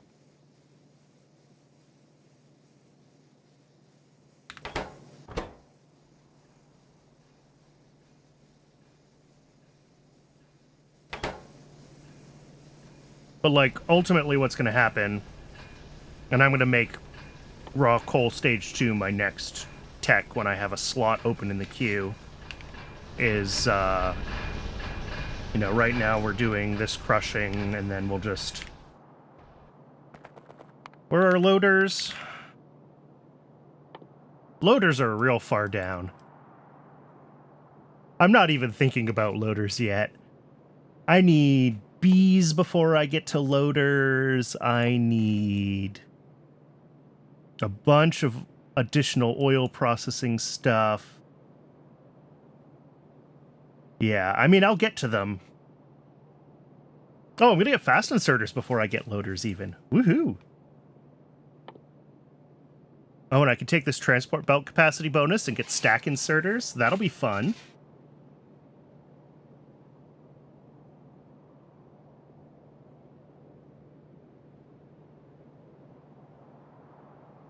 Yeah. This is interesting having... And I guess it's not really fully integrated into the tech tree, but, like... We get belt stacking well before we get fast belts, wherever those are. Yeah. So that's interesting, that we can double up by stacking before fast belts.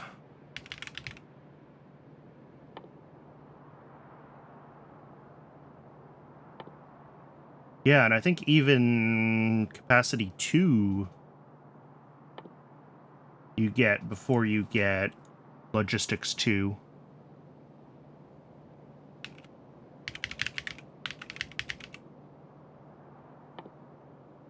Yeah, same tech, but you have to be pretty far into post-log-sci 2 before you get logistics 2.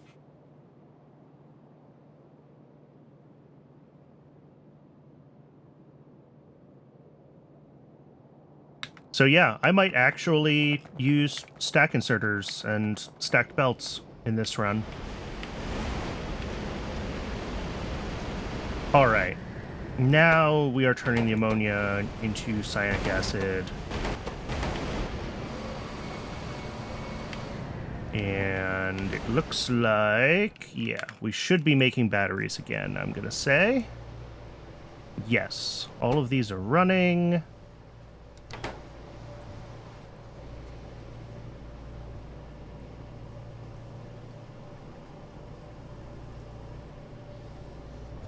And right now, they are prioritized to science.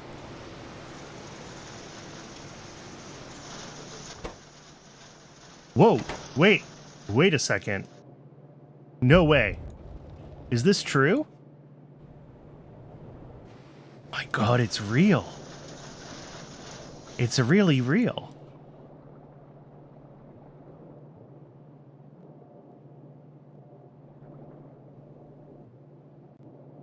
I am half convinced that I fell asleep in front of my computer midstream because this has to be a dream. But yeah, look at that. All the way up here. Circuits are full.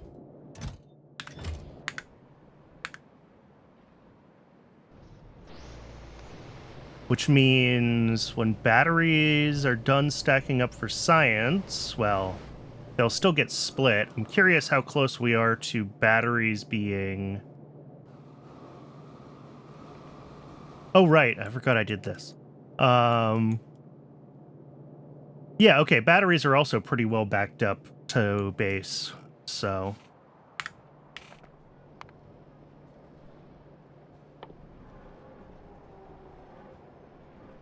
Do Logibots? Yeah, Logibots need a couple of batteries and a whole bunch of other stuff. So when we start populating a bot network, we're going to be going through batteries pretty quick. But for now...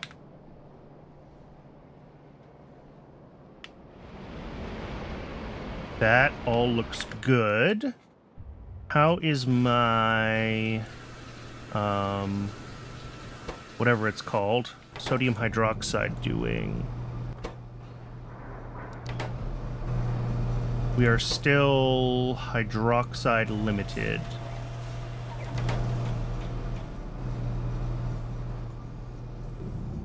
Up here, and then down here, the old build that's just kind of running when it can. I never expect this to be making a ton of science, but it would be nice to see this actually running at 8 science per minute like it's supposed to. I might still need more hydroxide. I might need another electrolyzer working on hydroxide, actually. That makes me nervous. But... the alien life creatures you could place ride? Yeah. I was saying earlier, it was probably before you came in, that, like, I'm using a quick start mod, right? So I've got redonkulous power armor going on here. But, like... I like the idea of riding a crawdad, because it sounds fun, even if it's probably slower than I already am. I'm not sure how they are supposed to compare to, like, a car and to other things like that. But I probably will grab crawdads and play with them. Just for the funsies.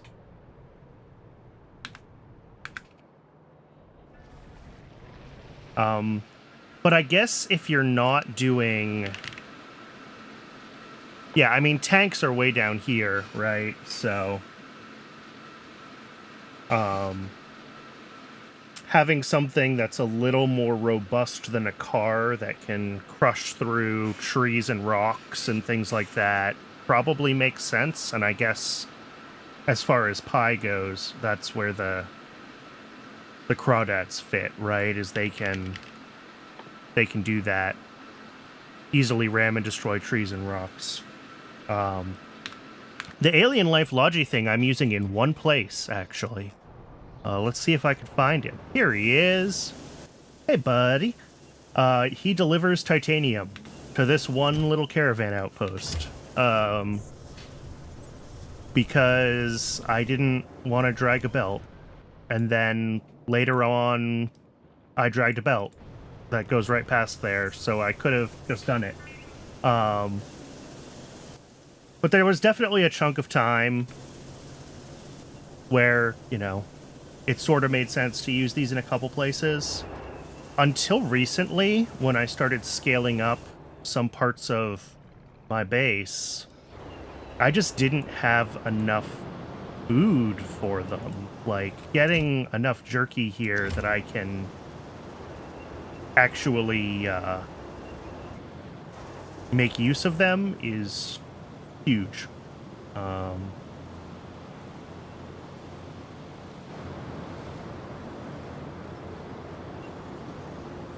Okay, this needs to be fixed now that it is empty most of the time.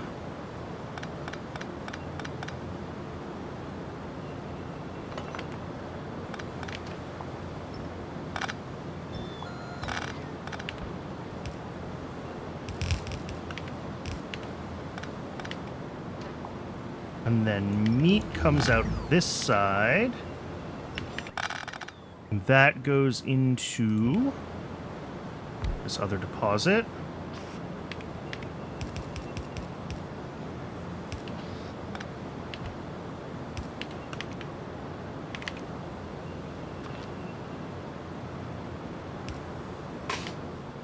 Then output is the same.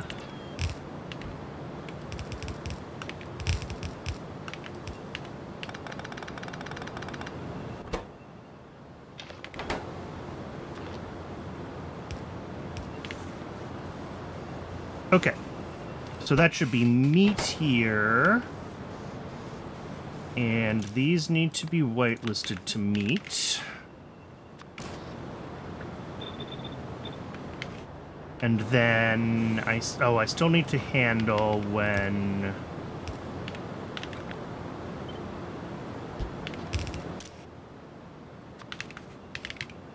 any of this turns to jerky inside the system.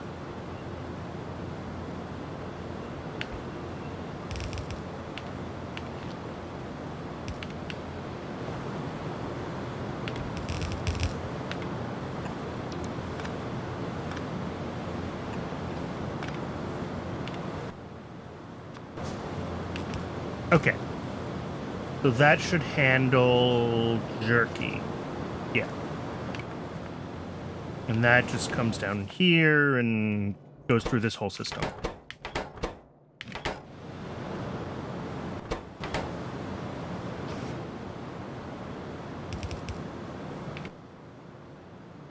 Yeah, decay with pie is fun.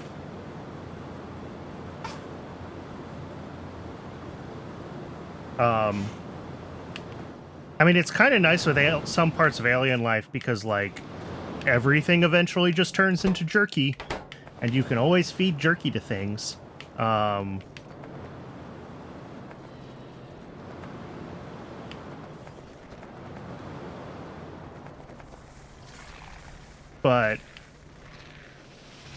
my digosaurs over here are, well, apparently I'm not needing any more Nexilate? I have a hard time believing that's true.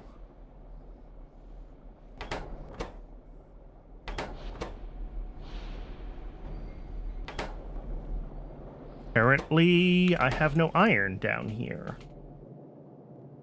What did I do this time? When did I break this? Iron is supposed to be on... Eh?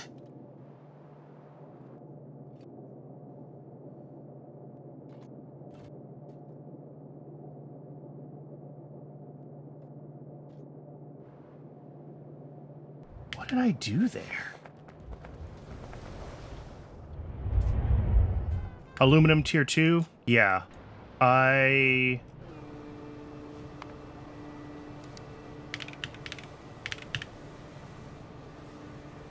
guess I'm on stage 1 still. Stage 2 coming up later on.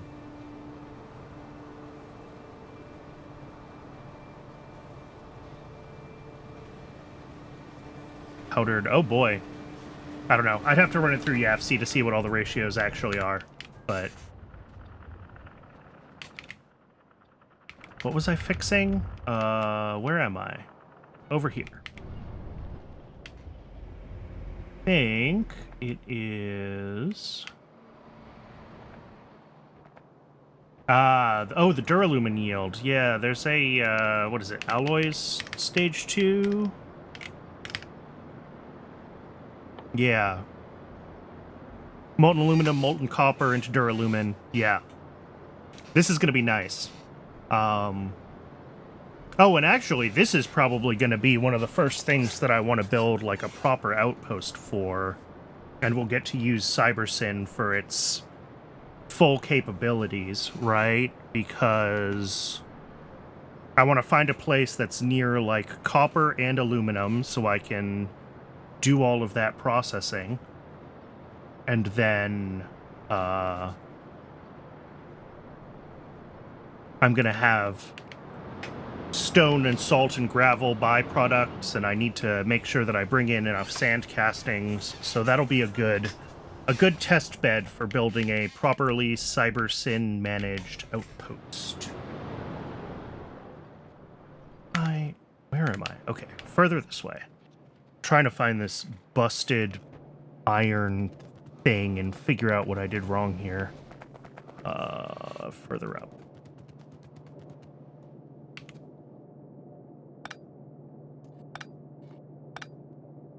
Copper goes there. Iron should be doing that. Yeah. I'm unsure why that...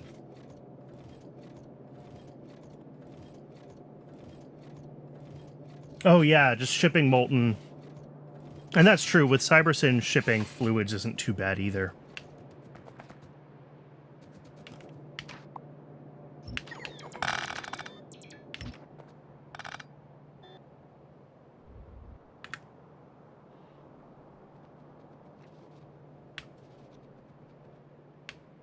I have no idea what was here.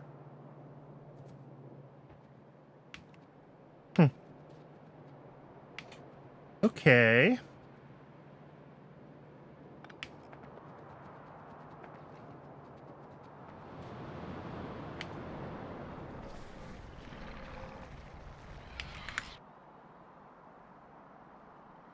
We're still bouncing between, like, 4.5, 6.5 SPM.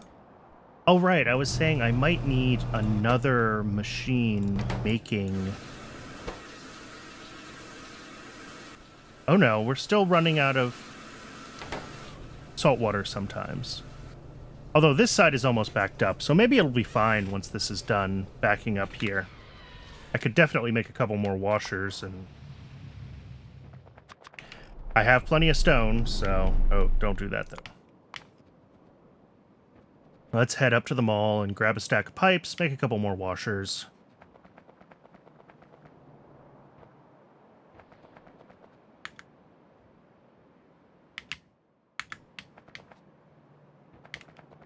How's this? Because, yeah, the more stone I can pull... Yeah! Seeing my stone actually in demand is fantastic. The more stone I'm pulling, the more keratin I'm making. The more keratin I'm making, the more likely it is that this system is not dead.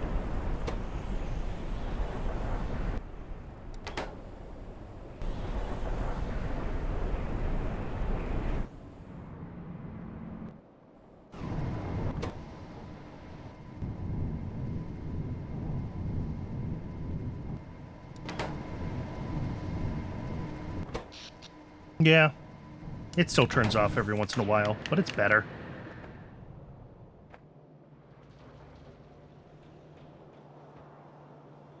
What was I getting? Pipes. And I should grab whatever else I'm out of while I'm up here.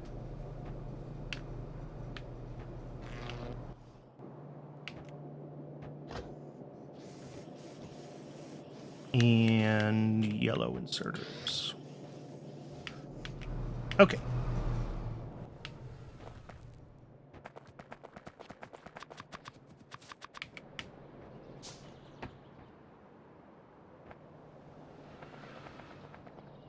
There is salt water right here.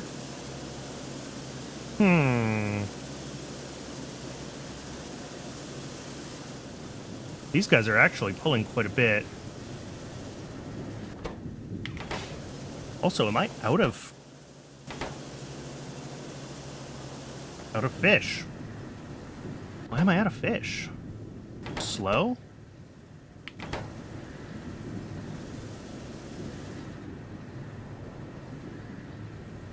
Oh! I didn't double check this. Okay, this is going to take a little more work to fix here. My fish egg demand for oh, because it's all spoiled and turned into biocrud and shoved into a... Oh, I'm an idiot. Okay. Yeah, this is broken. This is absolutely broken, and I am going to need to spend some time figuring out what I want to do with this. Because right now what's happening is half of our fish eggs going down here, and they're just spoiling. Because right now nothing's using them. This was cotton gut bootstrapping, but they are long since bootstrapped. Hey, look, a side quest. Yeah, exactly. There's always side quests. But I'm wondering if this is why my fish is a problem, because we prefer to send fish into eggs. We're just constantly making fish eggs and wasting our fish. And because those fish eggs are looped out,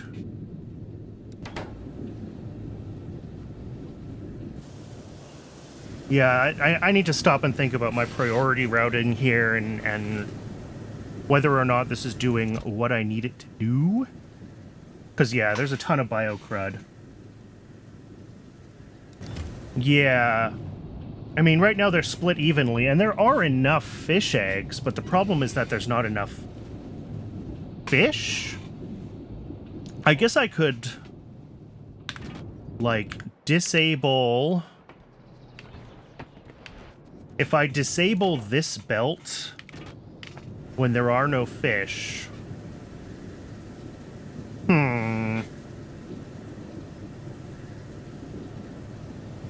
I'm not really sure. Alright. I need to take a quick bio break and refill my water. I shall return in just a minute.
Sorry, forgot to mute my mic there.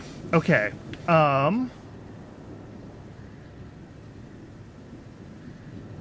What was I saying? I mean, really what I should do right now is just this, because we don't need the fish eggs to go down there at all.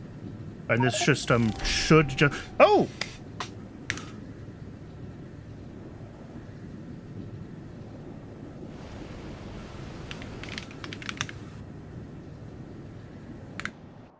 One second. I need to check this. This is important.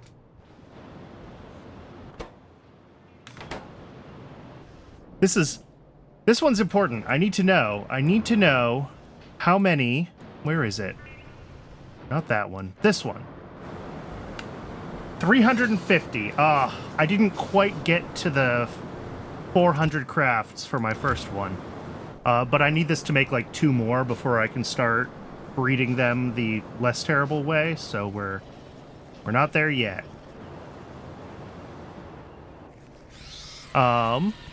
Okay, at any rate, yeah, we can just turn this off for now. I'm not going to be expanding my cotton guts in the short term, so this should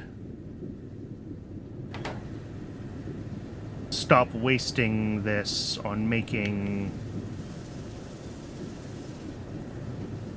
Yeah. Yeah. So I think this is fine. Let's just turn off fish eggs to down there.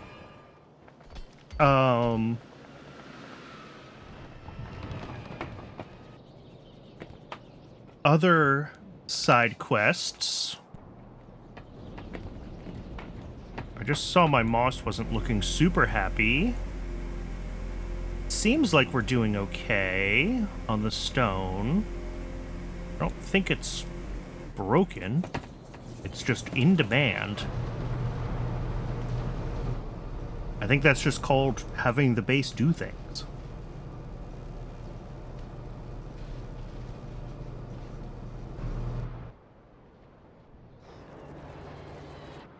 And then up here, I was worried about... Okay, this still hasn't fully backed up this belt yet. But this will start getting twice as much hydroxide. And that should get the system going.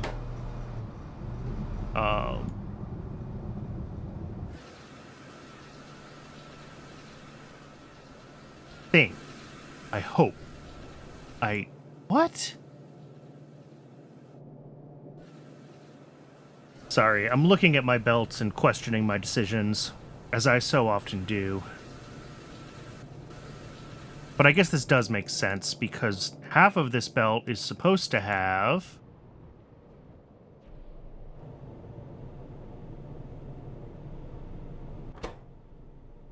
no steam.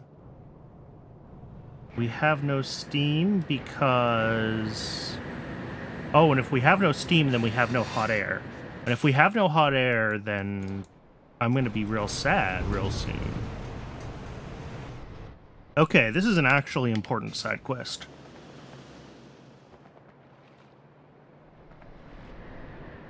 So the issue here is, this. All of this tar. Which is left over from all of, well, turning this coal into hot air.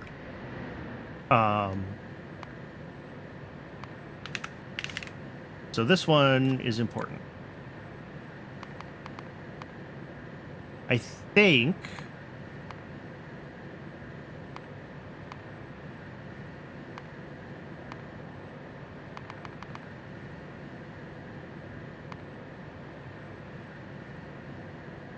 Yeah, if I do tar quenching...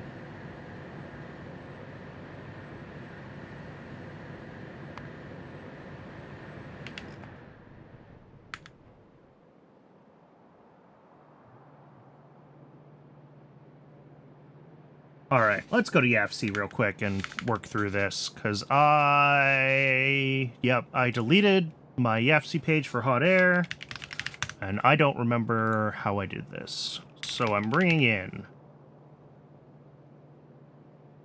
Oh god, I switched this to per minute. I can't think that way.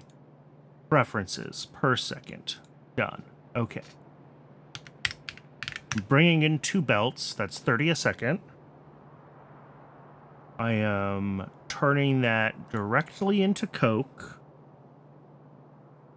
And then I am currently turning that coke to coal gas and tar. The coal gas I am sending off into the rest of my system. The tar I need to get rid of. I think my thought had been to use tar quenching.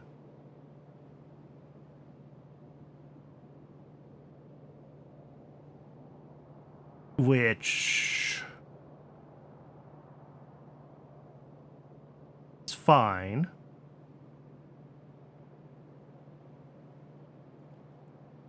Such as it is.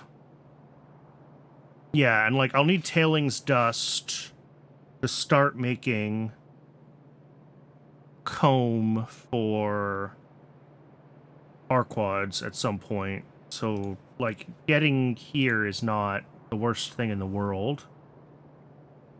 And I'm also going to have better soot separation.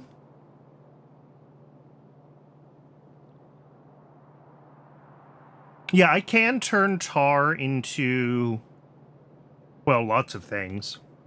But right now, the rest of my tar processing is pretty much running at capacity, and I don't want to rebuild it. And I know that I'm going to need tailings soon. And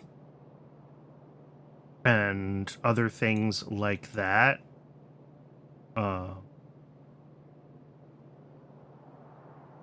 You know, looking at green science things that I unlock, there's lots of things that are going to use tailings. So I want to start doing at least a little bit of tar quenching and getting a little bit of tailings and tailings dust. Turning this acid gas into sulfur into more tar is really just a sink for the acid and the sulfur right now. It's not the ideal use for them, but it keeps the system from backing up. And similarly, you know, the soot and the tailings are going to get turned into smaller quantities of things that I can throw into boxes for now and not worry about. And I should build this for the full scale of that build, even though it's only running at 3rd right now. Okay, so yeah, this is just a few buildings. None of these are running at, like, close to full capacity, so... Quenching tower, a couple of evaporators, washer, 2 quenching towers. Oh, I can actually do this here, right? Not there. Is it?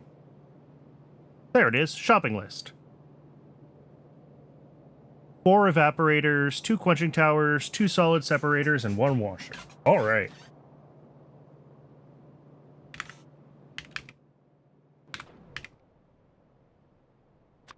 Two quenching towers, 4 evaporators. Oh, can't make those. What do I need for them? Tin. Oh, look at that. Tin.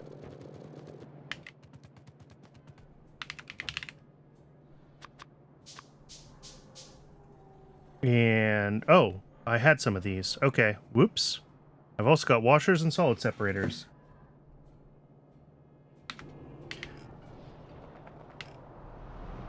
Yeah, tar into creosote, and then creosote for treated wood, and also you need creosote for sand castings. But right now I have this ridiculous mess of coal processing, and I make a lot of creosote. I make so much creosote that I am burning gasoline to get rid of some of it. Which is not how my system is supposed to work, but it is. Oh, look at that. I haven't been watching my liquid fuels much since earlier in the stream, but I think we're to the point now where aromatics are overflowing. Yeah. Okay, and those will provide steam into that whole steam mess that's been half broken. This is concerning, though, that apparently our ash demand is this low? How?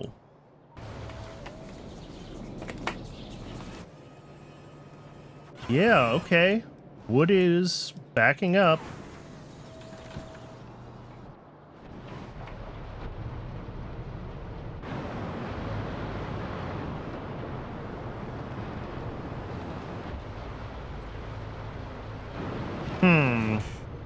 And then up here, like the automation science build, I mean, that's running, but it's not running super fast. Over here, where is this? This should be like this.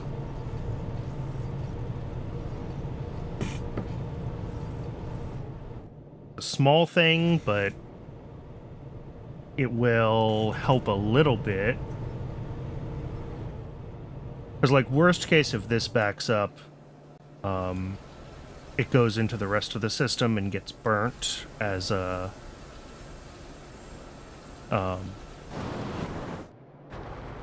fuel, with the rest of the fiber belt. But when it's yeah, I don't like seeing these ash belts this backed up. This is concerning. Okay, it's draining a little more. It's starting to catch up. So maybe that's all I needed to do. Maybe I had too much biomass being burned into ash.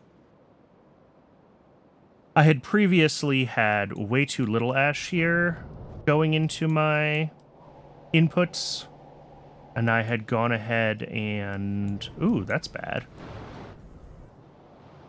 I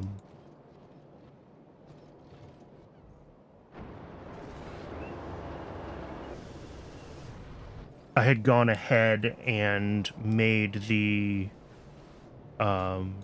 made this the priority so that we would preferentially burn biomass rather than send it into the general fuel pipe or fuel belt. But I think now I need to make sure that this ash is flowing, and that means it's got to come from here. Preferentially. I mean, we're still not really pulling a full belt, are we? Well, close to a full belt.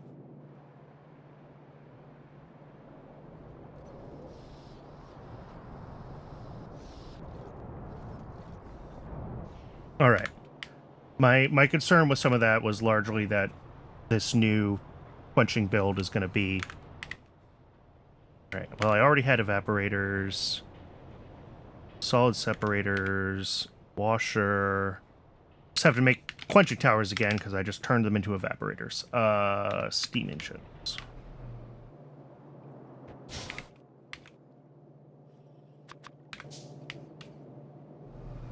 Okay. Let's get this hooked up over here. So the tar goes right into a quenching tower, doing the tar quenching recipe. That is easy enough.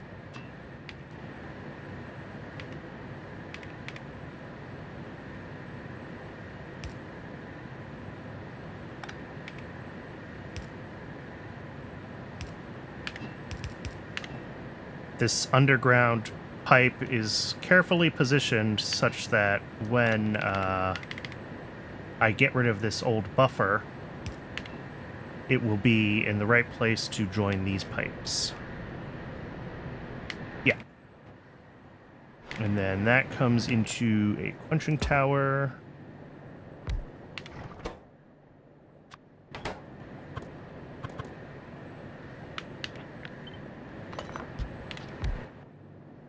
Okay. That also needs water, which I have right here.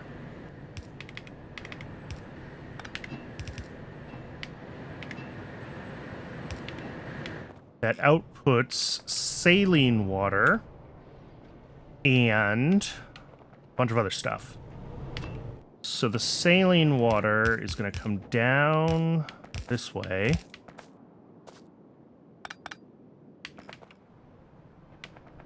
And it needs to be... Let's see. How do I want to do this? Okay, I can come all the way down here, actually.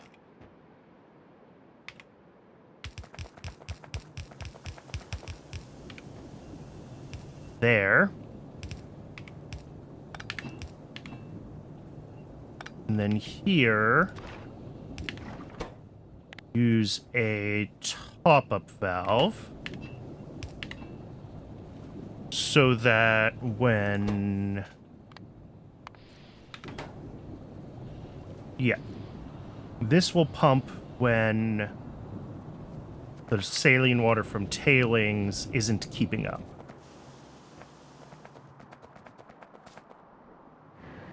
And then the blue gas, I'm just burning to ash.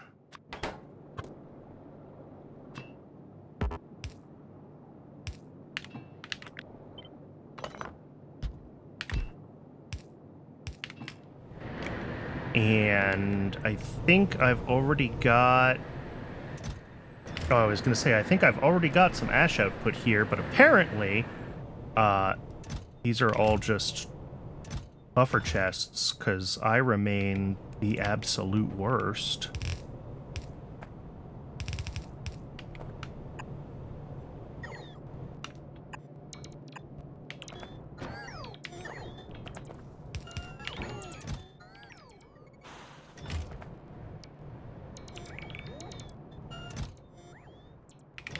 Alright, well, the bots are going to work on that for a while.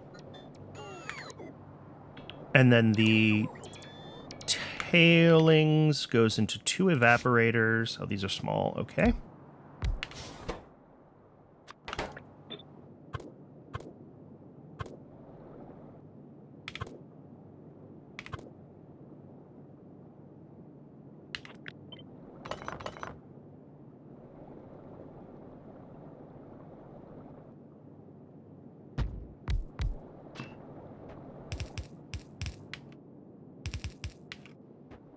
And then the sulfur to acid gas is 1 more evaporator.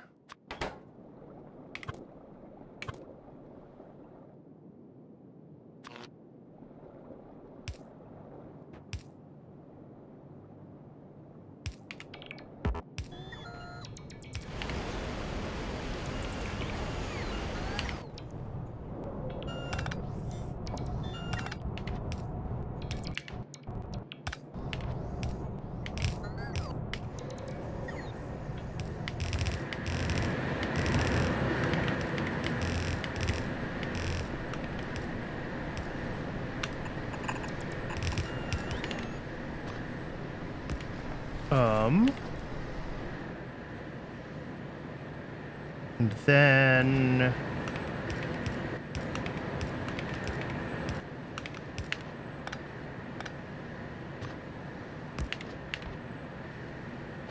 I think that's what I want.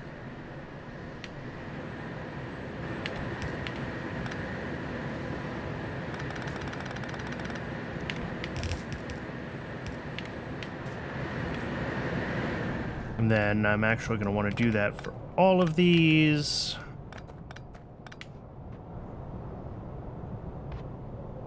Even though these ones are not even plugged in yet. do it right while I'm thinking about it.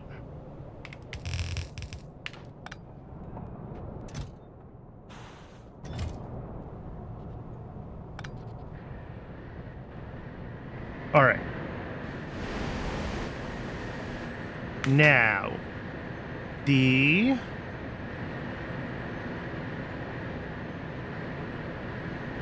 sulfur output needs a kerogen belt, and that is what this belt is sitting here for.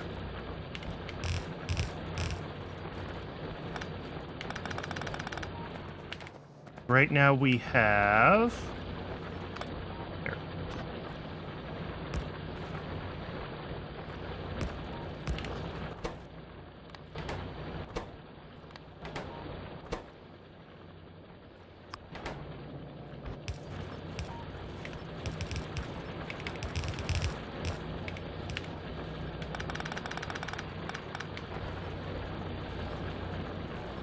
And this won't pull anywhere near a whole belt, but it will pull what it needs to.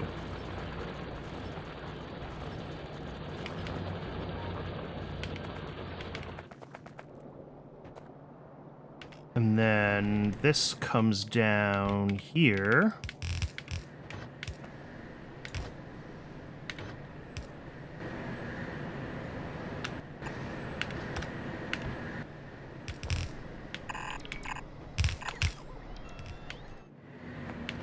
And where does that go in? That goes in a washer. Okay.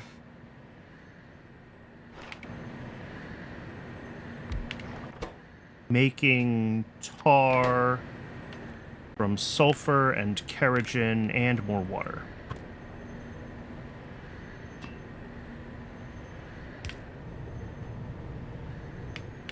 Actually, the best way to do this. I think if I put it on this side...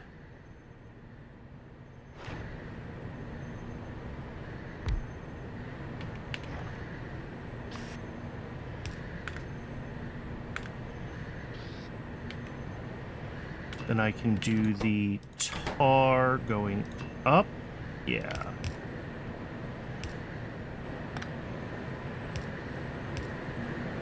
Oh, that's wrong too. Oh, I tried to carefully place all my stuff and now it's just wrong, of course.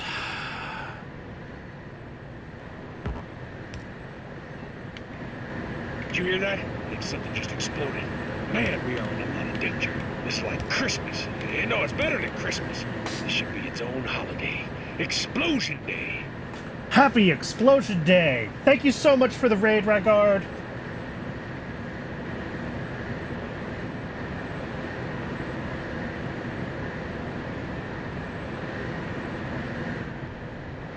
We've got to stop a meeting like this, really.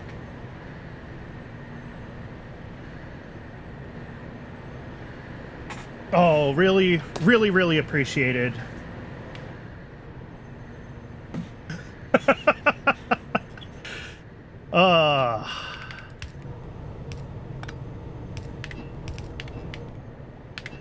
I think the problem is if I stopped playing hard mode, then I'd have to start doing something even more, like, degenerate to satiate my masochism.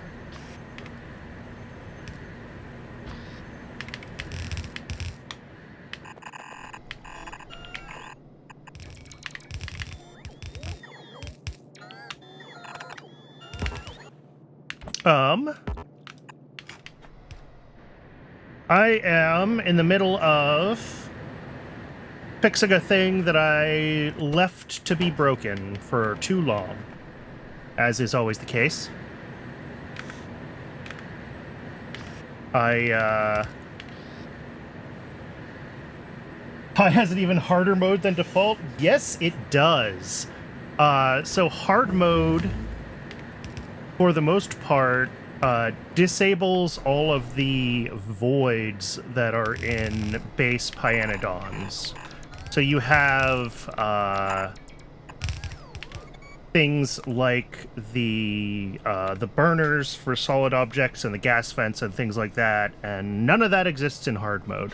So everything that you make as a byproduct, you have to figure out how to use in some way and get it all routed you know, where you want it. So in this case, like, I'm making hot air, and I think most people playing Pi would take the, you know, the slightly cooler coke oven gas.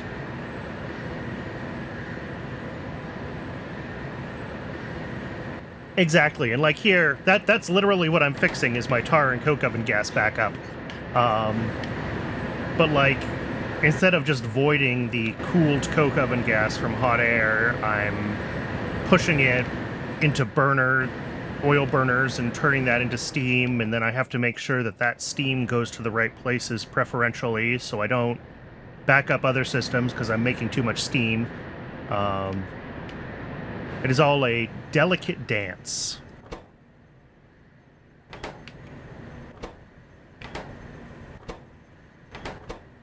Right. And then these guys need...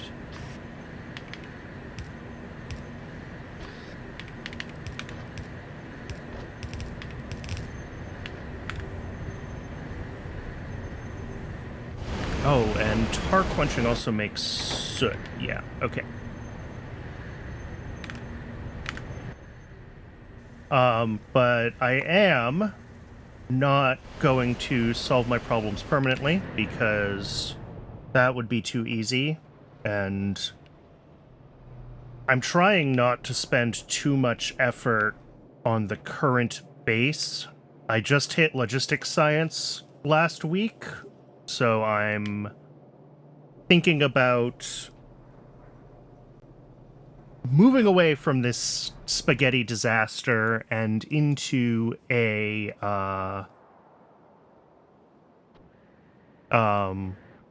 more of a train base, not necessarily city blocks, but at least trains. Just started towards intermetallics. Excellent. I remember when intermetallics looked daunting. That was good times. And now I just have my pile of alloys for whatever I need to handcraft.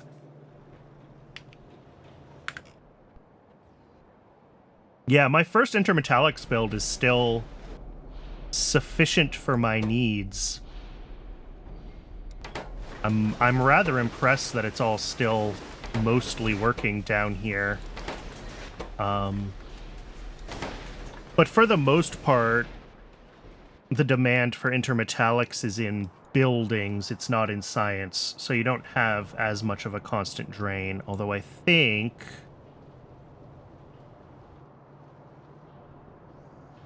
Does this take... Equipment chassis? Yeah, equipment chassis uses iron, nextlet, antimony, so that ends up in Logistic. I did start with some QOL boosts. Yeah, I've got just a small QOL pack. But yeah, having power armor and construction bots from the beginning definitely makes it easier to build things spread out. Right? Not masochistic enough.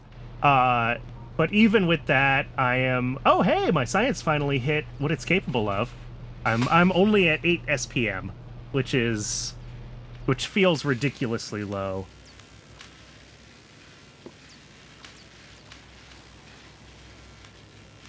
Yeah, I really... I bounced off of Pi the first time I played it, and I think part of that is because I was voiding everything, and I didn't really find it to be all that enjoyable. But now that I am playing in hard mode and I have to like think through those logistics challenges, I'm really I'm finding it more interesting, for sure. Oh, I went to my base for a reason, because I was going to get the stuff I need for couple of warehouses at least, or maybe a couple of deposits.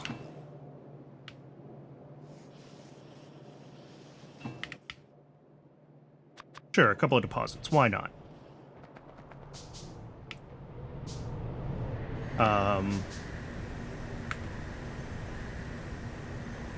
Let me make sure that that's actually worth it. Yes, it is. Okay. Just looking at YAFC, the tailings, I make 1.69 nice per second. And splitting everything up, we're into 0.78 or so, 0.8 items a second. So that is worth it, and we're going to be storing less stuff if I just do that. And then that.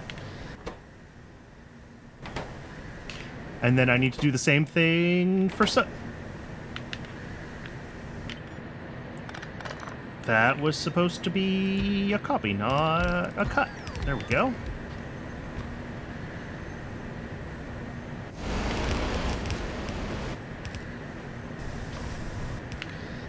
And then how much soot do I make a second? Oh, very little. Okay. Yep. I don't even need 2 of these.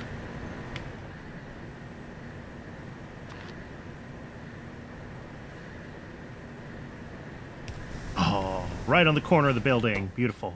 Oh, and let's pick the right recipe.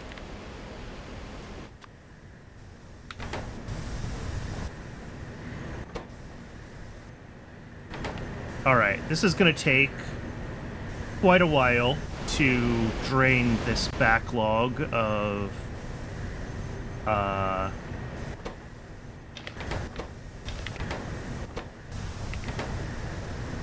tar that I let build up here because I am a terrible person. But should... Oh, I forgot these. I do want to get rid of the ash.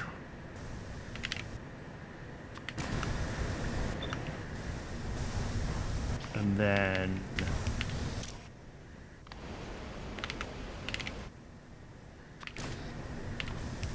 There we go.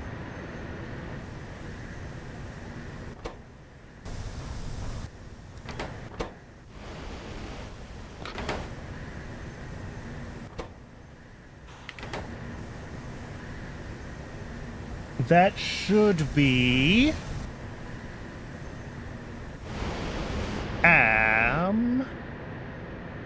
I think that's it. I think the system should run now. I don't know. What are you waiting for? You're trying to drain your tailings. You guys are running...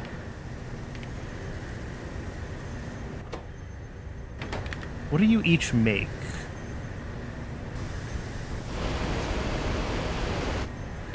Oh, well, for one, I'm supposed to have 3 of these. That's part of the problem. Okay.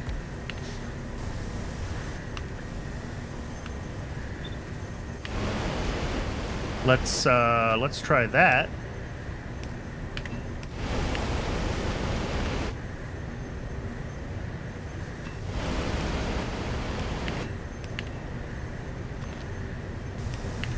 Okay. Now this should be able to keep up.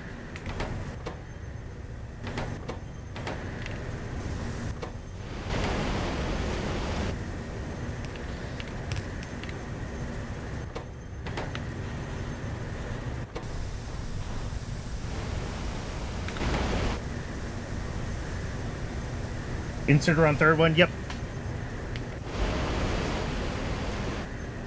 Okay, I think that's right now.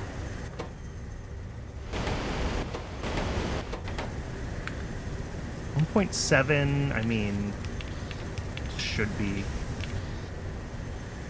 I'll give it a little extra inserter capacity just so that it can try to clear its backlog.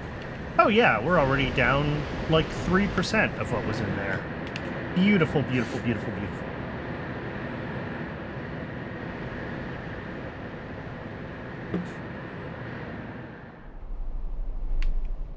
Okay. And we should have hot air again. No. I mean, the bricks are cycling.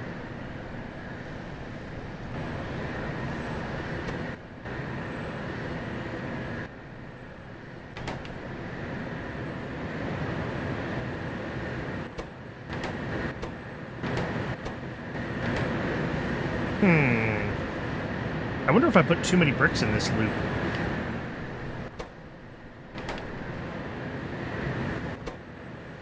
No.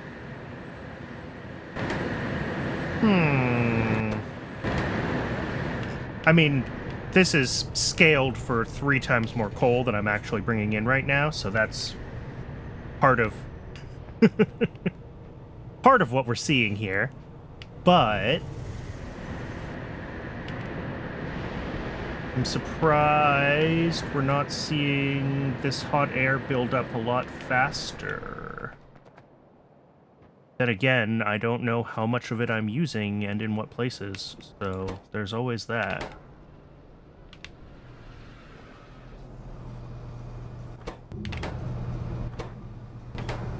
Hey, this is finally catching up on sodium hydroxide. Excellent. Maybe I need to bring in a second belt of, or a second pair of belts of coal. And if I'm going to do that, I should just do all of it. But all right.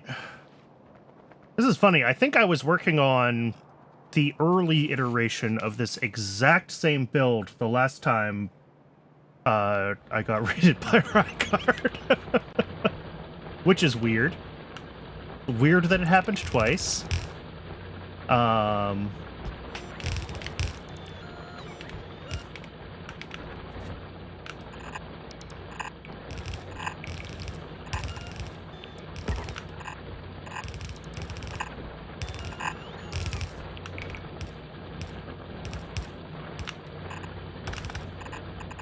Okay, this is going to be a very, very boring long belt drag, and I'm sorry. Even with bots, there's only... Oh, and I'm out of belts. That's... The bots definitely can't do anything if I don't have belts in my inventory.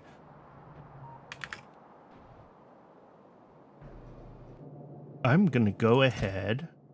do that while I'm heading over there, because I'm gonna need lots of those.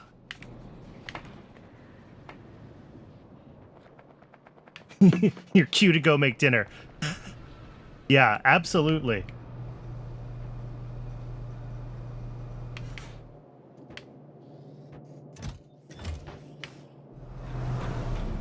No. I was up to whatever that is, 10 stacks. It will, That's about as much as I can usually reasonably fit in my inventory, since my inventory is always half full of garbage.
All right, and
Let's see. I should have that same corner. Yes.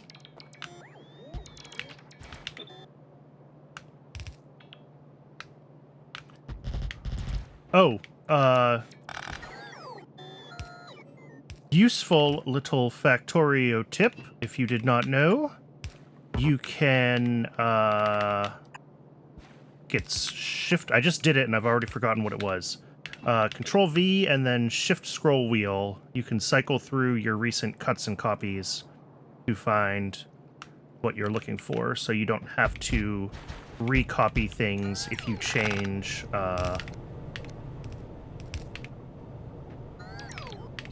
if you copy something else and it's the top thing in your buffer.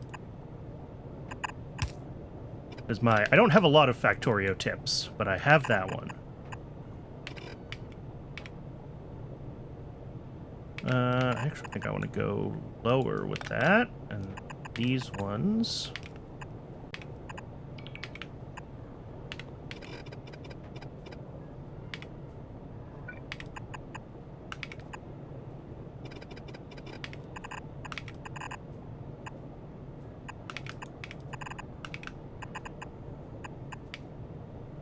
Okay. I'm gonna need, like, thousands more belts. But that should be this system pushed to its max.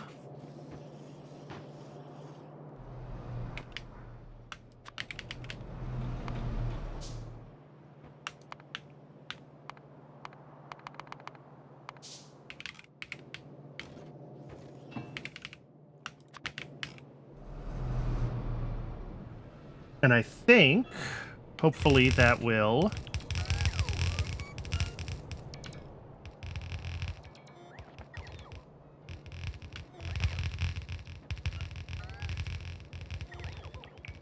get this thing running a little more smoothly.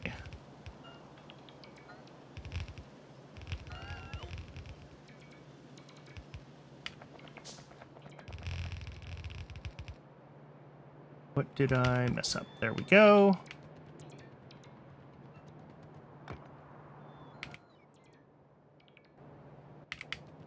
Oh, everything's just kind of caught, backed up to different positions here. Yeah. Yep, I need many, many hundreds more belts to get this all connected. Yay.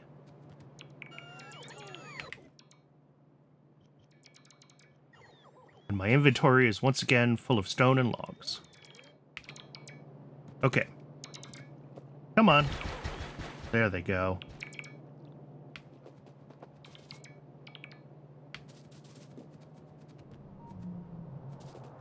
I think that's everything, though.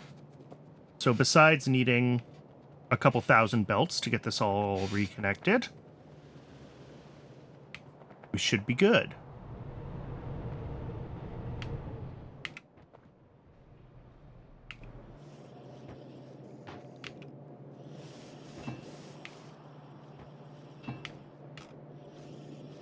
Anything I can do to get this to run faster? Maybe.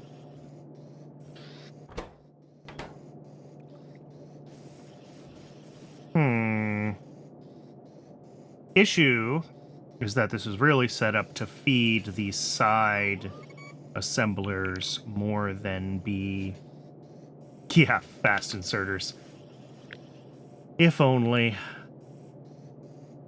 If only.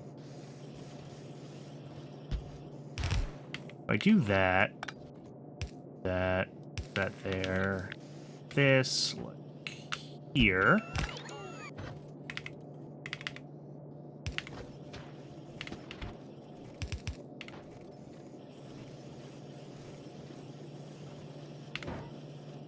There we go. Even if that machine is not running any faster, now we've got two of them. That should help a little bit.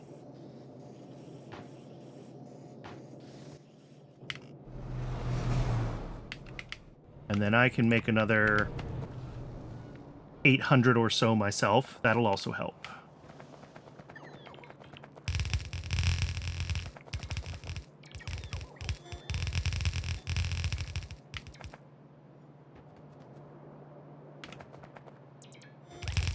All right.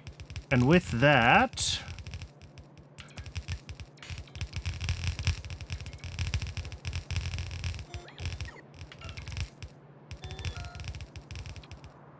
Sushi belts. Oh, yeah. They'll figure it out. I'm gonna have to make another pass back and forth to have enough belts, probably. Or at the very least, I'll be going back up. Or do you mean that I missed... Did I miss a part in the blueprint, or did the bots just not lay it down yet?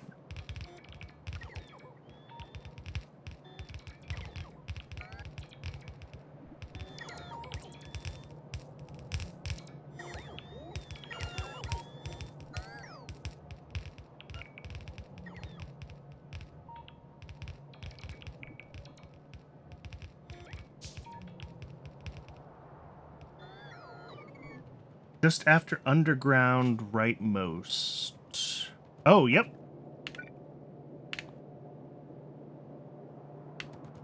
It's just misrotated.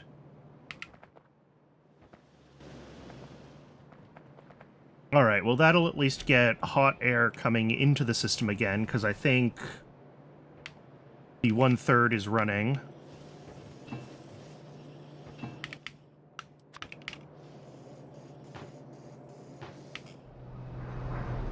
Hopefully, this is the last batch of these that I need to handcraft heaps of. All right, I'll stop and let you guys charge. I'll be nice to my bots.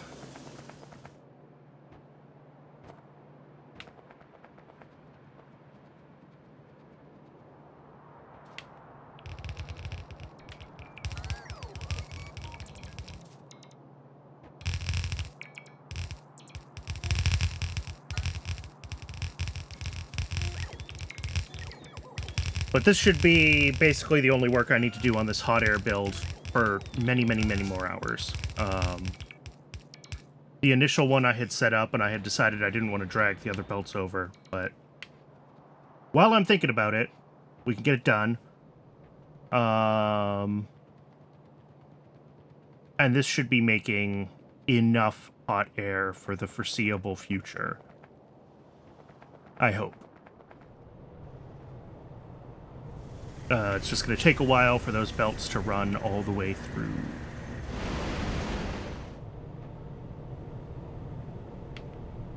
What's this? Right. So I'll just prefer to fuel this system. Yeah.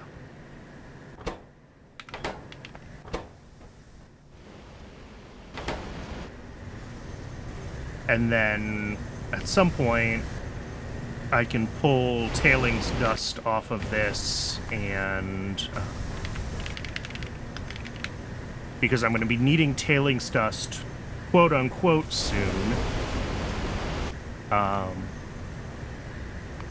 to start thinking about that's advanced separation. Where is... There we go. Arquads. I'm going to be needing to make Arquad cone.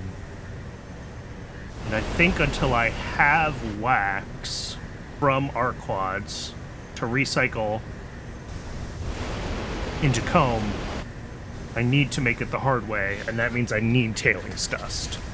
So this build is preempting that a little bit, but that is why the tar from this setup is being quenched and going to tailings. Is my expectation is I will need it for Arquads, quote unquote, soon.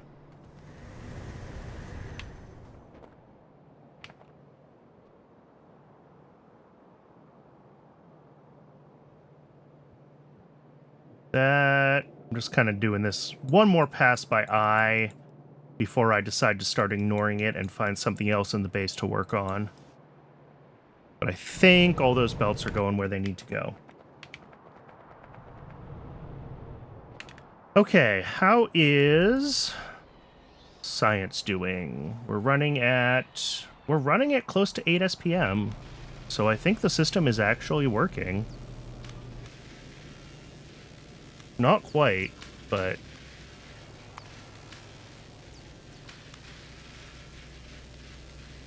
Yeah, I really was expecting to see some... With both of my Pi-Sci 1 builds running, I should be seeing some backup of Pi-Science 1. And I'm not, and that concerns me.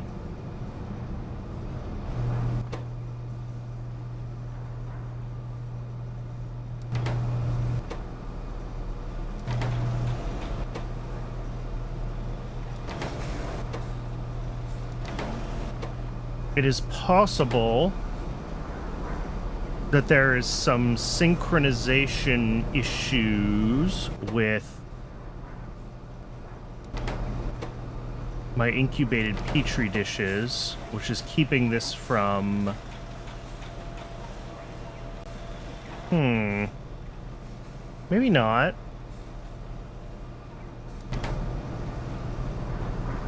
I'm unsure. I'm really unsure.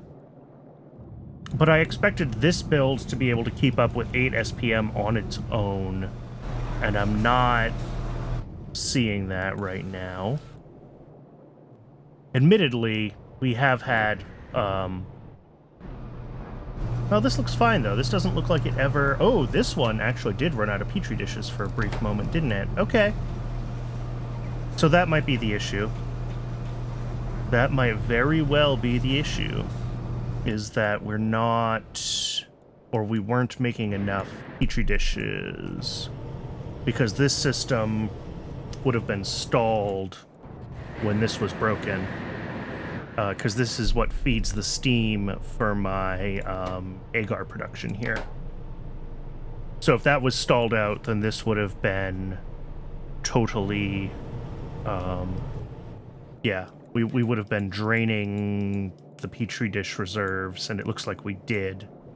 So that might just be the issue, is our petri dish demand. Let me double check that.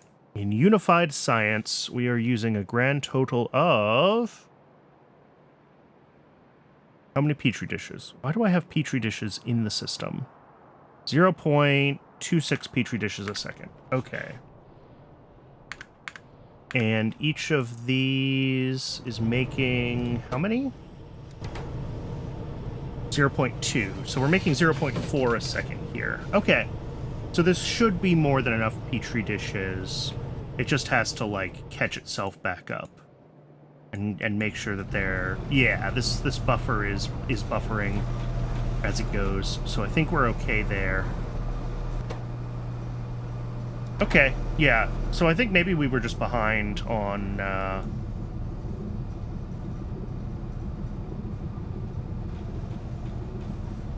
because the hot air system that feeds everything up here was offline for so long.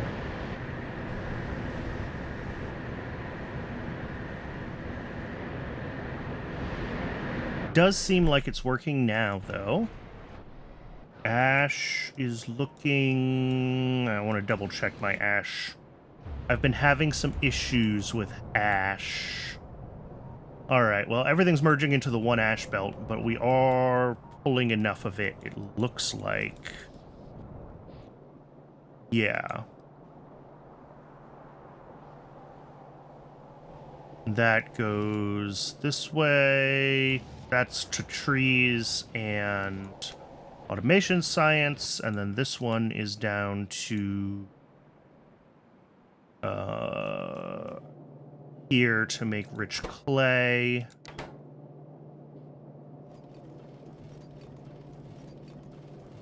And that seems fine as well. I should be keeping an eye on this, because I did a bunch of changes to it. But it does look like it's running. You're not buffering anything, which means both of these should be trying to run. Ooh, this is getting to be a problem. Also, apparently lard spoils much more quickly than some of the other animal parts. That's good to know, but also terrifying.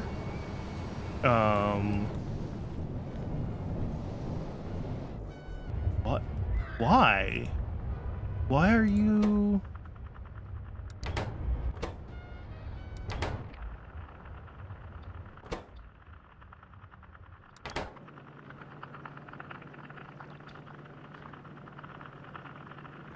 Interesting, and by interesting, I'm not sure what I mean. This should have basically stayed full. The last time I checked this, this was backed up. So I'm trying to understand what happened.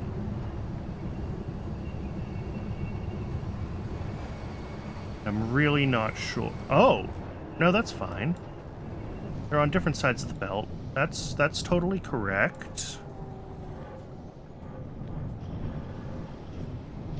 Yeah, that's fine. That's fine. That's fine.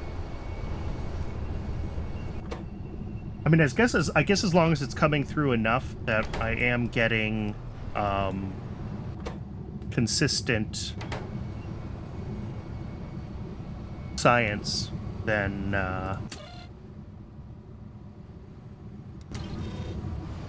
I guess what I could do is, instead of tracking bones, I track... Yeah, let's change that. That's a quick fix. That should be a minor improvement. And I can explain my mess again for all the raiders, because I did this setup more towards the start of the stream. Okay. So what I've done here is I've turned on wanting, based off of whether I have, if I have logistic science buffered, everything will stop, which should basically never happen, but it could.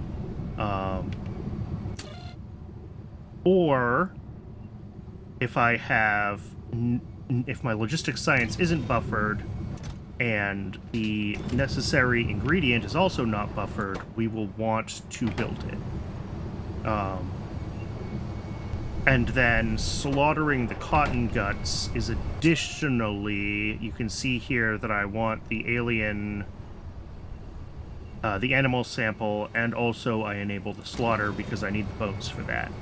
That way I'm not just slaughtering these guys and having all their spoilable parts spoiling. But I did this part based off of having bone meal backed up here. And I think that is stupid. And I think instead what I want is to do this. Bring that into the system. And instead of checking bone meal, we want to check the alien sample. Yeah. Is less than a stack. Yep. And then that way, throw those in there too. And the other part of that is, I think, turning off this one. Yeah, when I want bones, which is already correct, because I just changed my thing here. Okay, cool. So I think that should be a little better. It should turn itself off sooner without having to buffer as much stuff. Because this was only going to back up to buffering bone meal once, like, all of this backed up with 4 alien samples, right?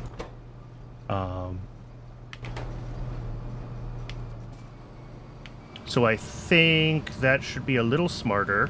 We'll see. And then this thing should want to run, and it does, right? These are enabled, waiting for source item. Did I math my cotton guts wrong? Surely not. Because this shows all but... Oh, this one's not running. No Oh my goodness. Well, that's part of the problem. is that a bunch of cotton gut pups were being buffered at the end of a belt. So maybe this will work a little better now. So I think basically this system has been filling this unused buffer of pups for a while, and with this one populated now, for a few crafts, we should see the pups making their way further down. Or they should start buffering, like, from here, hopefully. So that might help with getting more cotton guts out of the system. This is stalled on Relisias. Yes, you are stalled on. What? Why and how am I not making Relisia seeds?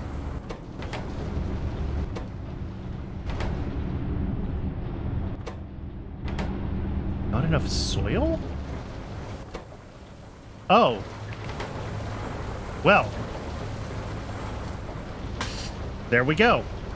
And that's probably part of why my whole system hasn't been working right.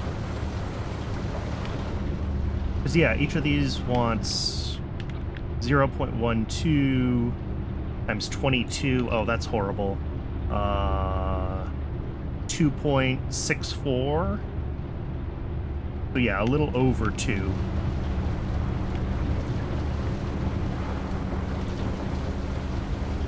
So 2 of these should do a better job now of getting everything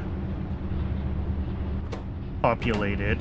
Do I have some soil in my inventory? A little bit. I can help. Alright. Well, that was good to find. I'm glad that I noticed that. And I think... Well, it's going to take a while for the soil to rebuffer in all of these, and for the machines that have been off to start running consistently. And then that's got to mean Relisia seeds keep up, so this is going to take a while to untangle itself. But that is probably why my cotton guts have been not quite keeping up this whole time. Because, yeah, I don't have Relisia seeds.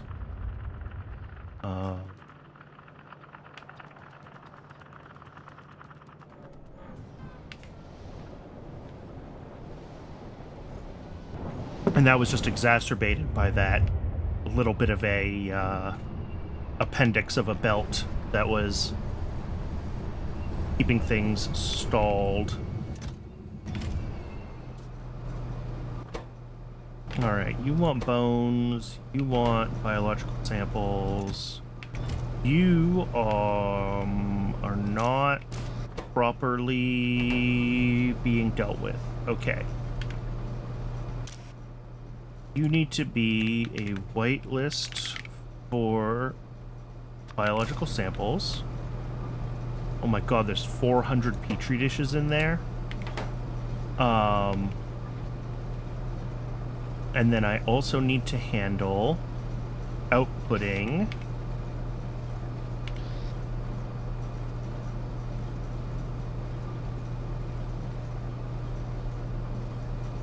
this needs to output its spoiled... Oh, and this actually needs to be a yellow inserter, because I need to be able to use 2 things in a whitelist. Fluorospalanin, as well as potentially biomass. It shouldn't happen. It should always pull out the fluorospalanin before it becomes biomass. But just in case somehow something gets stuck in an inserter for too long.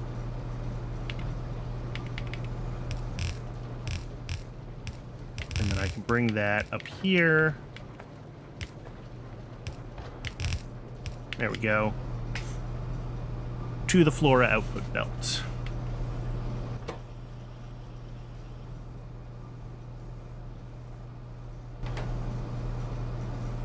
And then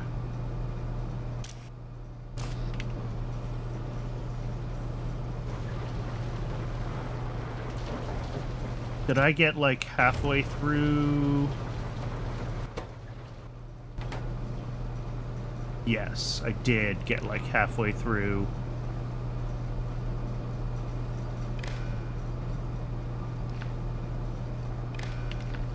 Okay. So you should only be enabled when biosample, not biosample. What are they called? I've already forgotten. Biological samples. All right. Biological samples, less than 100. Because the biological samples don't spoil, right? Yeah. So yeah, the biological samples will run, and then same thing here.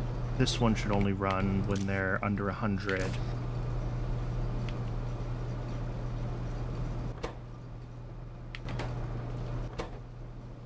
This doesn't matter.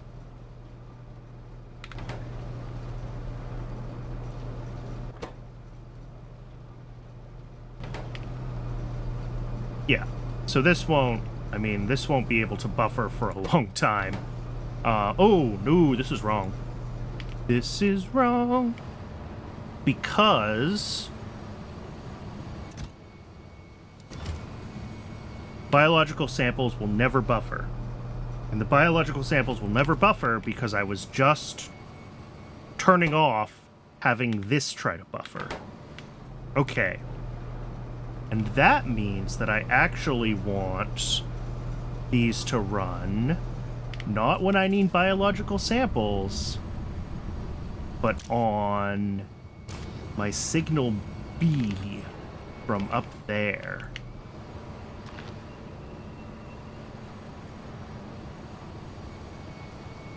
So let's get that connected.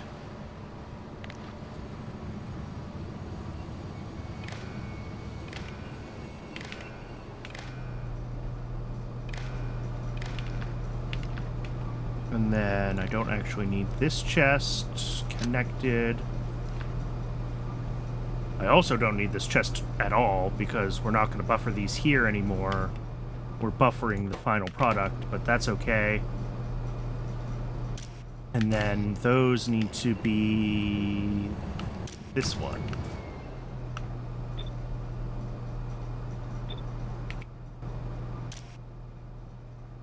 Yeah, so whenever the B signal is on, which it is, we want to be running this system. And that means this, and that's just fuel. I don't care about that one. Nothing here spoils. Okay. And then this might loop a couple of extra incubated petri dishes, you know, when the B signal hasn't quite turned on yet, but I don't care if they loop. That's...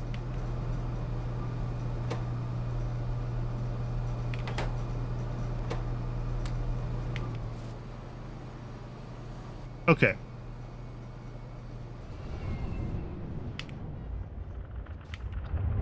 How is everything else doing? Have Relisia's turned themselves all the way on yet? Yes. That's a start.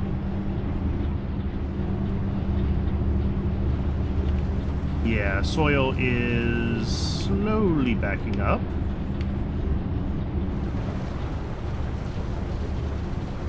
That means these should be running more frequently.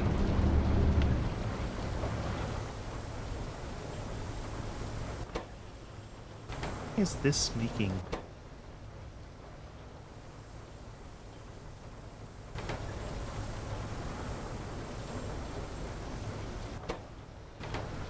Why was this running?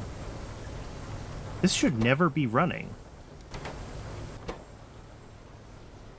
Cotton gut food doesn't spoil. Seeds don't spoil. Oh, these seeds go down here too. Okay, never mind. Yeah. There's seed demand for something down here. I guess the pups, yeah, the pups have seeds. That's right. I vaguely remember how this works.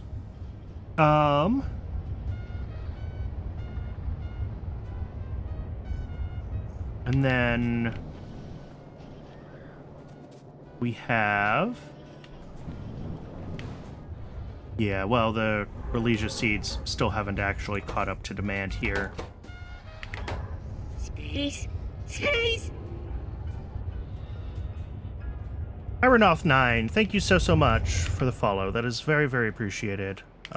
Since I am just rambling on about my cotton guts, now is a good time, before I forget, for me to get you up in the Wall of Fame.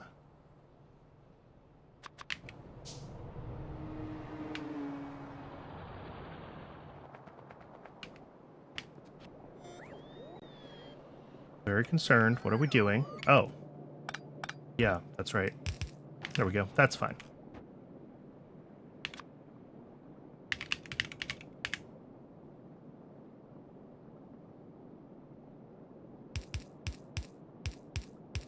Oh, not quite. Over one more.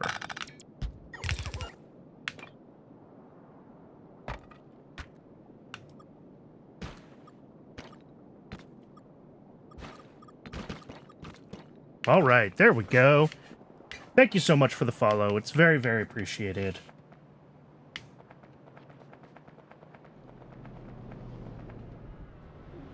All right, how are we doing here? These guys are still trying to figure themselves out with Religio seeds. Yeah, although it looks like we're in a better place. That is catching up. Good.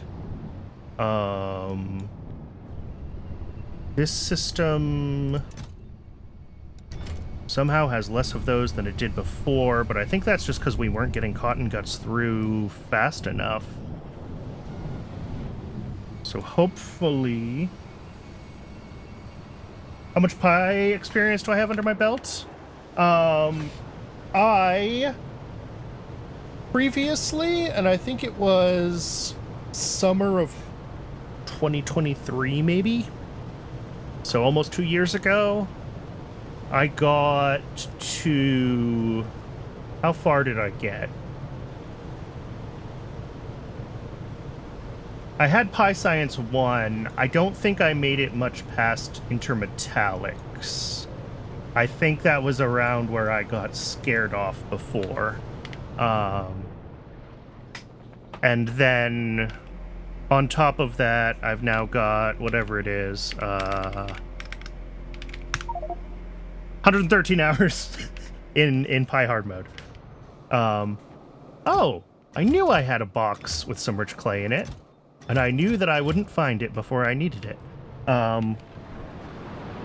So, like, all in all, a couple hundred hours in Pi, maybe, if that. I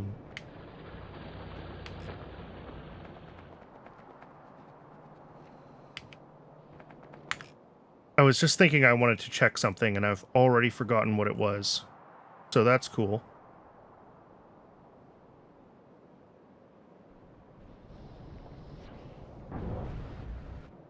I'm kind of in a lot of checking and keeping an eye on things mode just because of how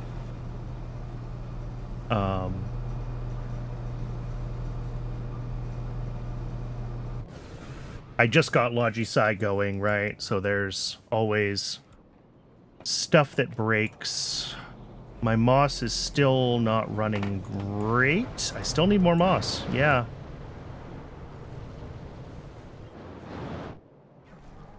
Is it at least keeping up with Vrox? It looks like it. Yeah, they have enough.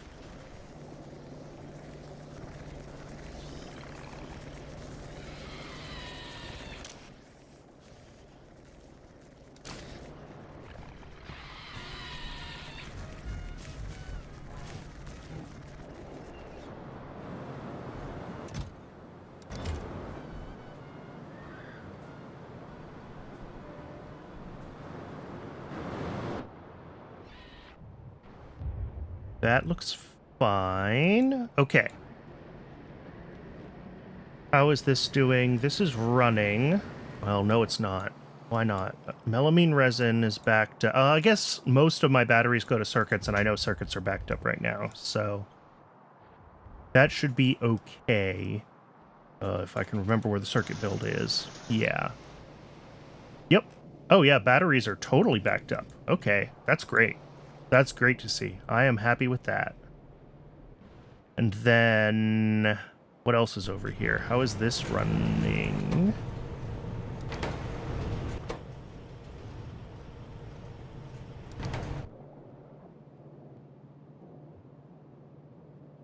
That looks fine. Okay, yeah, this has plenty of dishes now. That's good to see. I am still concerned that we're not catching up on Pi Science 1. Because I know I've said this a few times now, but this is theoretically built to be able to make 8 science a minute on its own. So I really should be seeing more.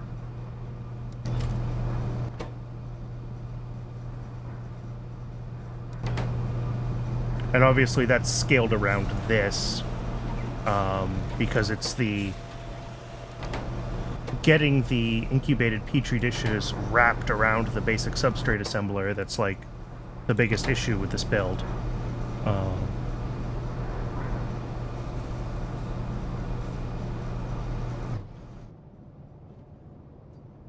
But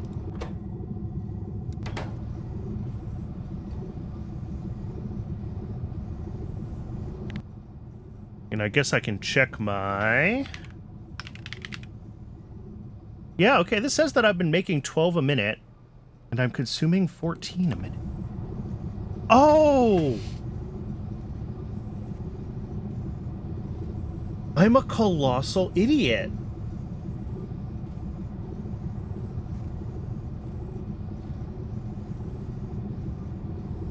This needs 2 Pi Science 1 for every Logisci.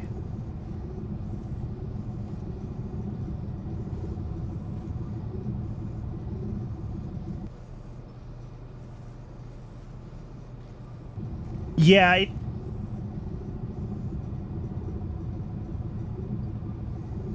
you're right. I don't actually need to do that. It's really just about saving power to not have the incubated dishes, like, running in a loop when they're not needed. I don't know, the dishes spoil so quickly unless you're doing direct insertion. I don't think they work. But, okay, so this is my problem. My problem is I need twice as much Pi Science 1. Okay. This is a problem I can solve. All right, let's actually solve a problem instead of staring confused.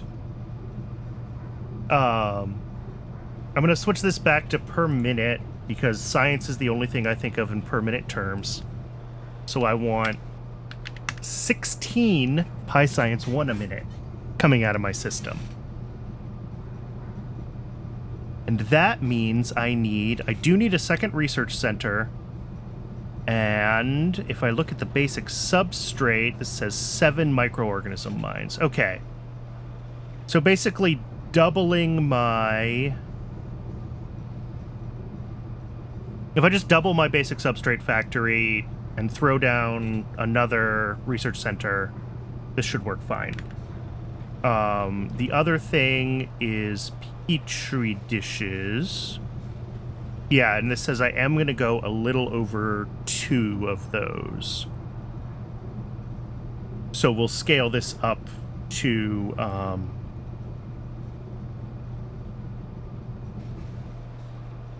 3 petri dish makers. Empty petri dishes, we're still within the 1 Glassworks for that. Okay. This isn't too bad. This is YAFC. Yeah. YAFC. Or technically it's like YAFC continued, or what do you want to Google for it? The original author doesn't maintain it anymore. there's a link to the GitHub for the currently maintained version on the Pyanodon's Discord. But yeah, I've found that this is, especially when you have things that loop and like petri dishes and yeah, I've given up on using the in-game tools, and I've used Factory Planner, and Factory Planner, I don't remember what my issues were with it. I've run into issues with all of the tools in various different ways, including YAFC. I've broken YAFC too. But I think I actually have Factory Planner installed. It's up here somewhere. Yeah, there it is. And you can see how long it's been since the last time I tried to use it.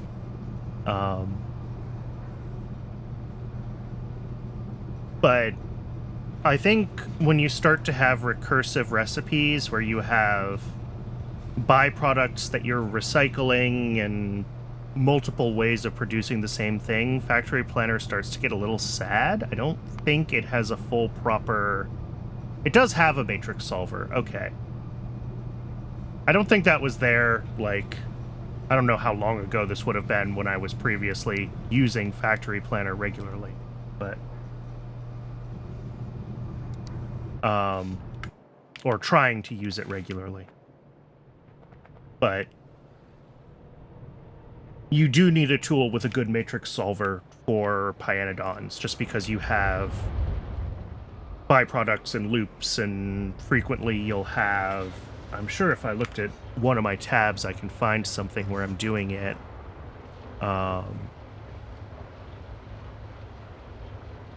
That one's straightforward. Moondrops aren't too bad. Actually, this is a good example, right? Because the processing that creates moondrop seeds, yes, it consumes a bunch of moondrops, but it also spits out moondrops with some amount of probability mixed in. And you have to have a matrix solver that can handle that. Otherwise, it doesn't know that, like, of your 25 moondrops you need for your seeds, 11 of them are still coming from being byproducts. And, yeah.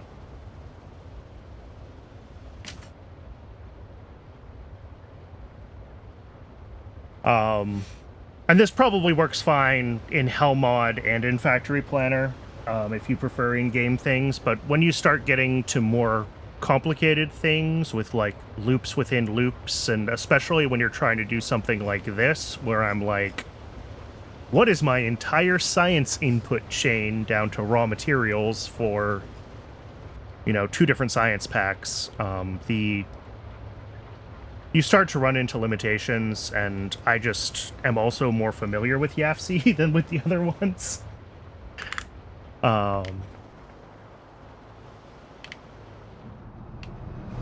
Okay, so this needs to be effectively duplicated, and that's annoying. So I'm not going to do that. I'm going to start at the inputs, and we're going to add more of this. I guess... What do I want to do? I get rid of some of these.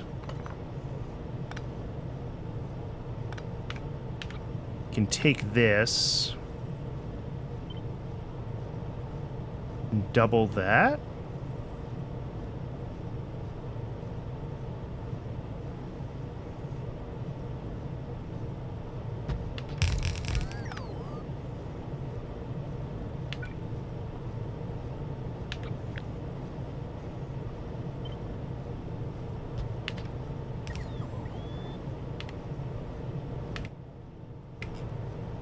And then...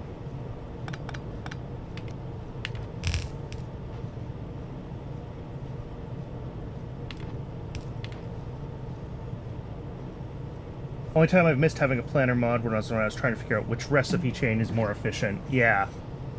in theory, and that is one of the fun things about YAFC, is in theory it does that for you. It does its own like cost calculations of what goes into producing things with your current tech level.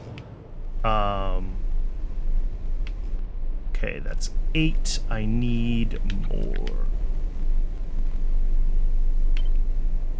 But I don't know how... I don't really know how much you could trust those other than as sort of a vague indication of...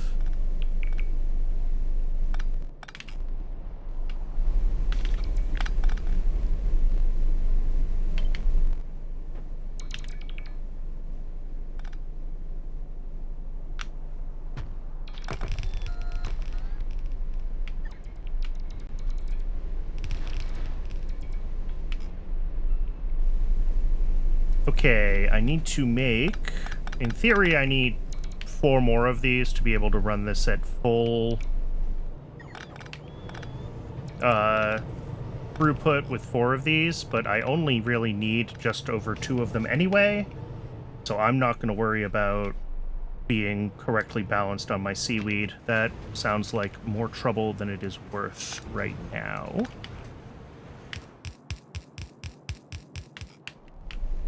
I will, however, actually remember to reconnect this pipe while I'm thinking about it. The number of times that I move a pipe and then realize 4 hours later that I only halfway moved it is upsetting.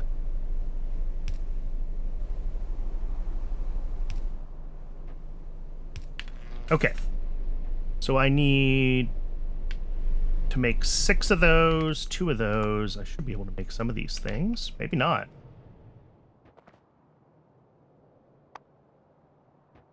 What do I need for... Okay, I can do 2 of those. I need 4 more. Limestone. Ew. Where do I have limestone nearby?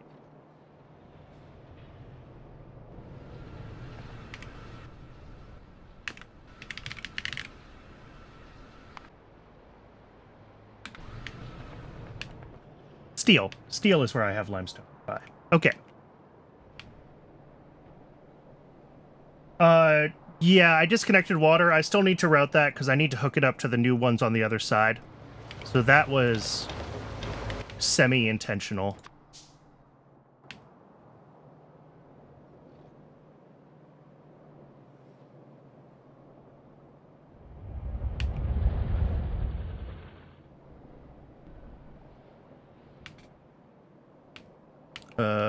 Where's stone bricks? Stone bricks.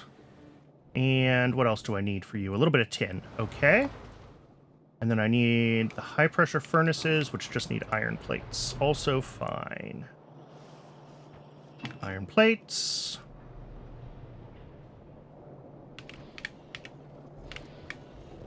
Tin.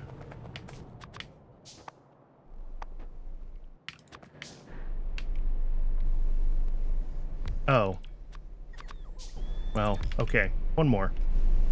Oh, and I also need to grab some seaweed so that I can...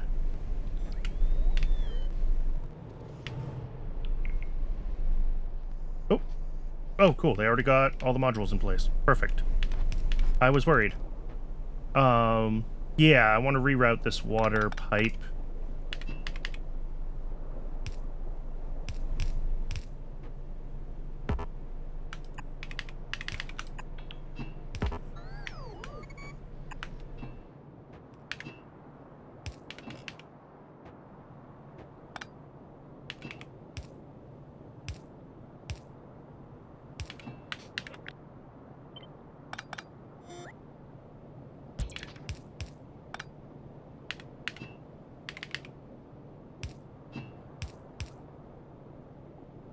Okay, water in, all of those. I need, apparently, a couple of iron chests.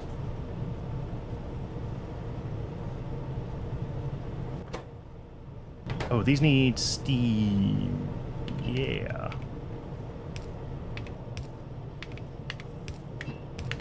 Cool. So that should be Petri dishes, not quite doubled. Again, I've only got 16 out of 20, so I really only like 1.5 times it, but it'll buffer.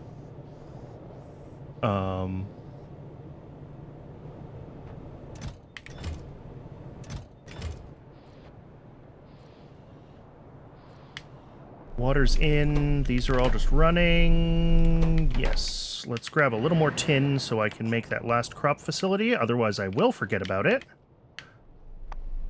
Nope. Oh, it is tin. I don't grab enough. Oh, because that's not tin. Because those are optical sets. Because I'm an idiot. Where's my tin? That's tin.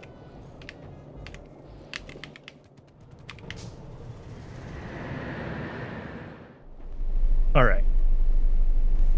Up. Beautiful. Drop the seaweed down here. Cool. So that is more Petri dishes. Excellent. And then the next thing to double is this. And I have plenty of space here to do it. I just need to, like, disconnect my inputs and figure out how I want to position things so I have a little more space. And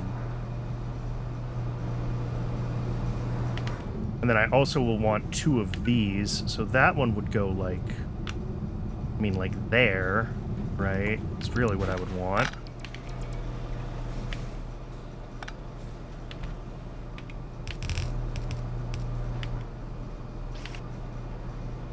Those would be like, oh, nope, not there. There.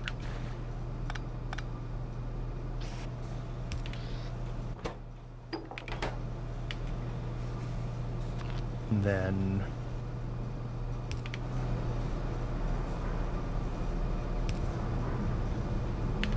that's fine. And then this needs to be positioned slightly differently. I'm gonna give up and end up with some stuff in my inventory, but that's okay. I'm trying to be careful with this because I have all of the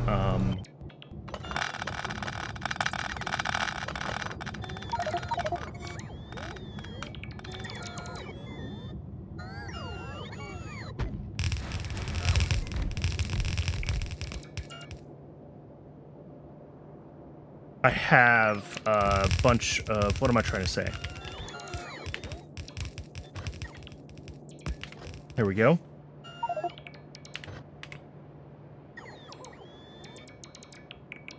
And these come across. All the circuit network on this, I want to make sure I copy and paste it in a way that it maintains the circuit network. There we go. Those are the words I was looking for.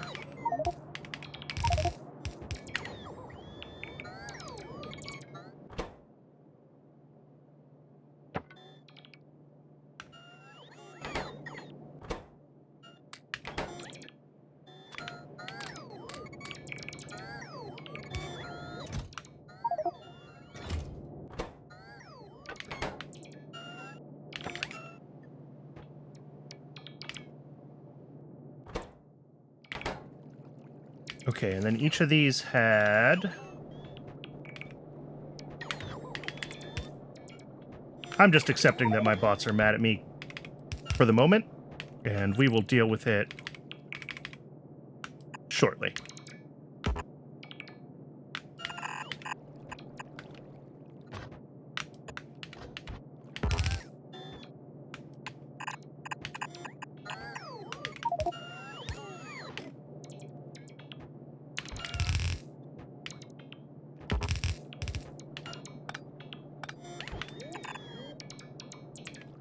And, okay, that's that part. Wood needs to come in as well.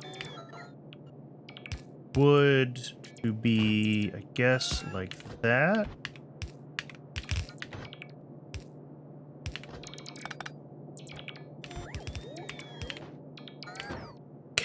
Let's let the bots do their thing.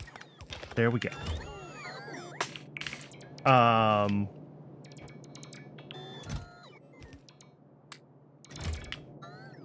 So that should be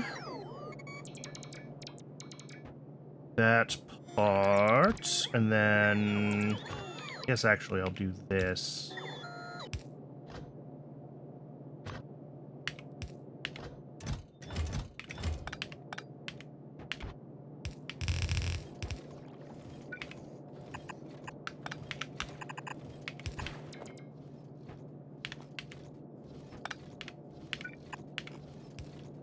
Okay.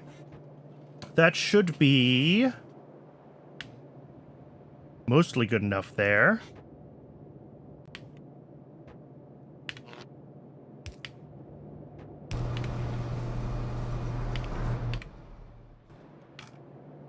And I know my inventory's full, thank you. I need now... What do I need? A biofactory, microorganism mines... Oh, this will tell me. Yes.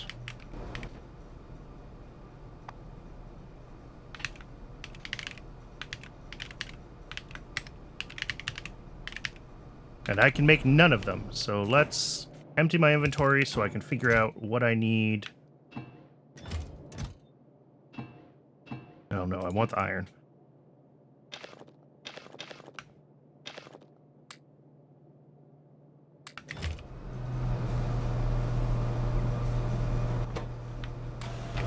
Oh yeah, the moss connection. That would be a good one to restore.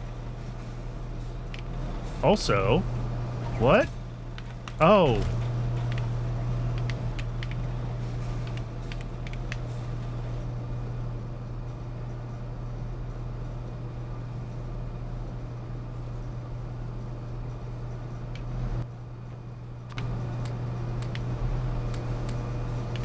Okay.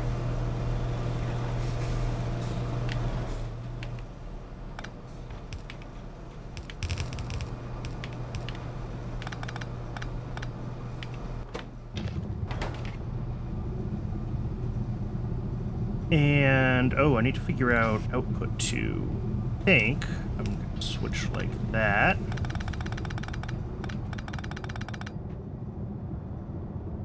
Do it right like that. Okay. That is stupid because this belt is going all over the place in ways it doesn't need to. I could bring it right down. You know what? I'm just going to do it. Let's fix it. Fix it while I'm thinking about it, or it'll never get fixed. That's how this works.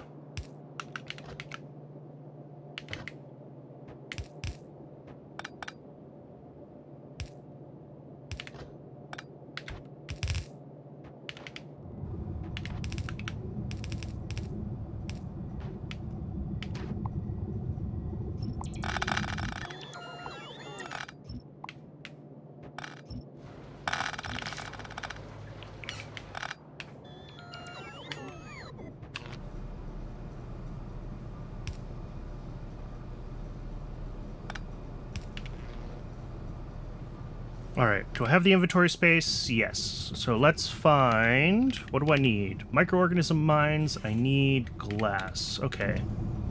Hopefully glass is the big one for a lot of these, actually. But we will find out.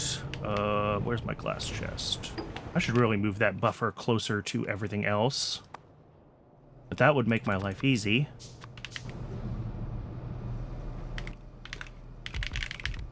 Automated factory. I need shafts. Okay.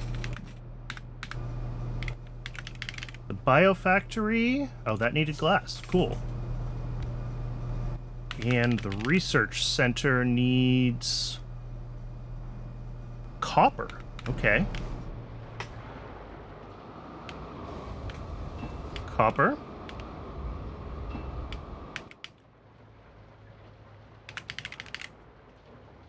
Research center. And shafts for the automated factory. Where's shafts? Shafts.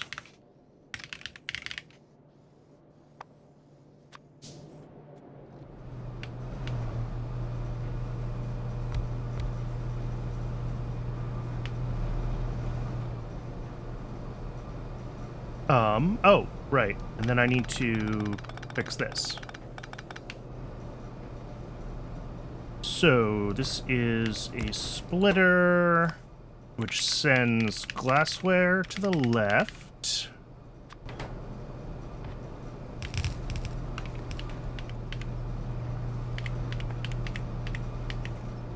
And then... Okay. That should get Petri dishes going. What did I do here? Why is this? Oh, this was a... Yeah, this was a balancer. That's right. I just didn't quite copy and paste it right. Alright, so in theory...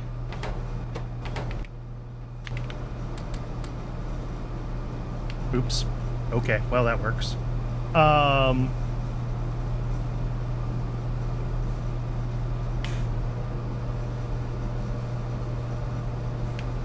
In theory, these should start turning on now.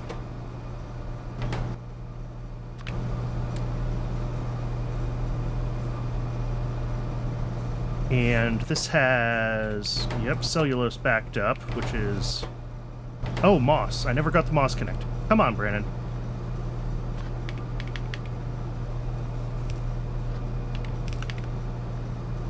My two brain cells have decided they do not want to rub together on this build.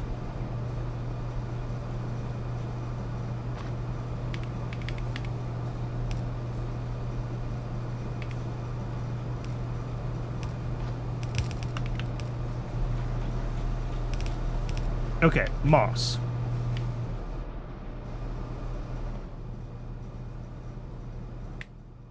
Moss is definitely a concern for me as an input to this. I am gonna have to expand my moss. There is no two ways about that.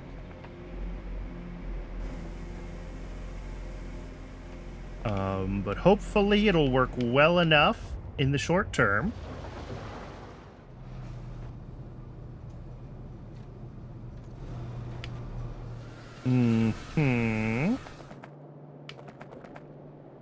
Okay, that's fine. Just making sure, because this now has substrate on both halves of its belt, that I wasn't relying on that half of the belt being empty. But I do merge it onto a half belt down here, but that is done properly, so I don't have to be scared.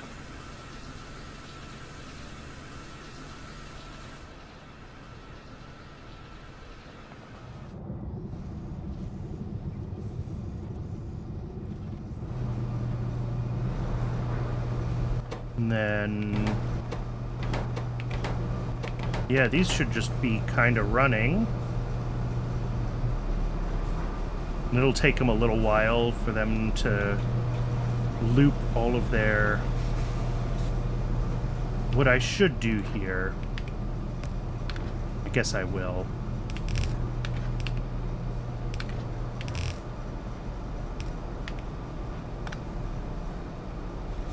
Is, there we go. Connect these up separately so that the two loops of used Petri dishes from spoiled ones are isolated, and like I don't want this one coming through here and potentially clogging off this one, which it shouldn't do, but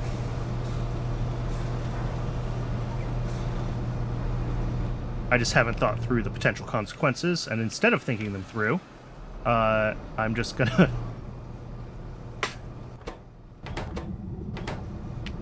Okay. Oh, the other thing I didn't check when I did this was glassware.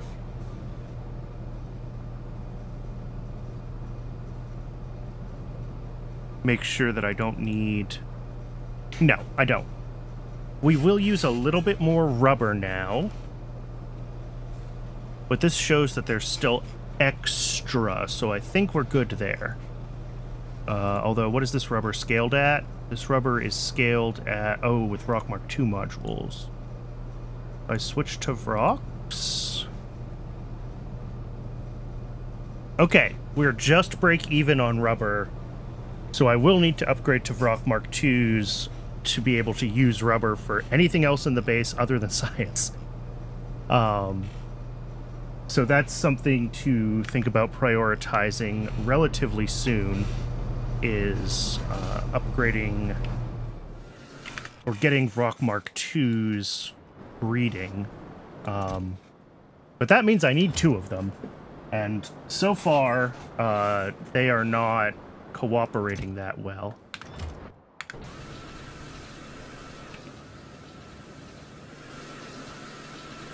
Oh, that's the other thing. How much sodium hydroxide are we pulling?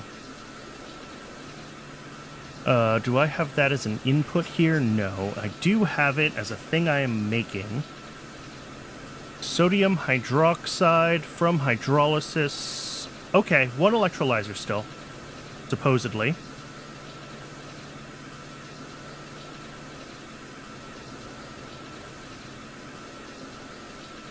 Wait, is that true? Yes. 0.9 of them is what goes here.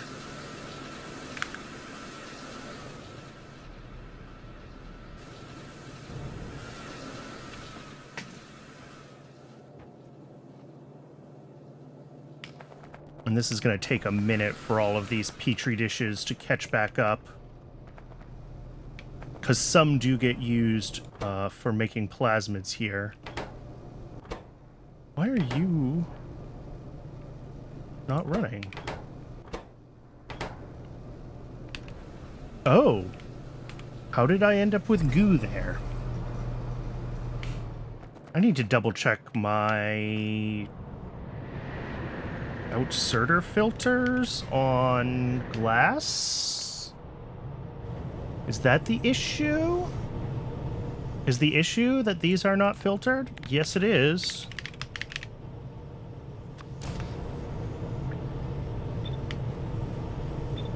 Okay. That should fix this problem.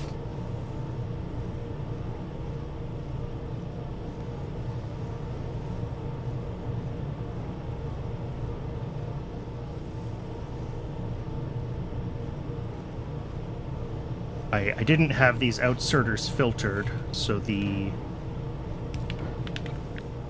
bio-crud was escaping, which probably means I've got secret bio-crud hiding elsewhere in my base, but that sounds like a problem for future Brandon. And then, yeah, this one isn't going to run full-time just because... I could squeeze 2 more of these in, actually, if I pulled them a little bit to the right.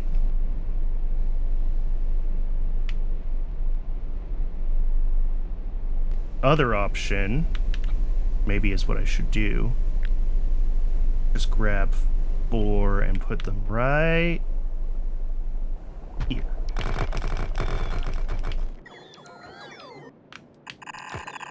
I may as well just get this running at full capacity. That way I'm not...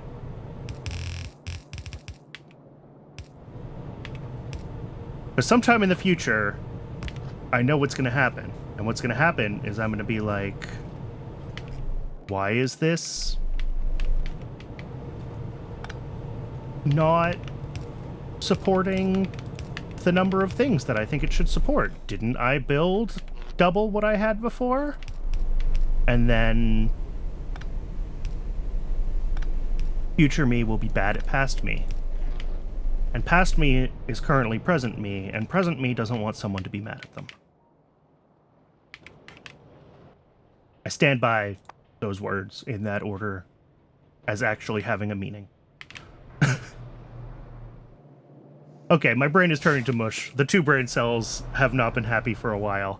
I'm gonna grab the parts that I need to finish this seaweed expansion.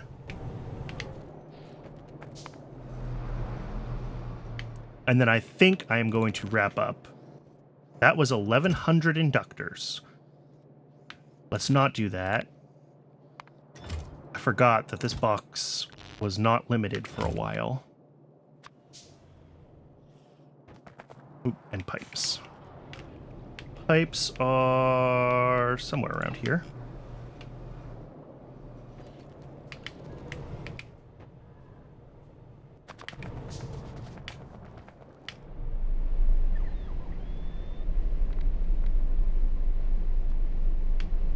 Okay, and I do need...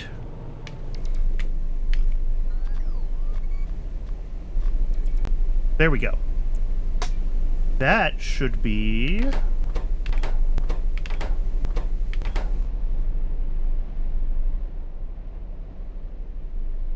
looking good. Okay. I am going to call it here.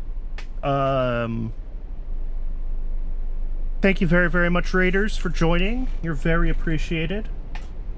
Thank you, new followers. And thank you, old followers who tuned in and are hanging out. Thank you also to everyone who watches these VODs on YouTube. If you are watching on YouTube and you want to do anything to engage with the algorithm, that is always appreciated. Small channels do live and die by the algorithm. And if you want to watch me live on Twitch, the link to my Twitch is down in the doodly-doo. So once again, thank you, Raiders. Thank you, Rygard. Thank you, everyone who watches. This is fun. It's always fun to get some extra people in the stream and a little more